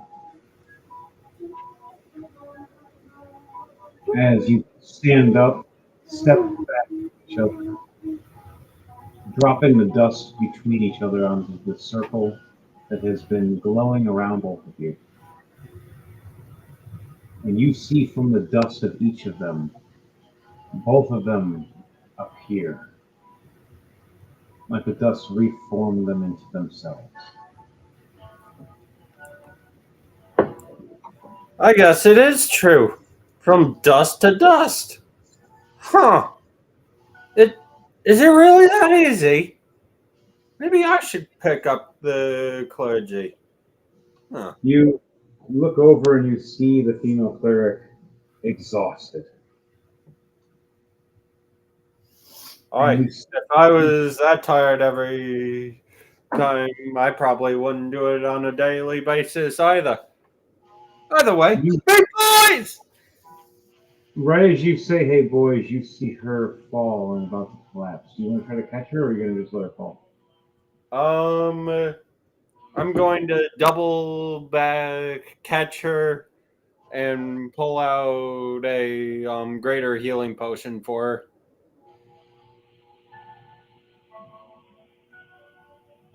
All right. She drinks it. How much points is she gaining? Let me double check that one. While she's doing that, Blyden, Yes. your character plays it only for a minute, right? Yeah, about a minute or two. All right, so you just finished playing it. A 2-minute mark happens, as you notice. Dragma's brothers are back. And you see a few more people have been brought back, and you see the clerics exhausted. And the other clerics that just came back are now bringing people back and then having to wait. Only so many they can do a day per person. Even the queen is trying, because she's the cleric.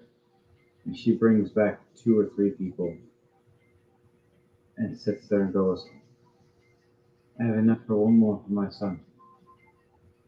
I just don't want to be greedy." Let me see. Slimhammer walks up and hands her the rest of his gold or his diamond dust. It goes, "This was for you if you died. I'll get more. Use it for Samuel." And he turns back and walks back over to his other son, which is the commander, and goes, "You daughters have saved us. My granddaughters are good ladies." As he looks over, going, "You still training with those crazy ass doom crawlers? I used to work with them way before you. Sorry we had to keep it a secret. No one had to know you were family." The cleric that fainted heals 14 points. Her eyes flicker back as she sits up and thanks you, and then just Sorry, lads, I wanted to hug you, but I can't let a last break her skull on the ground. the brothers walk up and put their hand on you and go, "Always a gentleman, till the end of death." I try. They laugh. You say the queen is exhausted? Yes, the queen is exhausted using all her spells, and she brung back her son. As he comes back actually screaming, freaking out at first. I'm going to cast that 4th level aid on her. She'll take 14 points of healing. I'm sorry, 15. Okay. You see that where she strained herself with the magic, the blood that was starting to come down her nose and everything goes away. She starts breathing normally again instead of heavily, and thanks you. Tells you sorry for her actions and just how rude she was about her husband and hoping for one to die over the other.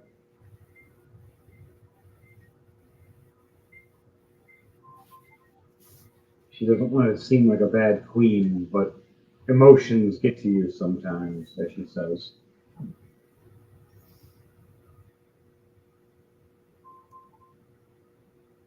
It happens to us all. No one's perfect. We try our best to outshine everyone, but in the end, we're all just a speck of dust. She smiles and goes, "You're playing at my party every year from now on."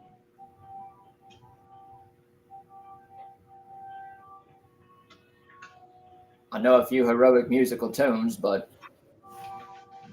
I promise I'll be polite. And she smiles and goes, "Oh, big fan, actually. I go to the pub to listen to you half the time. Slamhammer here, he enjoys your music, he just doesn't tell you."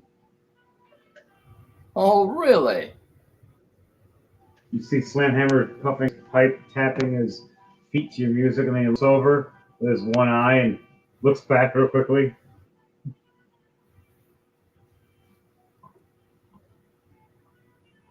Insight check.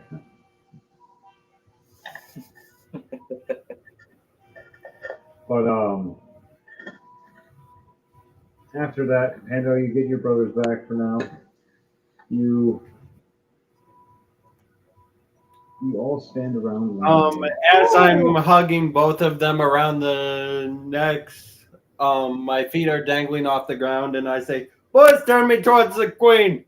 They kind of waddle side to side, turn me towards them. "Mark 2 off the list. We got me boys back."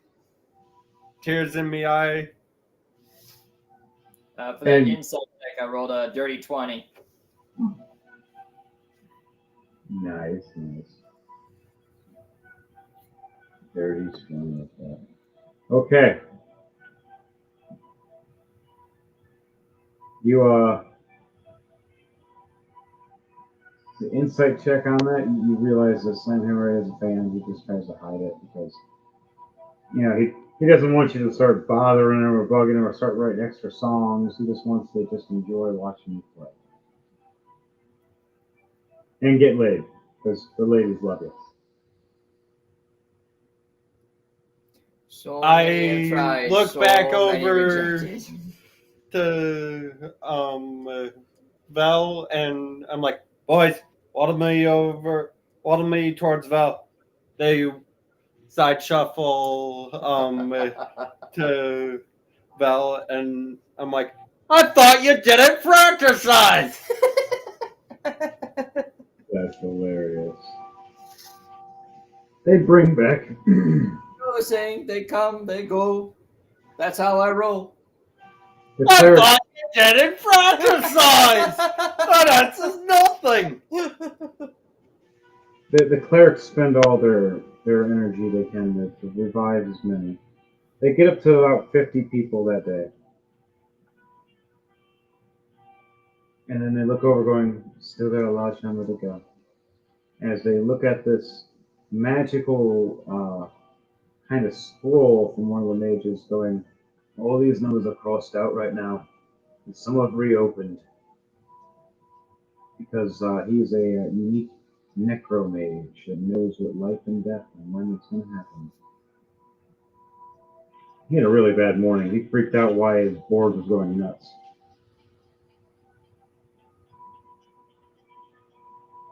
When you're looking over, Slamhammer's holding his sons and his granddaughters, smiling.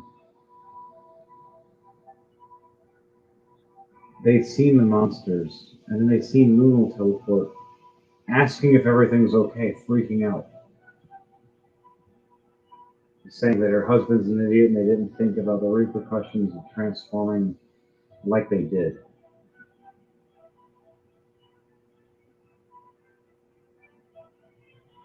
Slamhammer and his wife look over in rage as Luna offers her aid to heal and bring back many.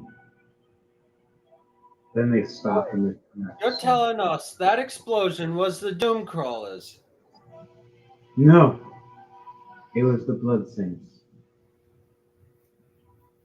Next time I see them bastards. They helped all of us. We just... For we the didn't cause know. of what now? And she looks down all sad. We're sorry. We're sorry. As everybody else starts booing and getting angry at her, she starts stepping back. Luna raises her hands to say, just no attacking, please. And some will start throwing rocks. Others start pulling their weapons. And you see her grab her necklace and teleport away in a green swirl.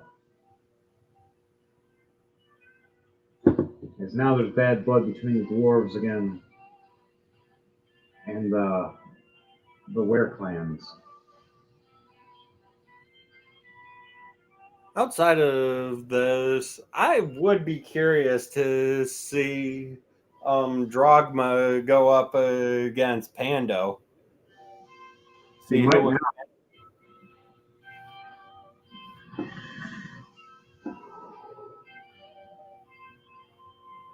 Slamhammer looks over in tears and in rage, going, all this death is because of them. I try to help some people saying they're my friends and they killed my family. Still go get the rest of them. My other kids. My other grandkids. And he looks down and starts thinking about how many family, like how much family he has, how many kids, and how many cousins, and how many friends, and starts getting enraged. And you see Slamhammer puffing on his pipe more and more, and keeps puffing it and keeps puffing it, and then he just throws it to the ground. And he looks over at everybody and goes, I say this. We build our army back up. We train hard and get a new kingdom. And teach those damn blood saints a lesson. And cut down any wares that are in our path. Hey! And everybody cheers in rage for the dwarves. And you hear some clapping in the background. Several Goliaths walking up. You said you need to take out some bloodstains. Were creatures? I did. Any one of them look like this as he pulls down a scroll with a picture of Valnir and Mayhem, even one of Luno. These abominations are hunted by us. We pay a sculptor. We'll bring them back dead or alive. Preferably we like dead. Alive is annoying, but cost more. Slamhammer looks over. Alive. I second that. I say we bring them all back to our kingdom and we give them the proper execution that they deserve for the murder of our clan, for the murder of our innocents, our brothers and sisters, our mothers and fathers, and our fathers' fathers. Our honor, our history is gone because of them. And with this hammer, their brains will be splattered. Aye! Aye! As the queen cheers on the rest of them, with several Goliaths, 5 men and 2 women, smirk and smile, signing a contract with the dwarves to hunt down Mayhem, Valnir, and Luno, and all the rest of the ones that became wares. Hando's name is on the list, and everybody else, even Zunta. I mean, Pando already knew he was on several. Oh yeah, he's actually was already on the list. It was weird that when they opened it to the list, you were somehow on the top before Mayhem and Valnir, and they're like, "What the fuck?" This motherfucker, he's been eating our beans. He's been eating our beans. He's been stealing our beards. I've been working on this story a little bit for a while of getting these Goliath bounty hunters to get us, and I found the perfect route with the dwarves. You guys already had bad blood with the dwarves, had to work for it, got their respect, and then you just destroyed their whole kingdom and killed 80% of their, if not more, of Jeez, their Valnir almost people. kickstarted that thing right off rip. Yeah. It was Valnir started it, and then a couple of guys did. Rewatch And that then episode. Matt's character is the one that did the all for all transformation. Hey, just for the YouTube sake, what episode was that? In case anyone wants to go back to look at how the Bloodstains destroyed the mountain. I believe it was It somewhere was the in 70s. 60 in that genre area. Was it 60s? I think 69? Nice. I think it was 69 or it was or early 70s. probably somewhere You around can there. just look it up. It's one of them. It'll say Blood Saints and something with the mountains of Yeah. Okay, gotcha. each one of them has a title just like this one. This one's a Dwarves Aftermath. This is the Aftermath. So on that note, all of them cheering, getting ready, building camp, cutting down trees, building a new wooden kingdom for now. And using some magic to enforce and increase. The Goliaths themselves help train and teach. And then when it's time for them to go and start hunting, they do. They wait until they stop using the power of the elders to transform into these colossal monsters. Then the Goliaths go off and hunt them. The last information they hear in the few months that they were sitting there and building this new dwarven kingdom with the dwarves, aiding them with a few others of their bounty hunter crew that join them all the time of different species and people. They all have a vendetta or a rage against the Blood Saints. some in the Doom Brothers that hate them as well. So there's a lot of people on that list. Fenrir is one of them. He's going to be hunted too. Once they heard that they were on the moon, they were all confused. And once they heard that they came back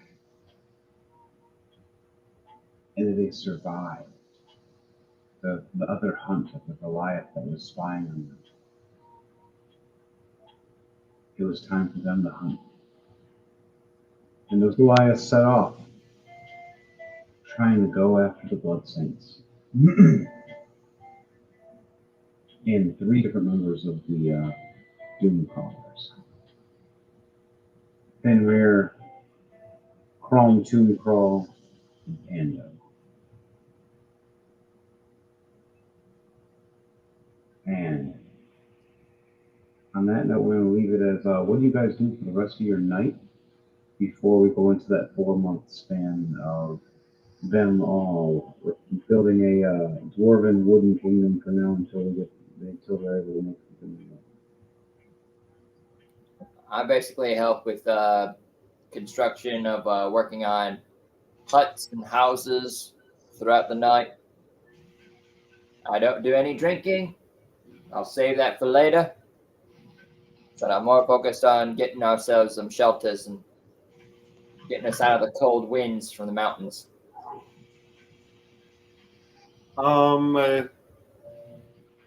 I take some of the living to try and remove rubble as much as we can to try and pull out some bones from the mountain.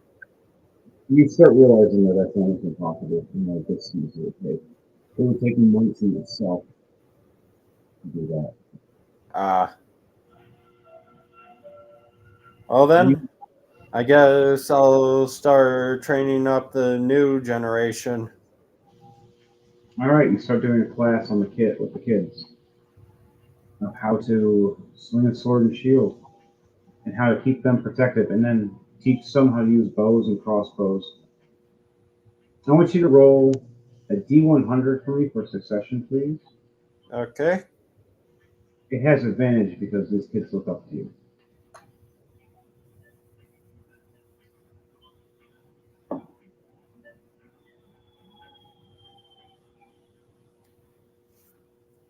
First roll was 43. No. You swing it like this, not like that. He collects himself, and with the advantage, it was a 83. Within your succession rate, you end up with an 83% chance of succession within your kids. Yep.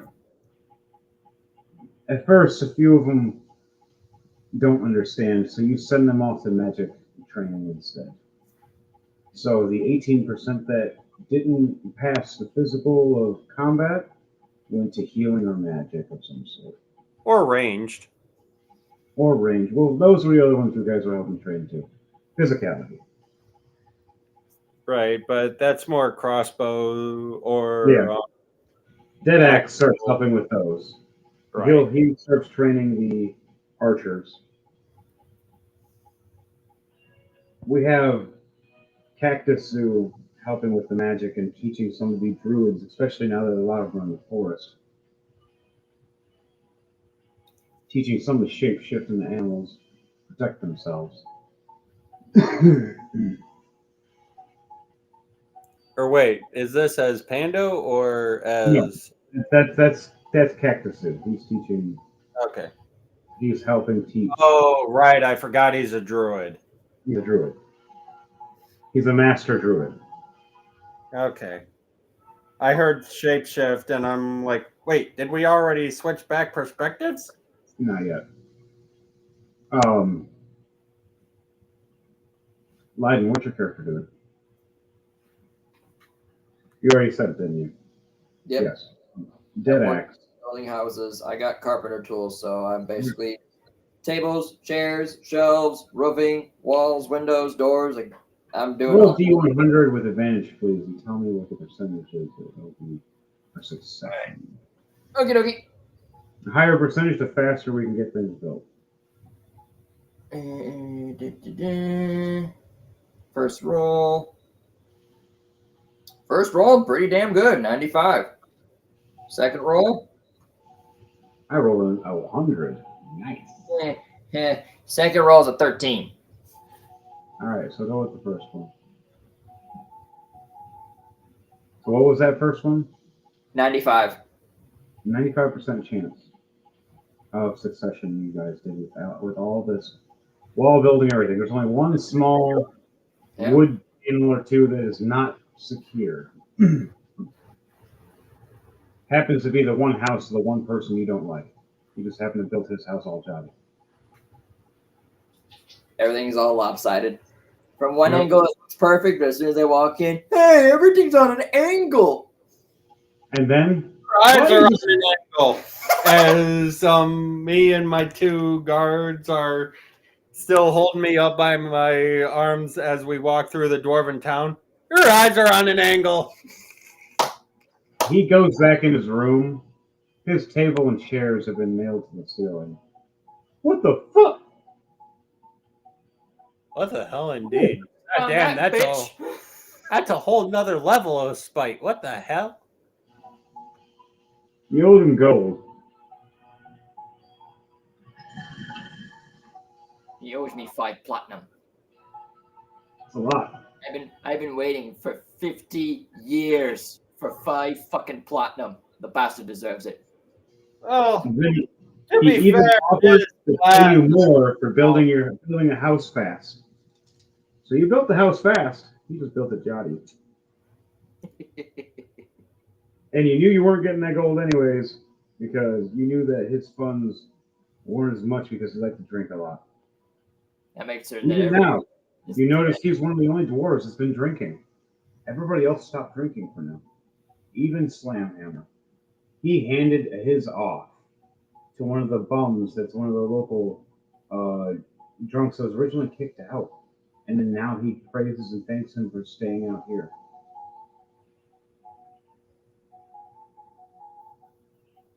You guys, that night, building, working hard, training and teaching, Slamhammer rolled nat 100.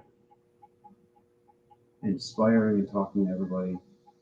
And stories of when the dwarves were mighty.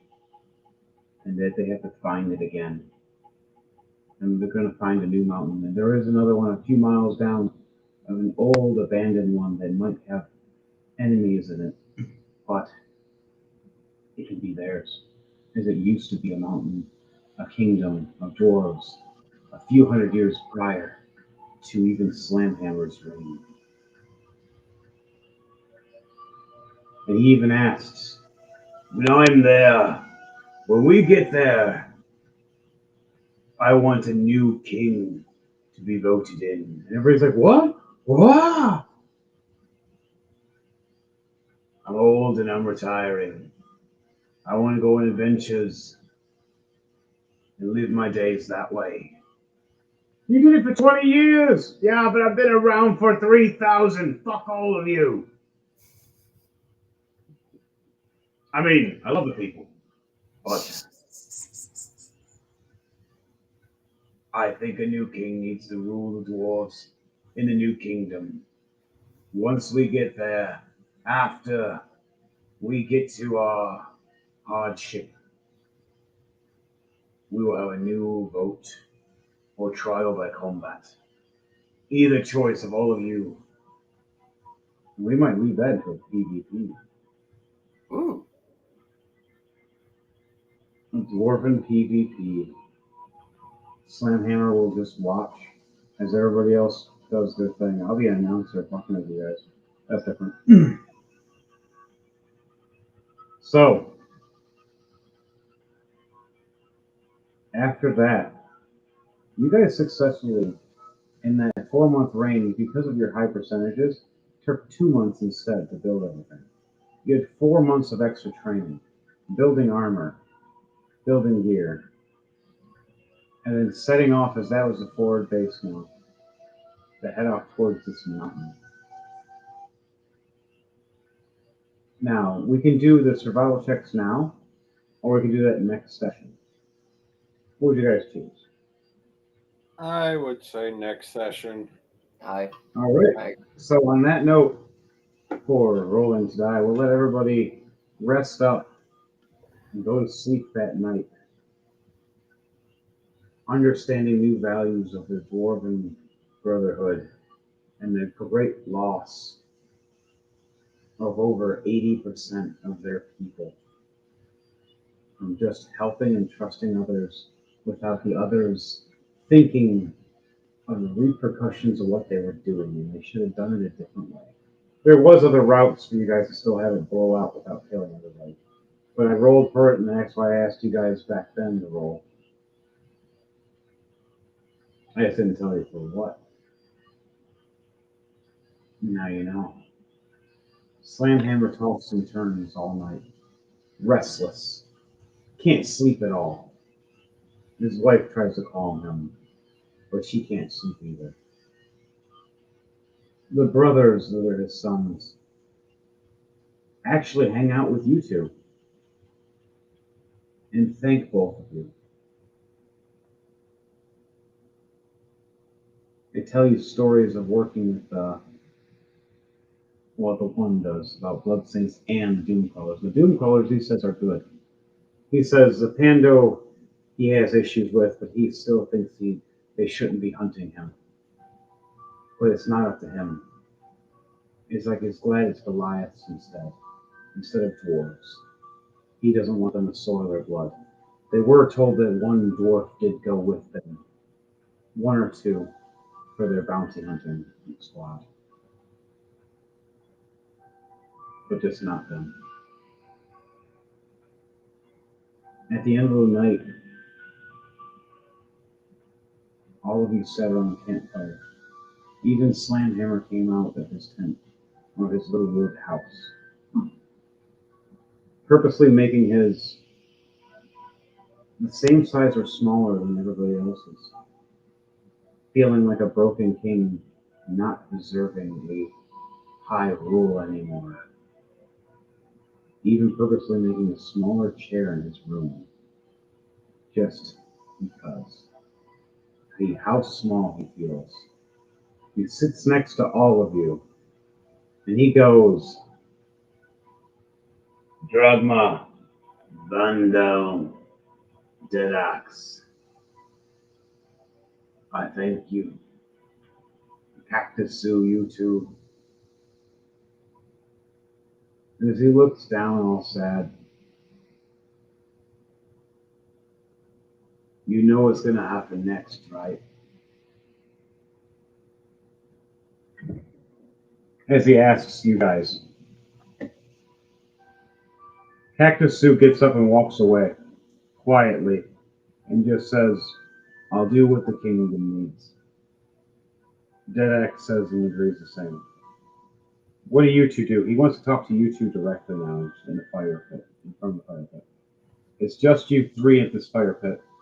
Everybody else is rested. The guards are at their watch. Kids are all safe. So what's the plan now? Are we finally going to war with the wares?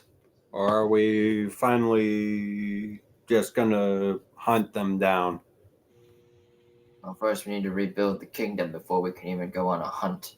We have to get everyone here much more situated. I mean, have you seen the house I made over there? You start to see like one side of the corner to start slumping down bit by bit. I thought that was a design plan.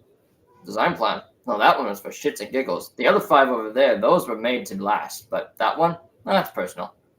Roll to die for me. I want to see percent. I want to see what happens with that. Oh god.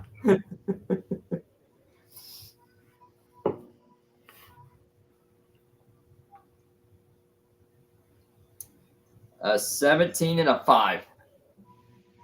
That's what I wanted to hear. I wanted to hear low. Slamhammer gets up and looks at that leaning house. Looks back at you. You know, I've never liked that guy.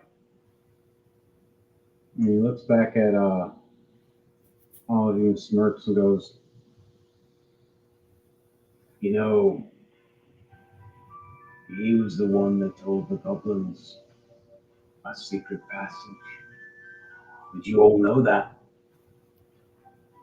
And we still let this bastard live with us? Why haven't we hanged him yet?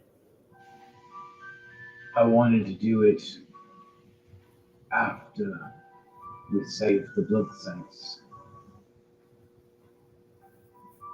He looks over. I think we have enough people. We have 5 here to vote. What do you say?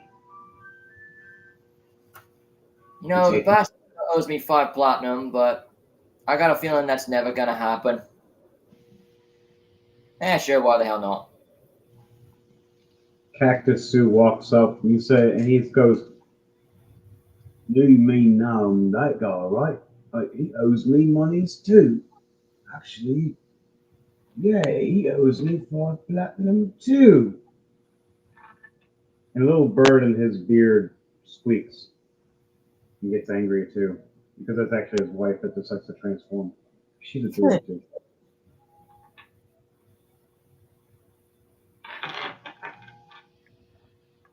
Panda, what do you say?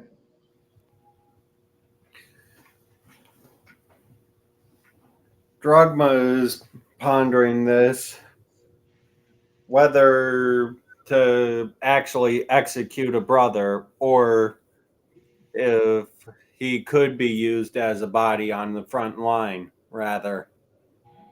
You want to make a suggestion of Slamhammer for a second? It's like a persuasion, basically. I'm still trying to think, though, if any other dwarven brother would even want him at their shoulder. Because Especially if you're the one we that can't pulled trust us him. out. Good.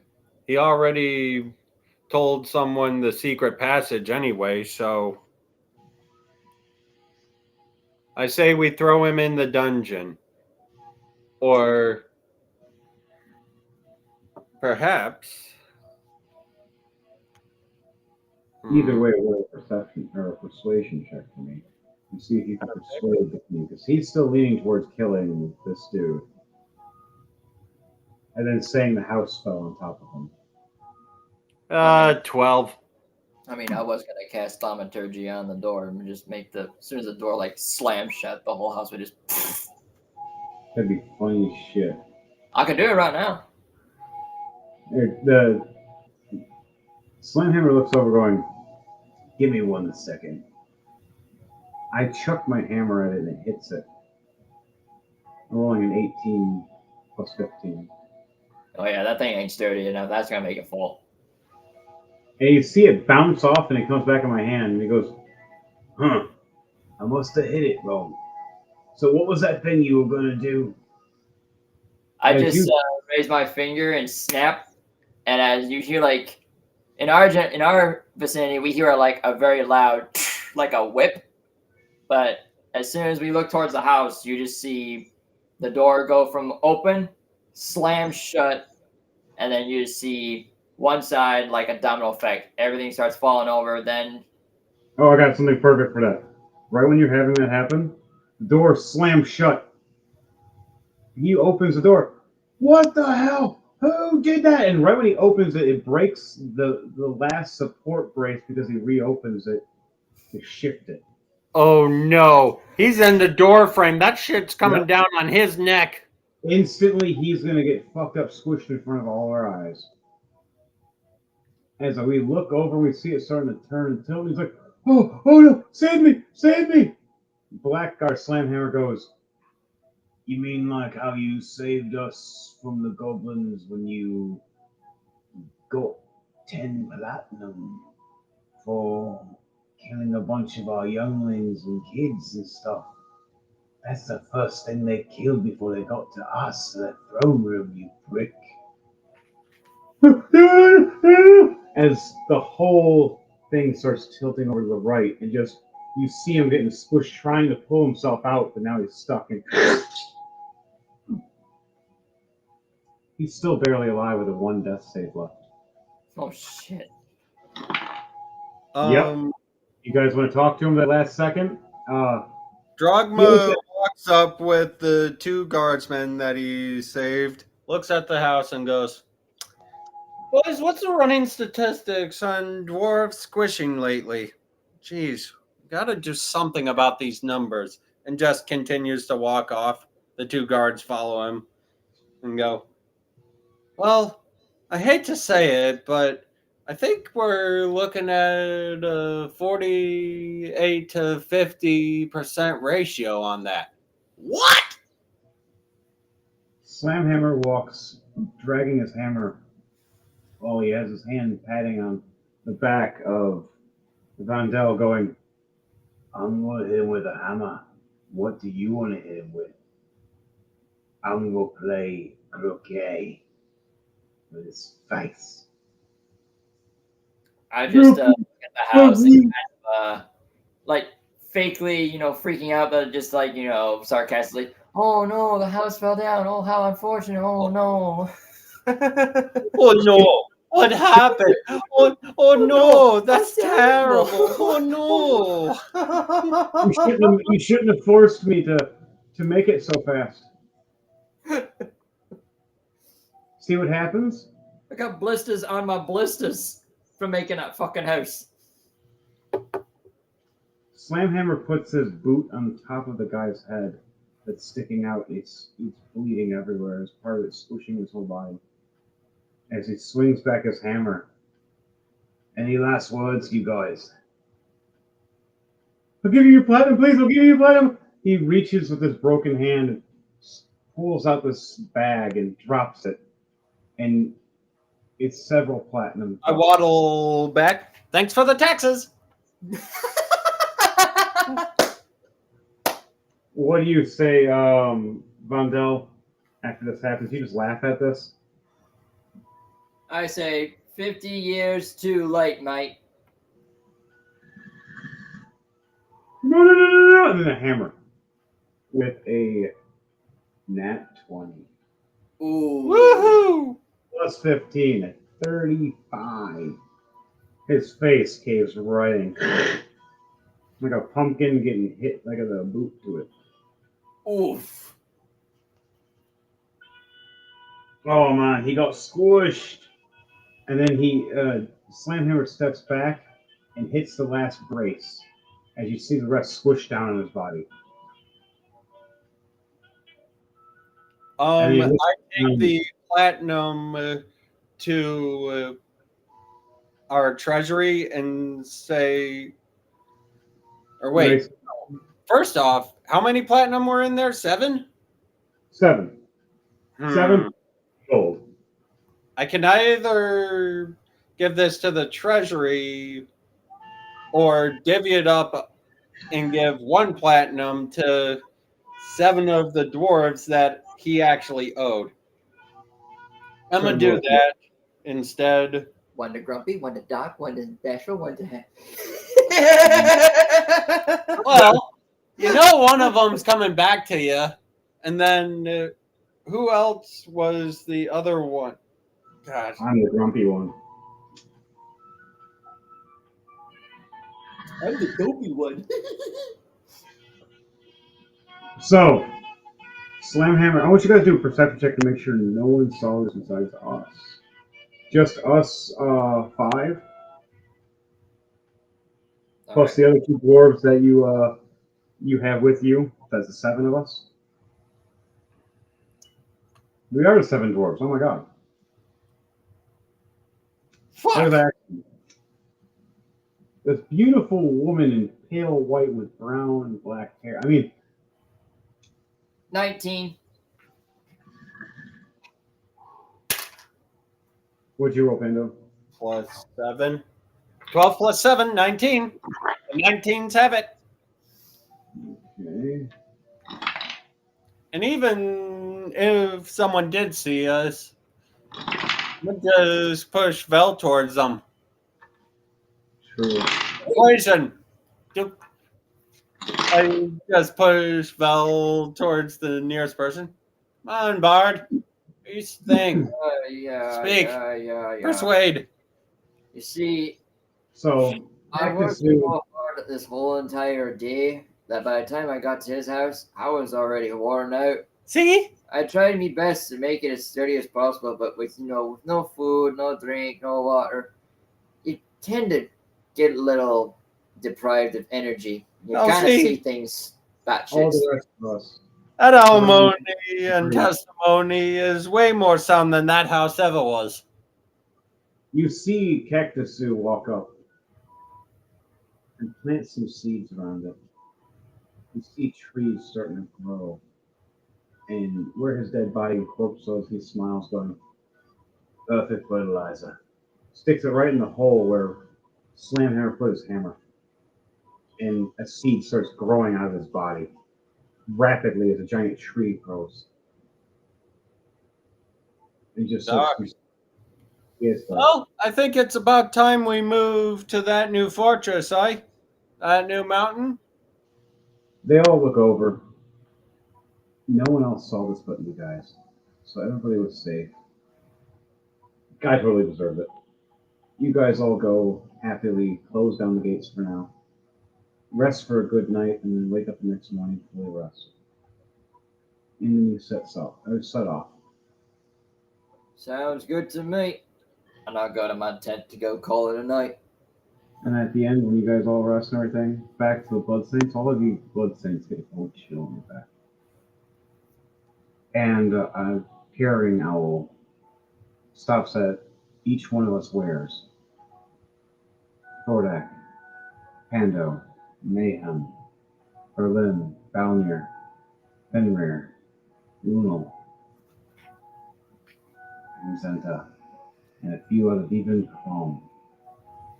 She just happened to be hanging out with Pando at the time. At the Blood Saints. All get owl carrier letters warning us. We're on the hunt. We are the prey. The big ass bounties with their names on them. You look and see each bounty. Some higher than the others. The highest are Mayhem and Vinrir or Berlin. Damn it. Valnir. And now Berlin is actually the highest because I knew that she's one that was turned into the giant monster that destroyed the whole mountain. You've never seen so many zeros for platinum before. You guys are all worried. Will your sanctum hold up? Will the blood Pando's sanctum... not worried. He dances over to the bulletin board of all of his bounty warnings of be warned, we're coming for your head. Be warned, your life is on death watch. Be warned, you stole a horse and fucked our goats. What the hell is wrong with you? God, what the hell, Pando? Jeez. So, Chrome walks over and reads that one, and Chrome rereads it like 3 times and goes, you did what now? Is that why you like me because I have horns? Bah. I mean, As soon as she says bah, he throws her onto the bed. and then everybody else just looks over as you close the door to your bedroom. We're just like, did that just happen? I have so many questions, and yet I do not want the answers. I'm gonna go pray. As you go pray, Mayhem walks up and puts his hand on your shoulder and goes, I don't want you guys to worry. You're lower on the list. If they take us, they won't have to worry about you guys. They'll just use you guys to get to us. As Mayhem says, and Lulu agrees as she looks over. And Lulu walks up going, for once I agree with Mayhem on his strategy. Very strategic. Did you just call me dumb? Honey, you're wise. Did you just call me dumb again? Wow, 2 burns in a row. And she smirks and laughs. And then goes, yes, no, really, we need to prepare ourselves or we're going to die. Valnir can't stop looking at the letter, shaking. We're gonna need a lot of healing potions for this. Valnir recognizing when he rolls an 18 plus with his investigation, reading it. He knows whose handwriting this all is. The two twin sisters, the girls that he fell in love with, that he dated together, they wrote this. And when they wrote his name, they wrote it in the meanest kind of form they ever could. And he was reading it knowing they wanted him dead. For leaving them and never coming back. Breaking their hearts. They would have stood trial with him and helped him out instead of tried to murder him like everybody else.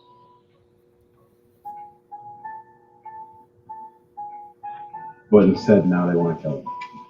And Mayhem, they just always wanted to kill. As you see under Mayhem's name, that's finally.